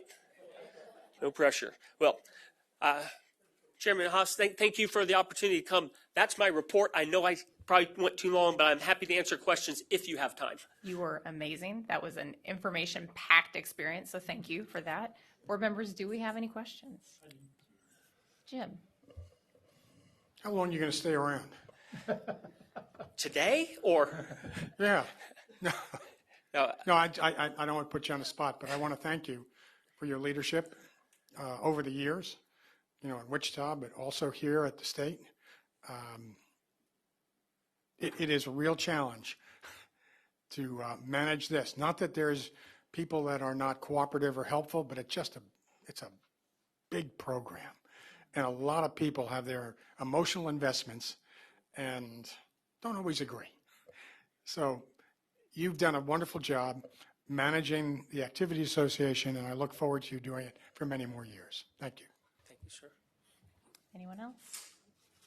Thank you for highlighting the purpose. I really appreciate that. As a parent, especially, I've got one in dive and one in choir.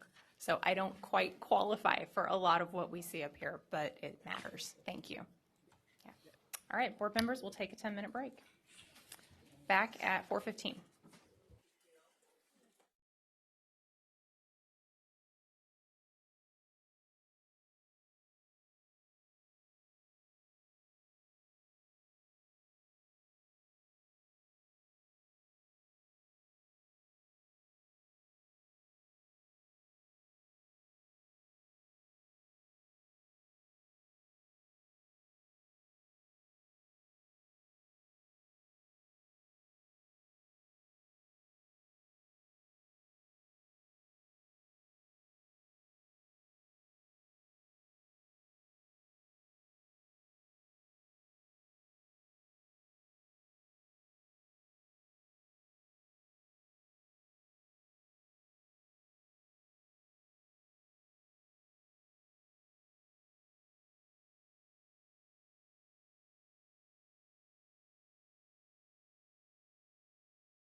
We are ready for item number 14. Wait, I can count 13. There we go.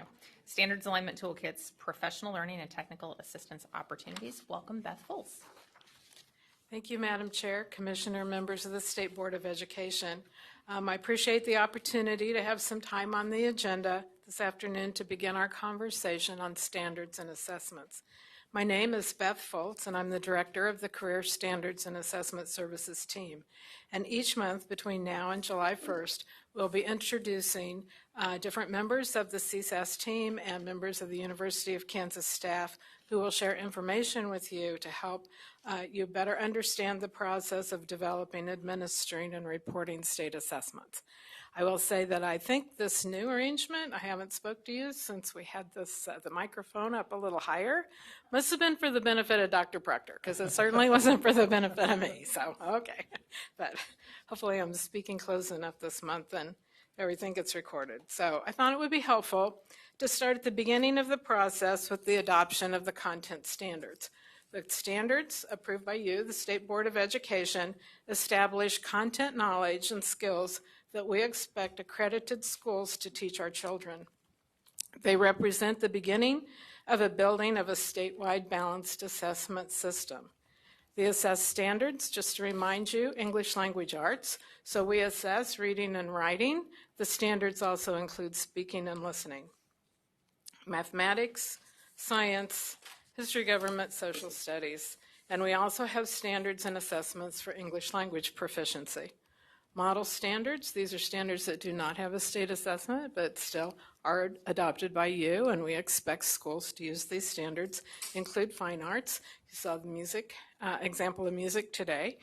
The arts, both media and visual, theater, dance, and then we have computer science, family and consumer sciences, health education, physical education, library and information technology, school counseling, world languages, and social emotional character development. As you hear every month, the KESA School Improvement Model identifies standards alignment as one of the 4 fundamentals. As promised, KSDE will be providing support to systems, buildings, and teachers to help them better understand the content standards, align the content and the standards to their curriculum, and provide best practices to help teach content knowledge and skills to all students in Kansas. Today, the program managers will share their plans to collaborate over the next 15 months with the service centers to provide standards alignment professional development. Jennifer Hamlet, the program manager for math, will lead the presentation, followed by Stephanie Alderman-Oler, science, Nathan McAllister, history, government, social studies, and Lori Curtis will share ELA, and then follow that with structured literacy. Not presenting today, but also included in the program manager's project with the service centers would be Kent Reed, and that would be school counseling, health, and PE. Each program manager will briefly introduce themselves, provide you just with a little bit of background to help you get to know them better, and I would ask if you would hold your questions to the end so each of them can share their slides.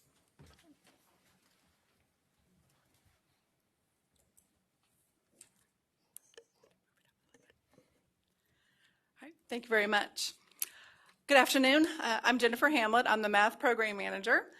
This is my second year at KSDE. I just came out of public education when I joined the agency after 27 years of teaching middle school, high school, and some dual credit math courses, and then also was a building principal preschool through 8th grade.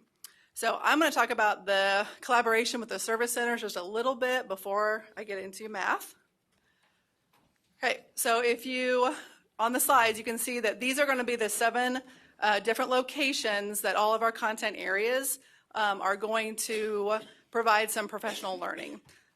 One of the very important things that we want is for all the systems to get a coherent message, and that means that no matter if they're at Greenbush, if they're at a KSDE professional learning, that they're going to receive the same message. So with that, we really wanted to start a collaboration with the service centers. Now, this is something that we've never done before. We are very excited, and so are the service centers. Their appreciation of us willing to collaborate with them has been huge. And so the way the setup is going to be is that we pick our topics, one of like my KSD math team members and one of their service center consultants will collaborate on the PowerPoint. We will actually have non-negotiables as far as we want this to be the certain message, but then they collaborate and plan as a partner, and they kind of make the presentation their own. So it kind of gives them the ownership of it, but yet the same messaging is going to be going out. So as Beth said, we do have 7 different pretty much areas, and she kind of went over those. And so with that, I mean, we have like 258 dates, 7 locations, 7 areas. Notice the math in there. So from November 2024 to January 2026. So with all the different topics and areas, this is a huge opportunity for educators to come out and really get great professional learning opportunities.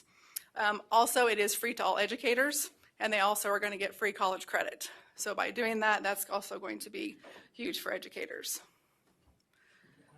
I have a question. Where's Wichita? Where's Wichita? Yeah, it will be down, it will be the SDAC, Orion, and then Girard. So those are the locations. Huh? Good luck. They're not going out to Girard and Grant, you know. You've talked to them about this? Yeah, these are the service centers that usually SDAC or Orion. Wichita doesn't work with service centers. Right. So, I mean, these are opportunities that they have become free, so they don't have to have a membership to that service center. They can still attend. So the membership doesn't matter. They can actually just attend these service centers. So the 5,000 teachers in Wichita are going to go to these centers? I don't think all 5,000 because they won't be able to find the substitutes for those, but okay, hopefully, I'm just asking. Yeah, but hopefully they will have some opportunities. Yes. This isn't replacing the professional development that comes out of the agency. This is in addition to what we do. Okay. So if Wichita calls us and asks us to come for an in-service day or to provide professional development, we're more than happy to deliver the same thing to them. Okay. I'll be meeting with them later this week. Not because of this, but for other stuff. Yeah. Thank you.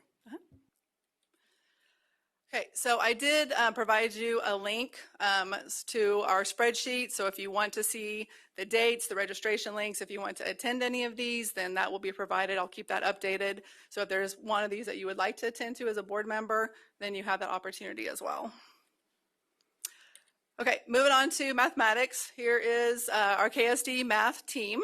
You can see we have teacher leader consultants and field educators. I did just add another field educator, Samantha Wright. She's a young teacher out in Western Kansas, which very excited to have her. She'll be a great asset. So trying to make sure a lot of the different states, portions or areas of the state are represented. So we can get them to probably the closest service center when they present. Okay, so our mathematics standards alignment toolkit. Okay, we're going to have our standards alignment, our standards document, the Kansas Math Standards Guidance document, which just came out last week, and I'm going to talk about that here in a moment. Unpacking the Kansas math standards and the standards for mathematical practices. That's going to be a lot in the professional learning that the educators will do. A curriculum adoption process and evaluation tool. We're working with TNTP with that process and that tool. And then a suggested scope and sequence. This wasn't originally on it, but some of those smaller systems that maybe do not have a curriculum leader, they're really wanting that, even just somewhere to start with. We are a local control state, so therefore a lot of them have different curriculum, so they have a different opinion of how their scope and sequence should go. But at least it's a suggestion one somewhere that they can start. Okay, so our new document, the Kansas Math Teacher Guidance document. Right now we have a variety of math documents that educators have to refer to. So we have our standards document, we have our flip books, we have the Appendix A for high school, we have our focus documents, we have progressions, and then we have the glossary. So you can see that's a lot of different resources that the teachers have to all look at when aligning curriculum and focusing on their curriculum for the year. So what we did as a KSD math team is we did all those documents into one live document. So this does everything with your focus documents. It does everything with progressions. It does your vertical and horizontal alignment. So it's all on one document. And just some of the components of this is in the upper right-hand corner is our standards link, our flip books, the glossary, an assessment calendar overview, interim blueprints for the assessments, resource sheet, IXL, because it is funded for the local districts, educator portal, and then a new resource, Lexile and Quantile Hub. So really our goal here is kind of a all-in-one resource, or sometimes a one-stop shopping. So the teachers can be on this document and not have to go find all their resources. They can just use this.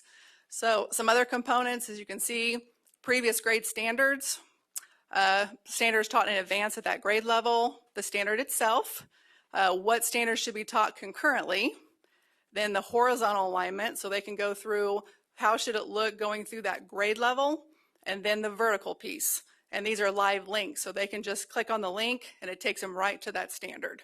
So they can go, if I'm a middle school teacher, sometimes we may know where we're going, but we're not quite sure sometimes maybe what previous standards, or maybe if there is a gap or we're lacking a skill, where was that at? So this could be a great collaboration piece for teachers and their PLCs. So the vertical alignment, and then we have our standards for mathematical practice, and then also what's the key vocabulary.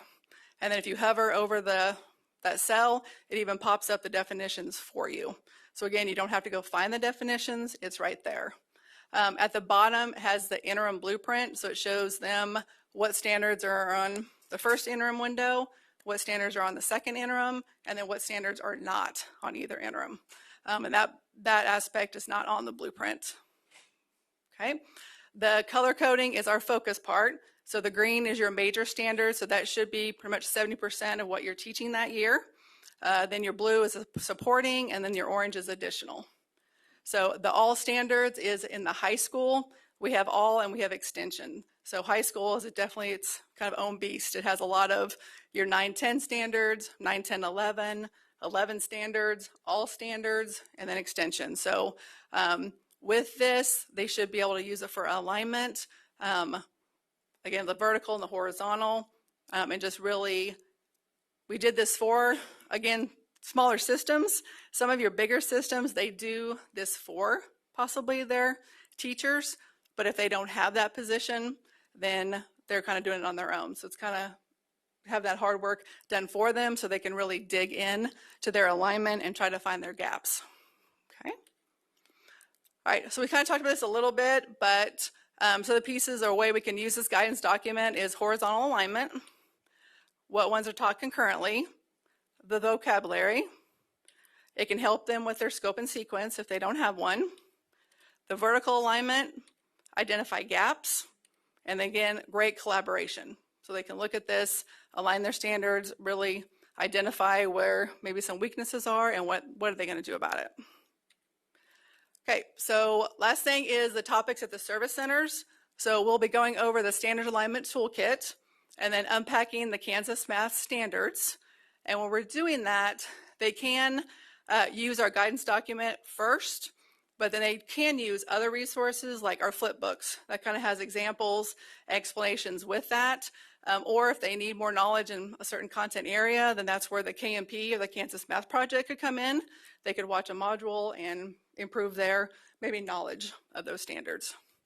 Then unpacking the standards for mathematical practices, aligning the Kansas standards to curriculum, and then next fall we'll get into more of the balanced system, assessment system, and how does that drive instruction. Sometimes we assess our students, but what do we use with that data? Okay, so if we just assess them and don't use the data, then we're not really using it to drive instruction. Okay, and then there is my email. If any of you want to be on my listserv with the newsletter, and we do put out quite a bit of information, okay, just send me an email and I will get you on there. Okay, and I will turn it over to Stephanie. Hello, my name is Stephanie Alderman-Oler. I'm the Science STEM Program Manager here at KSDE. I joined KSDE in this position in August, but I had been a teacher leader consultant for the last 3 years, so getting to continue the work that I was doing as a TLC. I come here straight from the classroom. I taught for 12 years in middle school and high school science classes. Our science team is supported by 3 teacher leader consultants, and then many field educators who are working on a variety of projects. I want to share a little bit about how we're building our toolkits for science to support the unique needs of the science standards and the unique needs of science teachers as they make sense of our standards. One piece of our science toolkit is going to be recommending, we've already put out recommended bundles for our standards. So that's how we would recommend grouping standards together into units and sequencing them throughout courses. Our middle school standards are grade banded, so they can be sequenced anywhere 6 through 8. We've put out some recommendations on how we would group them together and where we would put them in 6th, 7th, and 8th grade. We've done similar in high school, where we'd recommend how you could bundle together the standards. You could bundle together the standards and how you would sequence them in what is the most common sequencing of science classes for biology, chemistry, and physics. However, as Jennifer mentioned, we do acknowledge and know that every system has their unique needs, and so these are recommendations or can be seen as examples of ways to group the standards together for effective unit planning, but this isn't a requirement in any way, and each system is meeting the needs of their own students in their course sequencing. The bulk of our standards toolkit is focused on helping teachers make sense of our standards. If you haven't looked at the science standards closely, they are dense. There's a lot to them. Every single science standard has 3 parts to it, and that is what's on the screen here. They're color-coded, so the first part of the standard is the science and engineering practice. It's the blue part. Those are the skills that scientists and engineers use in their practice and that we ask students to use as a part of our standards. Every standard also has a disciplinary core idea. That's what we traditionally think of as the content of the classroom, the information of the science. And then every standard has a cross-cutting concept. That's the green section. And the cross-cutting concept are the big ideas that go across all of science and often across multiple contents outside of science. Our standards, this is what our standards document looks like with our adopted standards. So the sentence at the top where it says MSPS 2.2, that is our performance expectation. That's what we expect students to do by the end of this, and what we most often see as what we call the standard. But our standards are made up of these elements that are underneath them. So the boxes that are underneath them really say a lot more than what's just in that sentence about what we expect students to know for science in order to meet the full intention of that standard. That's a lot for a teacher to make sense of as they're planning for all of these standards for all of their students. And so with our toolkit, we are trying to help unpack these. What we mean by that for science is we're helping to identify what is the critical ideas, what are the key ideas, and what are the key experiences that a student needs to fully meet this standard. So what our team has been doing is looking closely at the vertical alignment, looking closely at what students do. So this was an example of a middle school standard. What do students do in elementary school before this standard? Where are they going in high school related to this standard? So the first part of our unpacking is identifying what's really new in this grade band. And then the second part is what are the experiences we want students to be able to do for this standard to show that they have mastered it. And we have done that for each of the 3 parts of our standard. So this is what that looks like for our science and engineering practices. We've done the same thing for our disciplinary core ideas. The disciplinary core ideas is often the biggest section because it's often the biggest jump from grade band to grade band with the most details that change. And we've done the same thing for our cross-cutting concepts. And so we've taken that 1-sentence standard and we've helped teachers make sense of what are all of the pieces we want students to know. For this, we in our toolkit have also included what we're calling a tool to help teachers align the standards to their students. So we've done the making sense of the content of the standards, taking that off teachers' plates of making sense of that. And what we want teachers to spend time in and have the time to do is to really make sense of how can they best meet their students' needs with this standard. Thinking about what are the experiences that students have in their everyday life that they walk into the classroom with that are related to those standards that we can build on?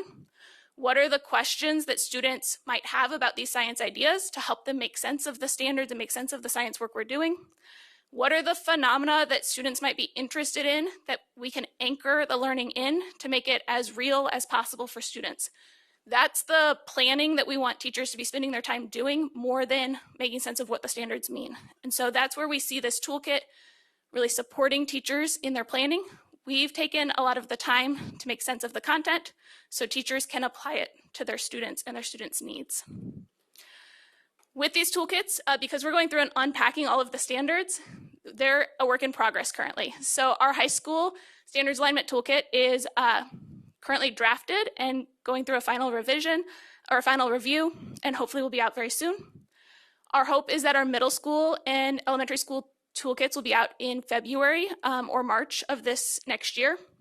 Our middle school standards are in the process of being unpacked, the writing being done, and they will go through a review process in the next couple of months. Our elementary toolkit, we have a group of field educators that are starting work hopefully next week to start writing the unpacking and then also do a review process of that as simultaneously as we can to get that work out as soon as possible. We're pulling together a group of elementary teachers because my experience is not elementary, and so I don't think that I should be the one unpacking what it means. So we have elementary teachers from across the state who are going to work on that over the next couple of months. All of that is leading to professional development. For science, our standards alignment professional development is going to be focused in the summer. We'll be at all 7 of those locations that Jennifer shared, but at each location we're going to do a more intensive workshop around what do the standards mean for science. Each location has is tailoring the workshop to their local needs. So some are doing K-12 workshops, some are doing days that are focused elementary and days that are focused middle school and days that are focused high school, and we're working really closely together to make that PD as meaningful as possible to the local context at each service center. And I'm going to pass it off to Nate. Good afternoon, Madam Chair and members of the board, Commissioner Watson. I'm here today to talk a little bit about what HTSS is doing over the next 15 months. And I want to start with talking about this incredible teacher leader team that I get to work with pretty much day in and day out. We put on a lot of PD around the state, and this is an incredibly dedicated group of professionals who present across the state for social studies. We have our standards alignment toolkit completed. There is one little fix that we currently are updating right now, and it's done for the most part. We just have one little element that needed some tweaking, and that element was this standards alignment unit plan of study. And this is for educators to go through and plan out their units of study, identifying focus standards, intentional focus standards for a unit. And this has probably been some of the most meaningful conversation we've had with educators across the state. You have a unit, you have this content, which standard fits best with that particular unit? And then once you've got that developed, what are the big ideas you're going to cover in this unit based on that standard? And then how are you building that depth of knowledge and those disciplinary literacy skills? And then what are the sources you're going to be using in that unit? So this has been developed in concert with educators across the state and has been something that they have embraced and really like using in their districts. As far as our professional development is concerned, we are partnering currently with the National Council for History Education to develop a robust structured literacy elementary program, PD, that is built around the 4 fundamentals, but particularly structured literacy and standards alignment. And that kicks off actually tomorrow. We're going to be in Fort Scott and then head to Wichita and Scott City. We have a cohort of 60 elementary educators that we're going to be working with all year. My service center partnerships include Southwest Plains, SDAC, and Greenbush, and is primarily focused in the summer, so that allows teachers to get to these places more readily. And then For instance, SDAC is going to be running 3-day summer symposiums for educators, while Southwest Plains is going to be doing site-based learning, and Greenbush in both Girard and Lawrence will be doing more traditional professional development based around the social studies standards. In addition to all of that, we also have our service center PLCs that we do 4 times a year across the state, built around the 4 fundamentals. This year focused highly on standards alignment and high quality instruction, also in partnership with Library of Congress this year. So they're going to be helping do some of the professional development. And with that, I will turn it over to Lori. I'm back. I'm going to talk both about English language arts and the English learner because it's one team. Basically, this is the team that Joanne McCrell led and that I've been helping with since summer. These are our English language arts, English learner, teacher leader consultants. I've listed them there. It's been a joy to work with them. They've been providing multiple professional learning opportunities. They were at the KSDE conference. We're getting ready now to continue with on-demand professional learning, and they are a big part of the English language arts work across the service centers, we've been talking about. They have provided an English language arts standards alignment toolkit. It's currently down with those that are finalizing and branding, and we're doing a few tweaks on that. It'll include a vertical alignment of the standards, information about horizontal alignment of the standards, a lot of text complexity guidance, because we know that unless we're teaching at the level of complexity we need to be for grade level text, our students won't be as prepared as they should be. A lot with grammar, syntax, scaffolding guidance, information about using and getting the best use out of our interim and mini tests to guide us in how we know our students are doing what they need to be doing against our standards. And then the writing tenets is part of this, and a directed reading thinking protocol. So those are some of the things that are going to be found in the ELA Standards Alignment Toolkit. They also are going around to those 7 locations on the 7 days that Jennifer talked about. I just took the scope of work and put them in bulleted list to tell you they're going to be the first one, which is coming up, examining the importance of text complexity and analyzing how we use it to change our instruction. They're going to do one on Kansas ELA standards and using the vertical and the horizontal alignment documents that they've worked on, examining the writing tenets to make sure that we can apply it to content areas. There'll be a session on vocabulary and morphology because we know that's really going to enhance comprehension. Using directed reading thinking activity to model what it looks like to provide standards-based instruction for any content area. Looking at the standards alignment for grammar and writing techniques. And then an advanced examination on text complexity across the disciplines. So now I'll talk to you about the structured literacy one. This is my team. You've seen this slide probably before.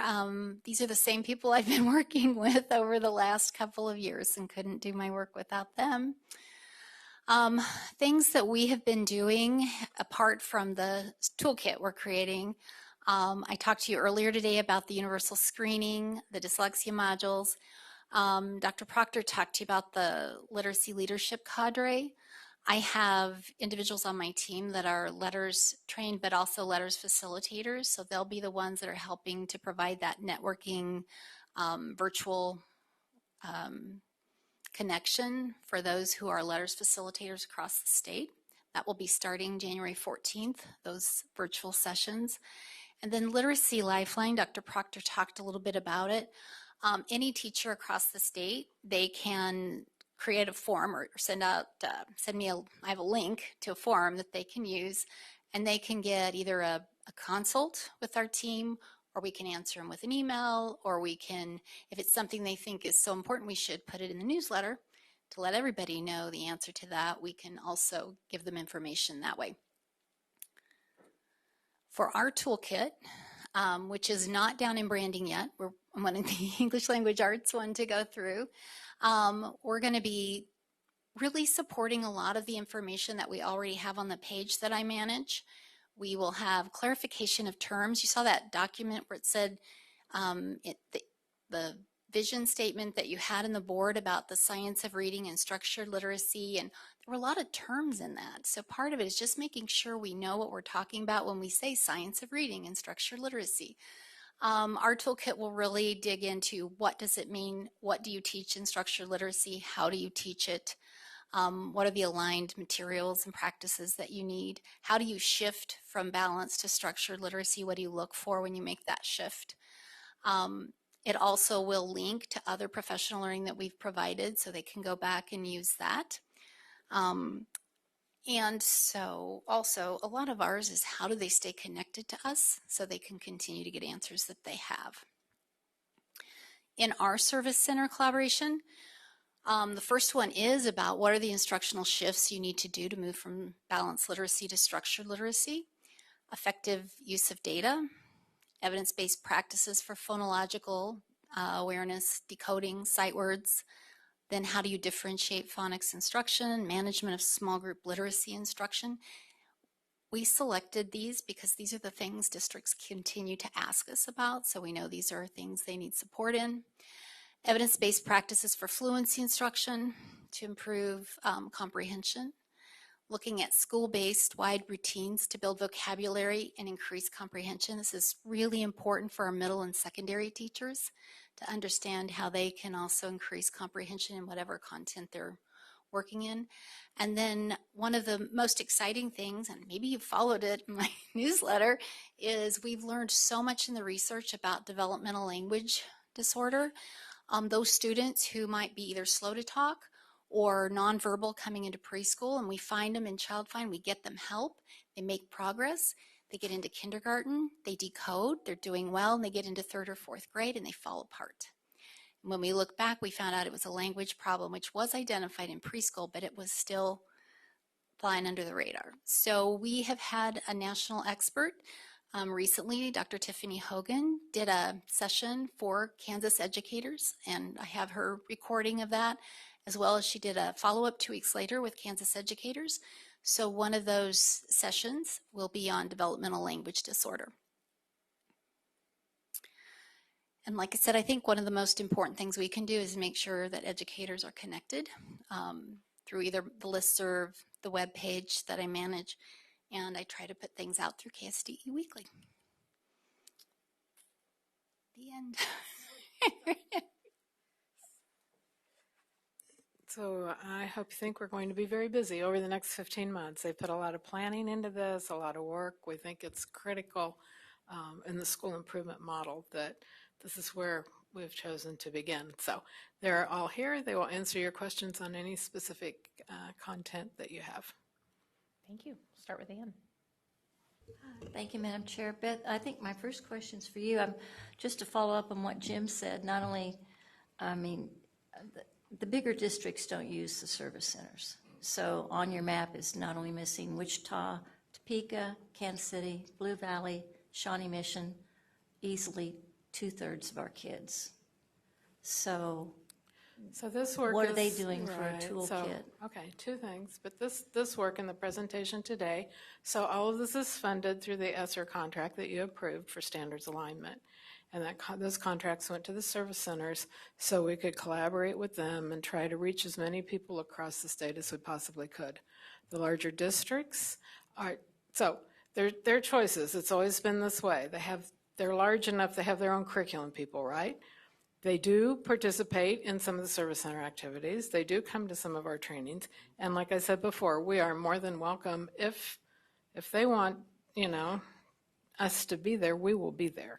We have staff. We can provide that professional development separate from how we're reaching the others. We can't go to every school district in the state and provide this. So we centralized what we could, and we'll go out to the others. But they're aware that we have a standards alignment toolkit that can be used as professional development. We're sharing at Curriculum Leaders on Friday. Oh, okay. Okay, so that's our next one. We have, when we have the opportunity, we do share what's available. Okay. I noticed on our website and on the slides, the math standards were 2017. I thought we updated those in 2023 like we did ELA and science. No, we just did this, we didn't relook at those. Well, then, So in 2017, we separated, we did enough of a revision that we had to have a new test. The new test was, so no, those standards didn't, Okay. So we didn't come back. yeah. I mean, it's what we built the assessment from. The standards that they're talking about are the standards that the assessment is built to, which is what we'll be going through the next several months on how we do that. So when you change the standards, you have to change the assessments. And as I've said before, it's important to get those synced up. so it's 7 years. I mean, shouldn't they be redone again? The only reason I'm asking is I thought we told everybody we were going to have a new math and English assessment. We don't need a new math assessment if we didn't get new math standards. But you have to review the standards every 7 years. You don't have to change them. You just have to be reviewed. Okay. But if you do change the standards, you must change the assessment. So I mean, and we're not oftentimes changing in the math. math, Yeah. historically, we'll move something from 3rd to 4th grade, or I mean, and that causes then a huge shift because now what you used to test at one grade, you now test at another. And so I went to Beth years ago and said, can we just stop doing that? Mm-hmm. Because all we're doing, it's the same standard, we're just moving them around in math. Math's a little different than some other ones because, well, for a while, teachers agreed, oh, this should be a 4th grade. Yeah. Oh, no, this should be a 5th. So we did review them, staff reviewed them, we just didn't make any So changes. there's no reason to have a new math assessment. The same 2017 standards, and we're teaching people to align. So the test we just retired, we gave for the very first time in 2015. As we move through with the adjustments, with the exception of the high school math test, those tests were adjusted to meet the standards changes that we could within our contract. The contract that we entered into was for a new assessment. I mean, we've used that assessment for 10 years. Some of the priorities shifted because of COVID, right? Things changed. And so it was time. We're not saying it's a brand new assessment. We're saying it's an enhanced assessment, an updated, revised to meet the current needs. So yes. But we'll still have to do the whole thing, setting the cut scores. We have to and do all the that. whole thing to set the cut scores and Okay. everything. New items, making sure the alignments, going back. I mean, so how things were aligned in 2015, relook in 17. This is the one that, we keep our tests for about 10 years. It's critical that we go through and do it. We might put a note on the website then, it was reviewed in 2023. The items, the test items, when we have so few test items, eventually we have to retire that Right. test. I mean, so we're going to have to redo we're going to have to calibrate it. We're going to have to do an enhancement of taking a look of what did the previous test mean?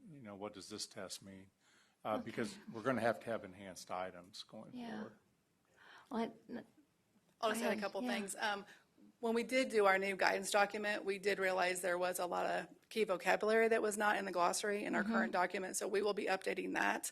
And then I have sent the document to branding to get it updated, so it will say 2024. Okay, So it will have that new branding on it and everything, so it will look and reviewed and those kind of things. So, and even with our guidance documents, I've actually had some teachers reach out and say, oh, I still been using like Common Core as my reference. And so our Kansas math standards do not line up perfectly with the Common Core. And so just by our new document, a few teachers have realized, oh, well, probably need to stop using this. Yeah, otherwise, if you resource. just went online, you'd think, okay, nothing's changed since 2017. And I had one question for Nate, if that's okay. Well, we're more than halfway through the history cycle. I wondered if you had to take a guess, the next time it comes up, would you stay with the classroom-based assessment or go to the traditional assessment? Because I know something tells me this is going to come up in the legislative session with the change in representatives. If it's up to me, and the teachers in Kansas, they'll want to stay with the classroom-based assessment, mainly because it's more rigorous. It's inquiry-based. The students are being tested on what is being taught. It's in real time, so they can use the data right then, see where their students are lacking, and then address those concerns in the moment rather than waiting. So I can't imagine why we would want to move away from that, because the rigor's up. The teachers are moving to better instruction because of that, and the students have voice and choice in that system as well. Well, it could be interesting if there's a bill again to require some kind of civics test or a different history assessment, but I'll be here to cheer you guys on, standing up for your constitutional right. Thank you, Madam Chair. And is the issue, maybe you guys can say that, how do you compare schools and who's the winner and who's the loser? Well, it's not an issue for me. I like the classroom-based assessment. I'm just saying, I think it'll be an issue again in 2025. But is that the issue with the legislature? They like numbers, yeah. They want to know. Winners and losers. Yeah. So I want to just remind the board, and this will be certainly true when 3 new board members come on, there's federal requirements for assessment, and that dates back a number of years, and there's state requirements, oftentimes that mirror the federal requirements, but in some cases they are different. And then there are curriculums, as Beth said, that have no assessments. Music, there's just, we have standards, model standards. So social studies, history, government, social studies, is a state, there's no federal requirement to do that. Therefore, there comes to the accountability. You don't have to have a reliable and valid assessment that is externally graded. State says we have to have social studies assessment. Social studies teachers said, why don't we embed that into instruction? And that's allowable. It's not allowable on the other subjects because of the federal requirements. This can get really complicated, but that's really it. Or when I go out, like Saturday, a lot of teachers say, can we have more assessments like the social studies? And I said, not today, because it's really hard to build a reliable and valid assessment when you grade your own. And there's other things to it. But anyway, that's just one snippet of why is this look different than language arts and math and science. In general, it's because there's no federal requirement on history, government, social studies. There is a state requirement, but that requirement just says assess. So hope that was helpful. We're going to need to review a lot of things when new board members come on, because this is complicated because of the varying laws and the way that they interact and then don't interact with each other. Jim, you good? I'm good. Okay, Kathy. This will probably be for Beth. And I have been in some meetings where I know the smaller districts are asking for the help. So yes. I appreciate, obviously there's a lot of hard work going on here. With these toolkits, are they available just on the website or how? They will be, yes. They will. So I know math guidance documents out there, the history government toolkit is on the website. As soon as a lot of work and a lot of other people in the agency involved with it. So as soon as the ELA toolkit clears Denise's communications team and branding, and they're like sitting here taking all the notes today. So that's so you said the math and the history government is okay. Thank you. Yeah, I'll be available. All right. Any more questions? Okay, I see none. Thank you all. Appreciate your time and the presentations.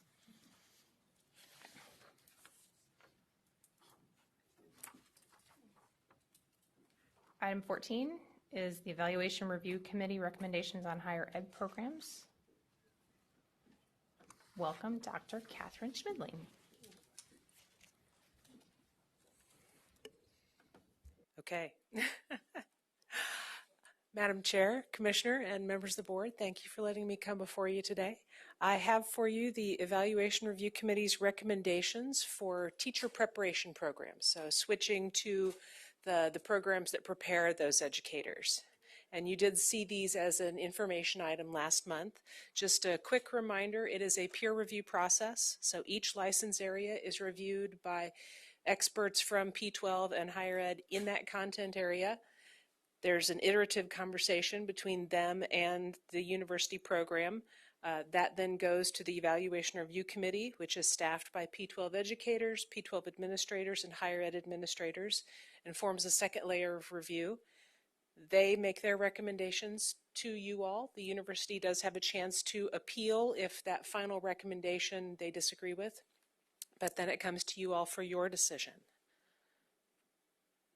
So for Baker University, they are proposing a new English for Speakers of Other Languages, ESOL program.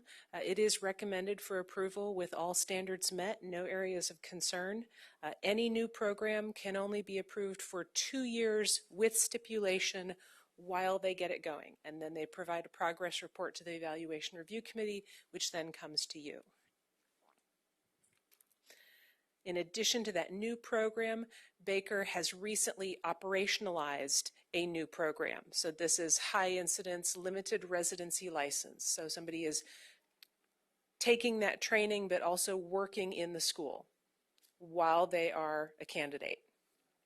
And so they have had people in that program for 2 semesters. That's been back to the Evaluation Review Committee. They reported how it was going and that it was reviewed for was found to be all standards met, no areas of concern. I realize I did leave off the slide. It was also reviewed for science of reading with no concerns there as well. So that is being recommended to go on Baker's regular continuing review cycle. For Bethel College, I have 3 continuing programs: biology, elementary, and music, all recommended with all standards met, no areas of concern. For Fort Hays, 1 continuing program, world languages, recommended for approval with all standards met and no concerns. For Friends University, they are proposing a new building leadership program. And again, that is a 2-year limited approval while they get it going, reviewed with, found to have all standards met and no concerns. And then Mid-American Nazarene, so several continuing programs, elementary, middle level math, secondary math, and physical education. I think there's one more, speech theater, all with all standards met, no areas of concern. For Pittsburgh State University, continuing programs for middle level history, secondary history, and world languages, all recommended for approval with all standards met and no concerns.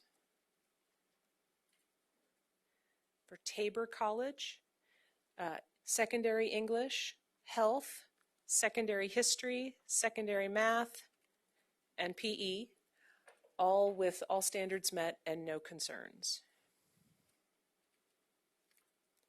And then University of St. Mary, they have 2 proposed new programs that they want to open: an elementary education unified program and then a restricted program. Restricted licenses are often for career changers, where you show up with your content degree in hand and get a position in a school teaching that content, and then you take the theory and methods from one of the universities that offers it.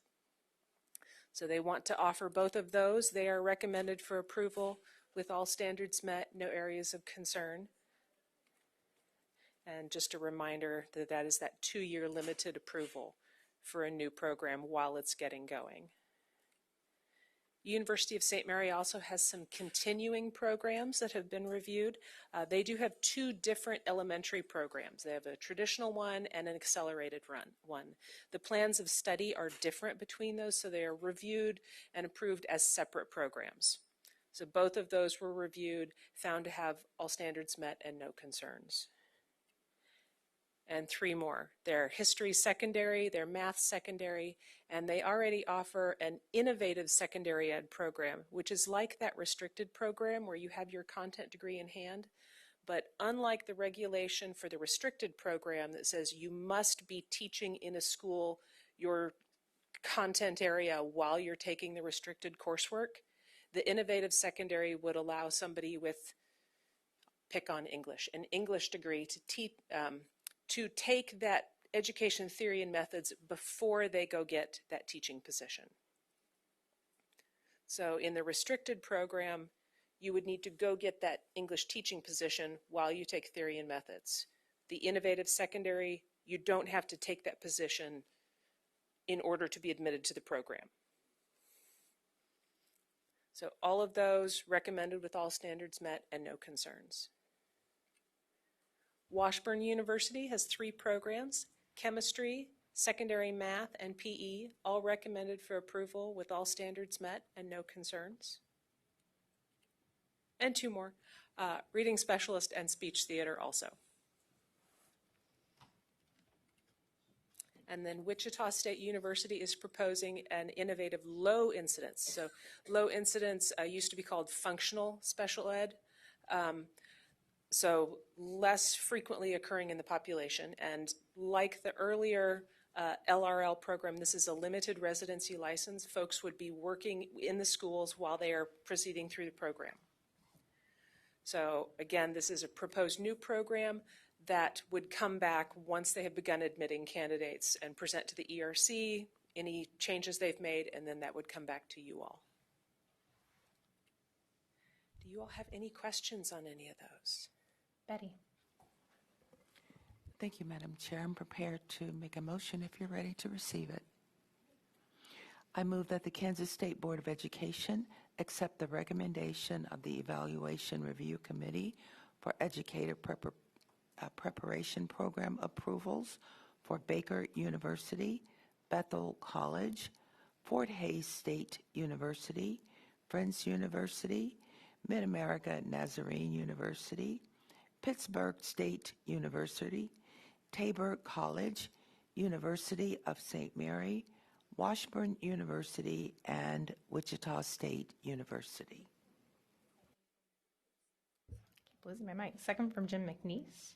Further discussion? All in favor, raise your hand. 10-0, unanimous, motion passes. Thank you. Thank you.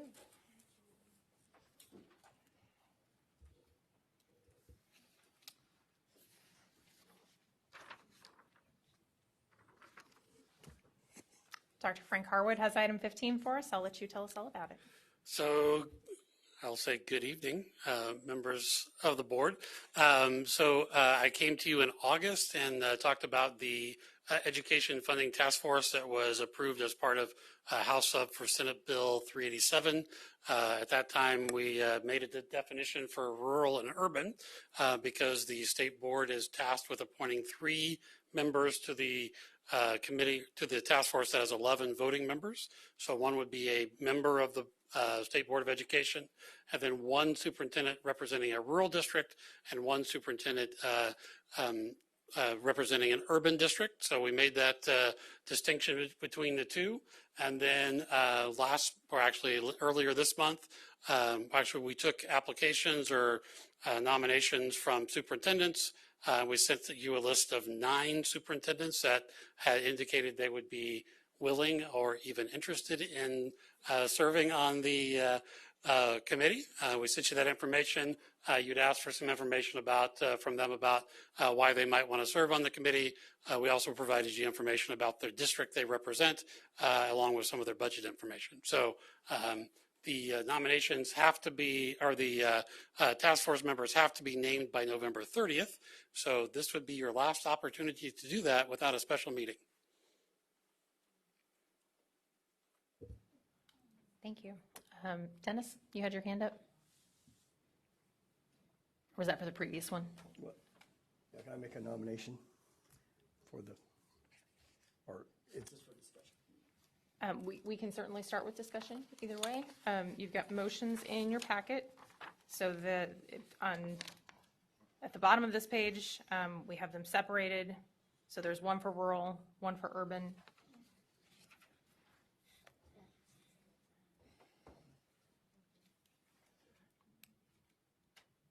Are you ready?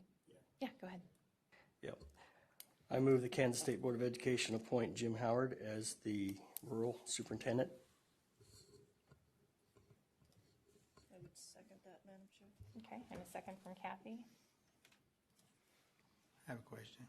Jim Porter. What are the qualifications? I don't know him. Are you asking me or Dennis? Anybody?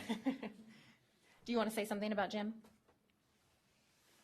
Well, I just like the fact that he's from a small school. He's got, you know, what I've read about him, and so I'm just, it's a preference of mine.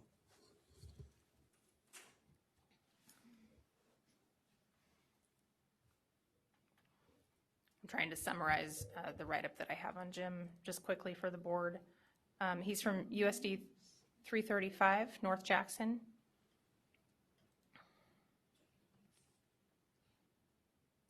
And Kathy, you're welcome to chime in if you want to attempt to answer Jim Porter's question.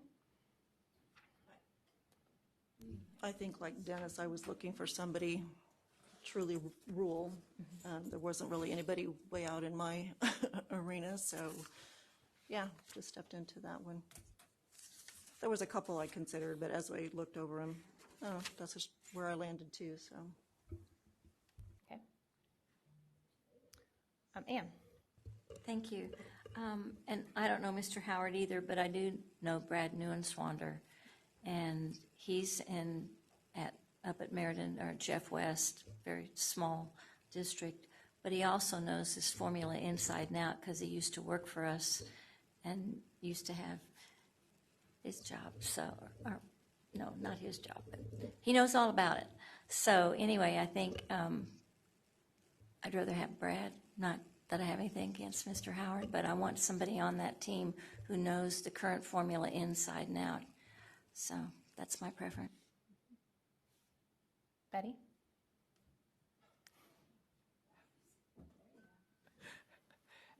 Just a question of clarification, because I didn't know how we were processing through this. Is it nomination for the small districts, and if you have more than one, are we voting on each one, or what's the procedure? And then we'll go into the urban district procedurally? Yes. So because we have a motion and a second on the table,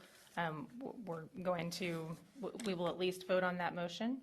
If it fails, then there'll be an opportunity to use either of the motions for rural or urban, and we'll just keep going until we have a confirmed vote. Okay, so then we are prepared to do the urban as well right now, or do we wait? I'm not taking any more motions until we're done with this one. Okay, I just wanted clarification. That was my only point. Thank you. You're welcome. So I'll just sorry, did you have something? I was going to follow up on what Ann said. When I looked over this, I looked at who has the most extensive knowledge, and two jumped out at me, both of them, and I'll just say what I think, and then we can vote however we're going to vote. But Brad used to be the director of finance here, and and so I was going to recommend him, and then because he teaches finance, I was going to recommend Corey Gibson as the large school, but that's for later. And if I need to make a second motion, I will. Kathy. I would just say, I guess I understand that Brad would know everything inside and out, but I also know that new voices are also helpful when you have new input and new perspectives when you're doing a new formula. So that was just a thought.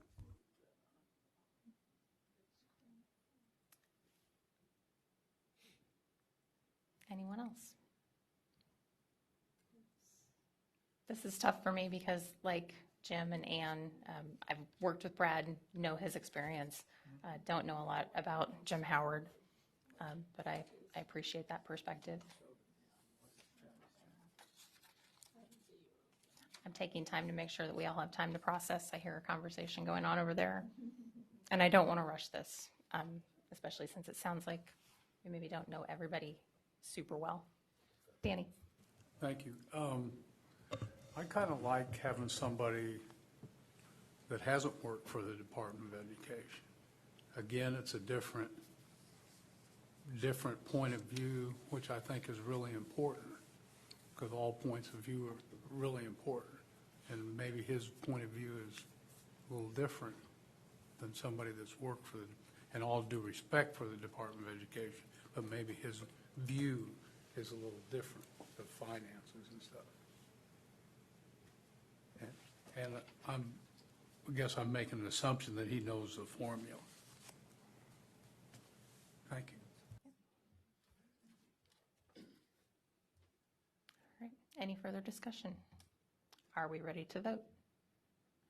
All in favor of Dennis's motion for Jim Howard, please raise your hand. 2, 3, 4. Opposed?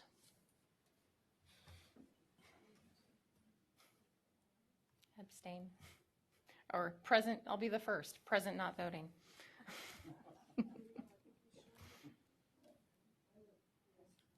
So that is a 4-5-1 motion fails. Okay. Further discussion or a new motion?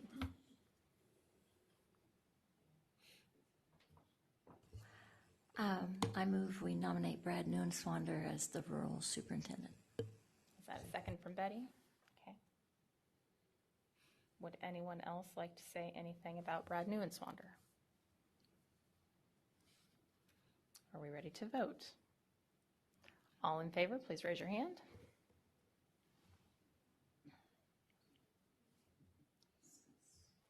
Opposed? 6-4, motion passes. That's a tough one. Yeah.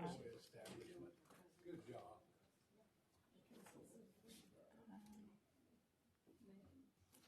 All right.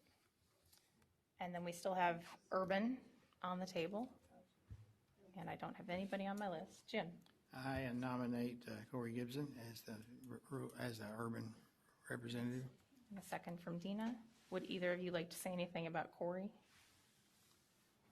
I just know that he teaches finance, and that's a pretty good recommendation. He's been in both rural, well, if Valley Center is considered rural, and then DeSoto, which is a large school district, and I think that he has extensive qualifications and experience. Anyone else? Do I have Brad handy? Or Corey? Okay. Any further discussion? Are we ready to vote? All in favor of Jim's motion for Corey, please raise your hand.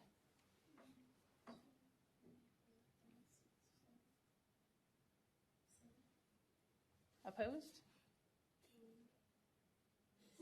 Okay, I think that was a 9-1. Did I miss anyone?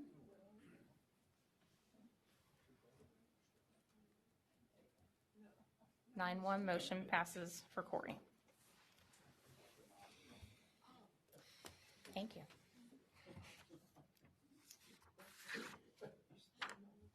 We will take a 10-minute break. Oh, hang on. I lied. Do you want to break now, or do you want to appoint a board member? Let's take a 10-minute break. Back at 5:27 or sooner if you want to go to dinner.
Well, hopefully quick. Start with discussion.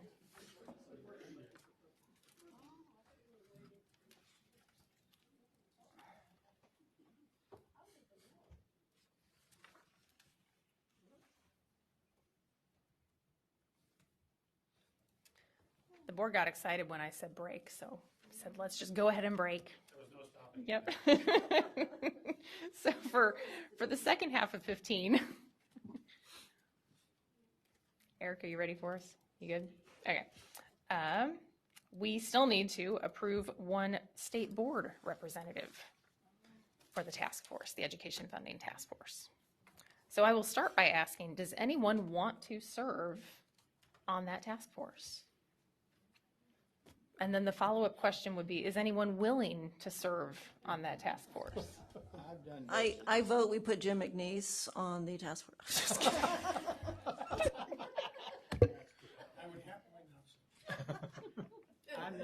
I'm not excited about it, but I've done budgets for 13 years. And quite frankly, would not, prefer not to, but I'm the one that's done the budgets. I'd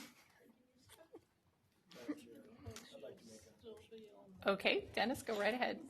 I move that we appoint Jim Porter as our representative to the budgeting task force. Is there a second? Michelle.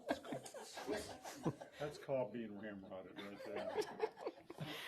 Any discussion? All in favor of Jim Porter, raise your hand. Jim McNeese's hand is very high. Present and not voting. There you have it. 901, motion passes.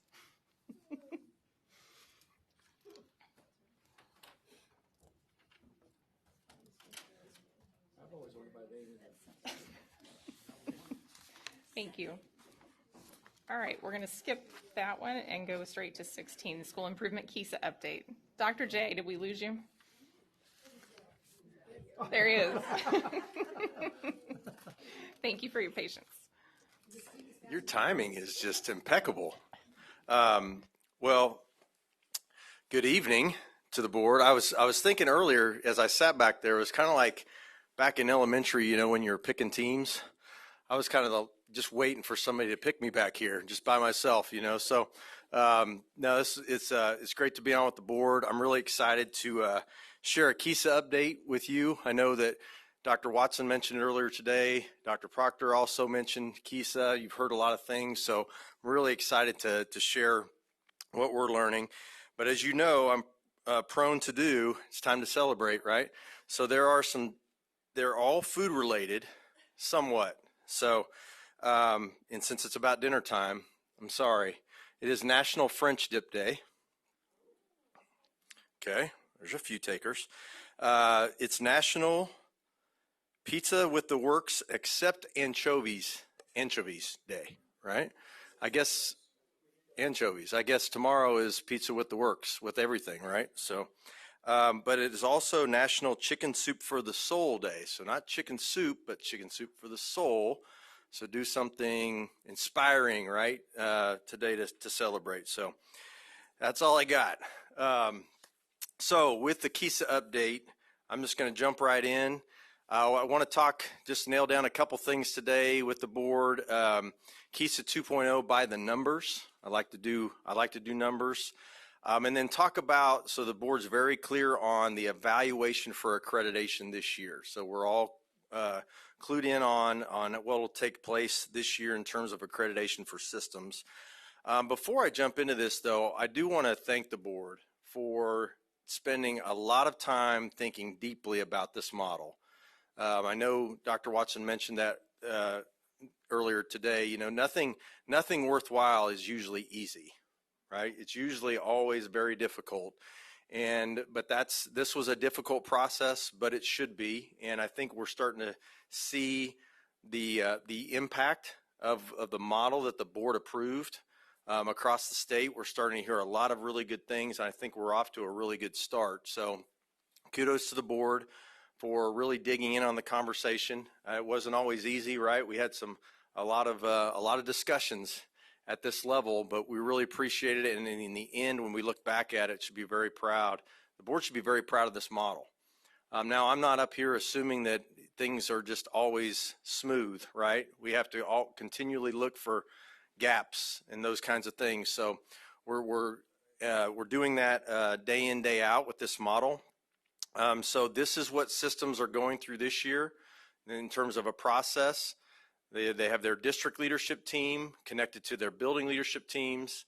They are meeting with our regional executive or myself or Myron. So Amber Miller in the west, Mindy Bruce in the central, Gene Rush in the east, or myself or Myron are meeting with our systems face-to-face at their place. And that takes place about 30 days ahead of their school improvement day.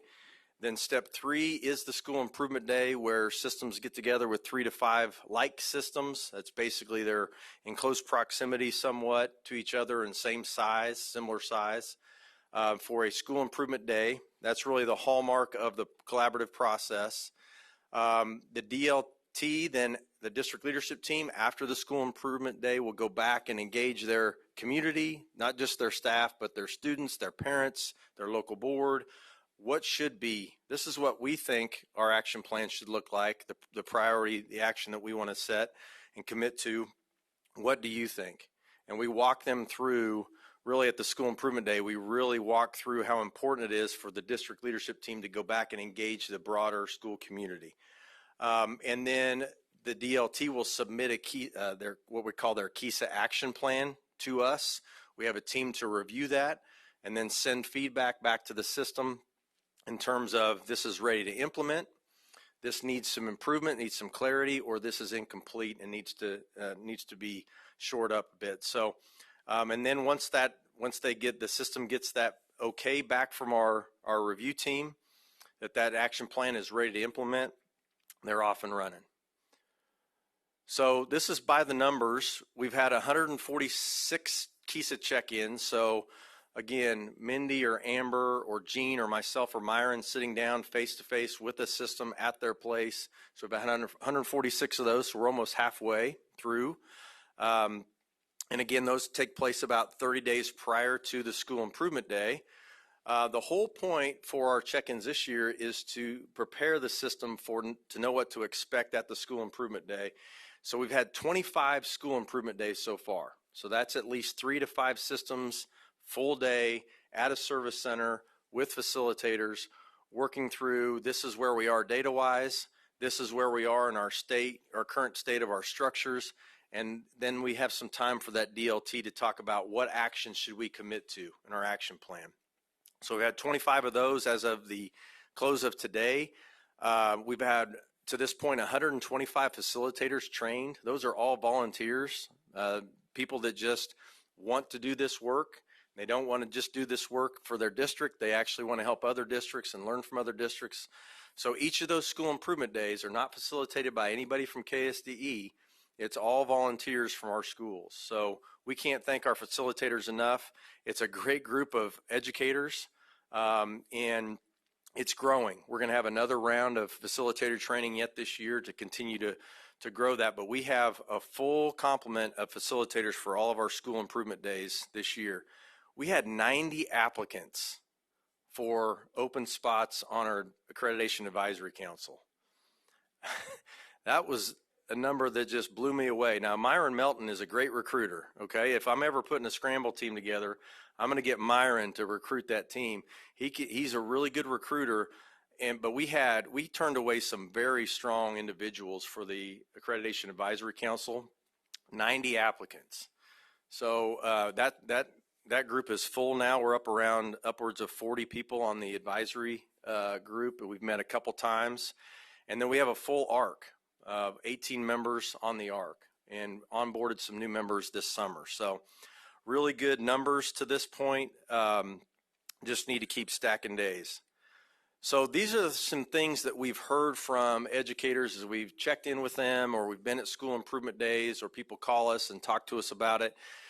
They really like the clarity. They feel like when we're talking about standards and outcomes, or standards in school improvement, standards in compliance, that makes sense to people.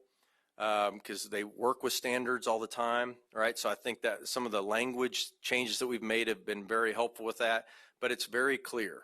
People are saying it's very clear on the front end. This is a big piece, that second bullet, that we're having systems tell us we're already doing this work. And so now we're really invigorated to do this work because now it's part of our accreditation model. We don't have to do some separate thing over here to be accredited. This is all part of the work that we would do regardless of whether the state of Kansas said you're accredited or not. We're going to do this work. So it's been really good to hear that from systems.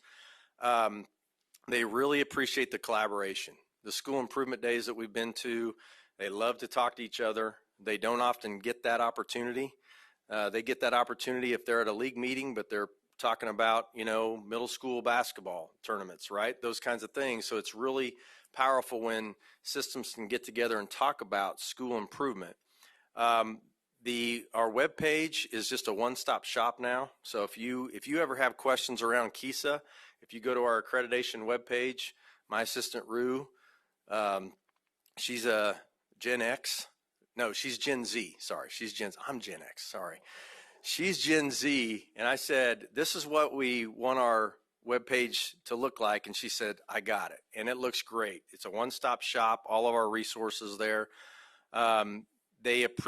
Systems are appreciating the in-person support. So when Mindy Bruce shows up at their doorstep to talk to them about school improvement, they really appreciate that.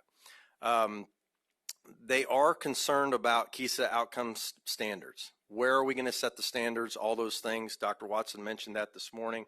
We are hearing they're concerned about where those will be and how they're doing. And we try to remind them that it's not about just hitting a mark. It's also about growth towards a mark, right? Everybody can get behind that. The expectation is everybody should, we should improve students as we have them.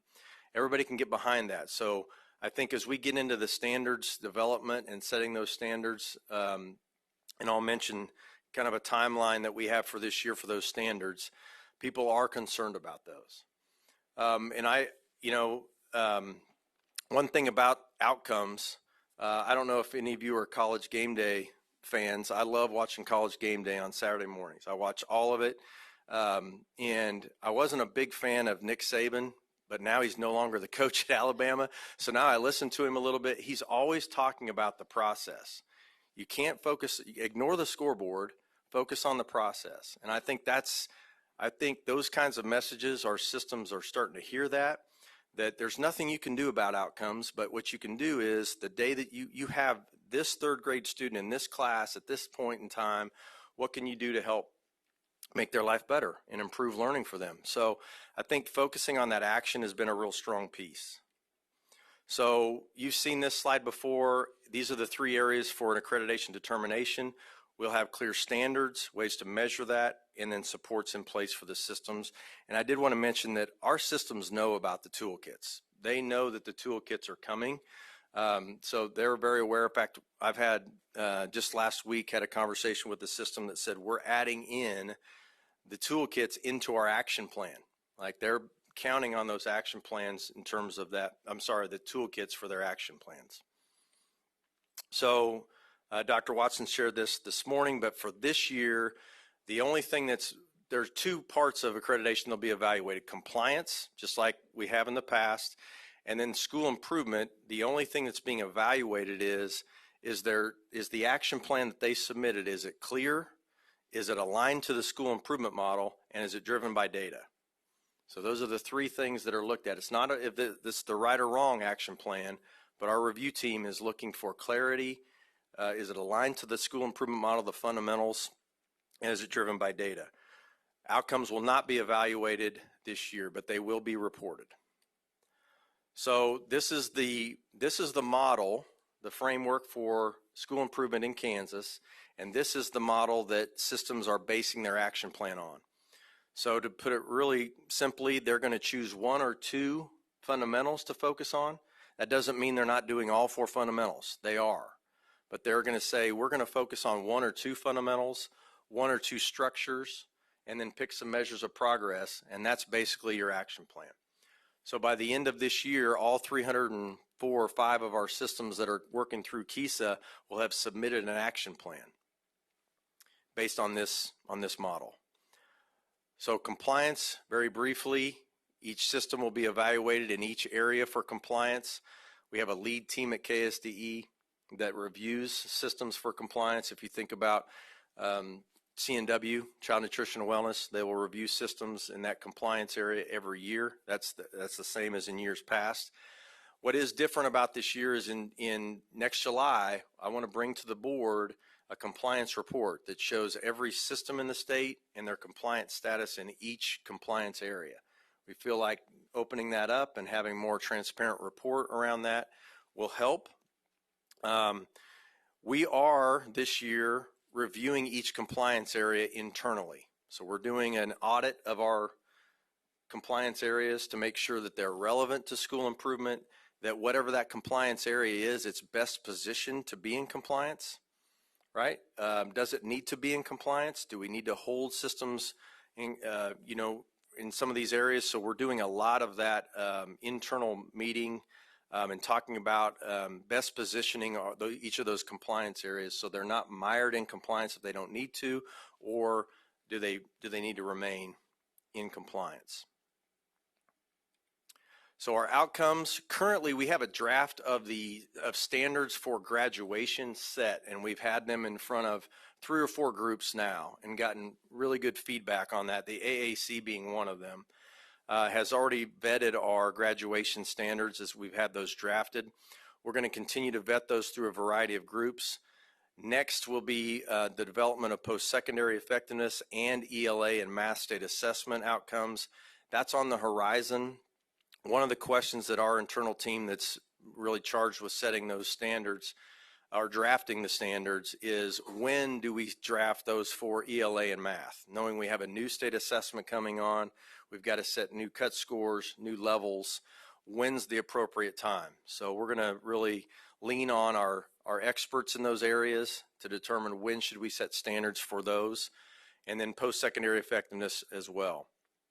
Regardless, and I will say all KISA outcome standards, might put an asterisk by that one, we may or may not have state assessment standards set by the spring, depending on what plays out with that discussion around when should we set those.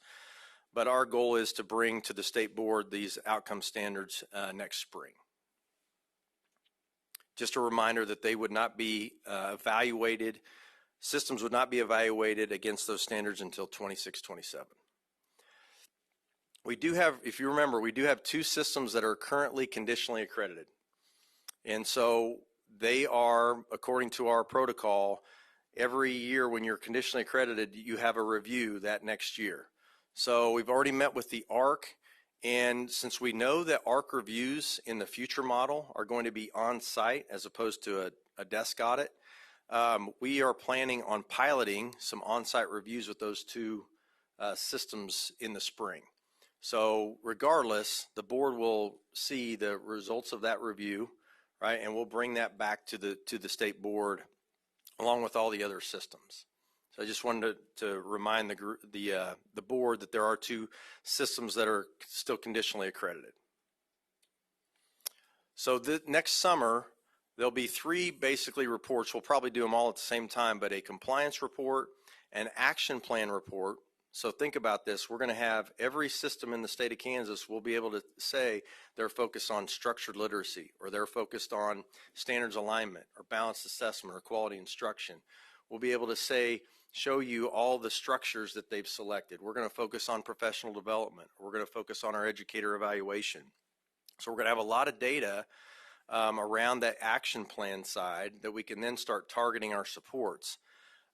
We will also bring to the board, as we will every summer after this next summer, what the accredited status recommendation from the ARC is for every system. So we'll have a full report of all systems with the recommended status from the ARC. Jim, was that short enough? All right. Any questions? So that's, again, I want to just convey my thanks to the board. A really good start. We got a long ways to go, but we've had a really good start, and we're excited about the work moving forward. Question from Kathy.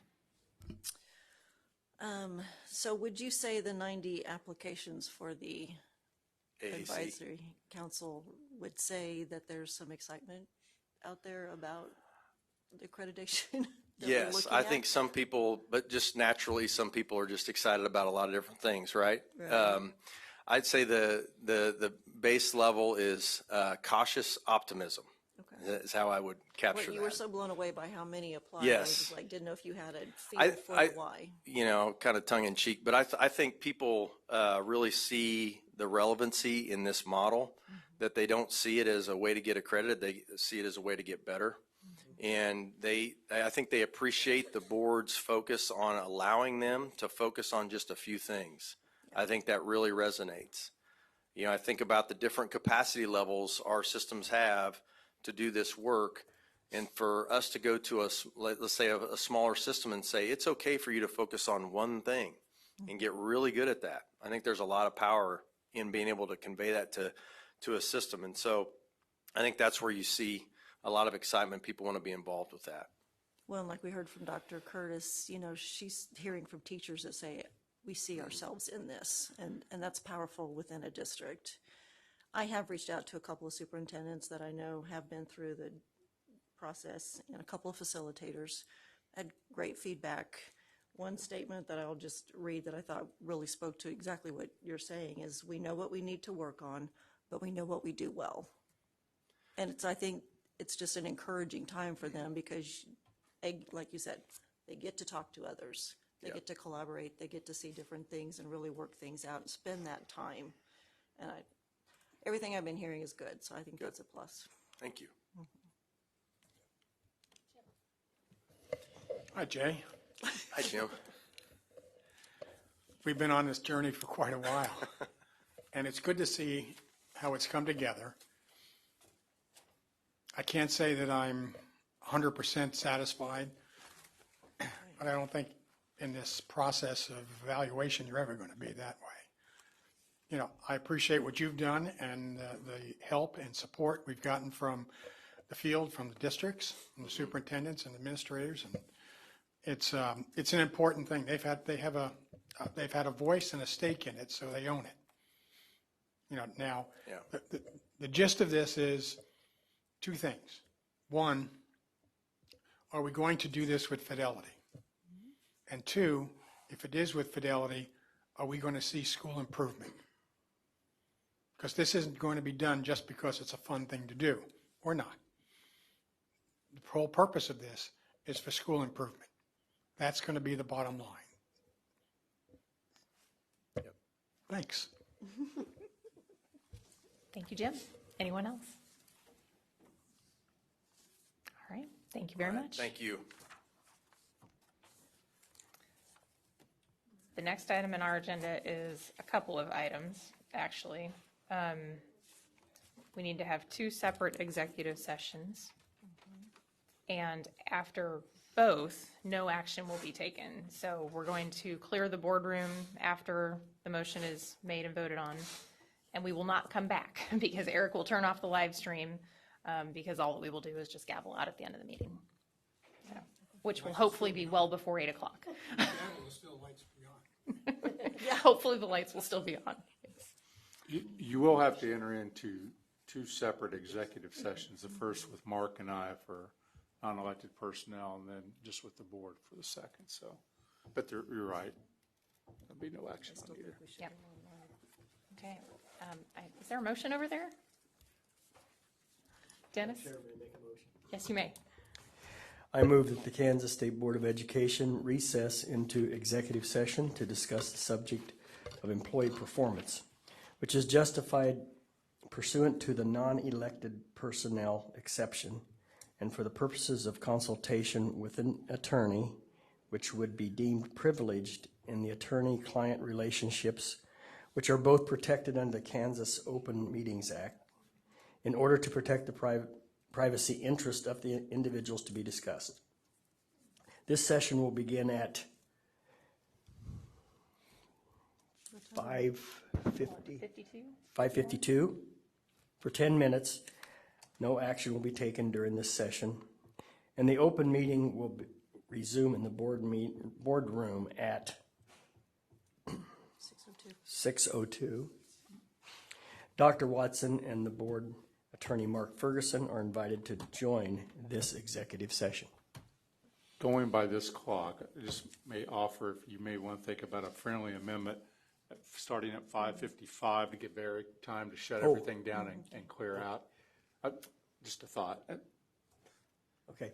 I would like to change the start time to 5:55 and the ending time to 6:05. All right, is there a second? Jim McNeese, all in favor? 10-0, motion passes. Will do, thank you. All right, Eric, you. Good.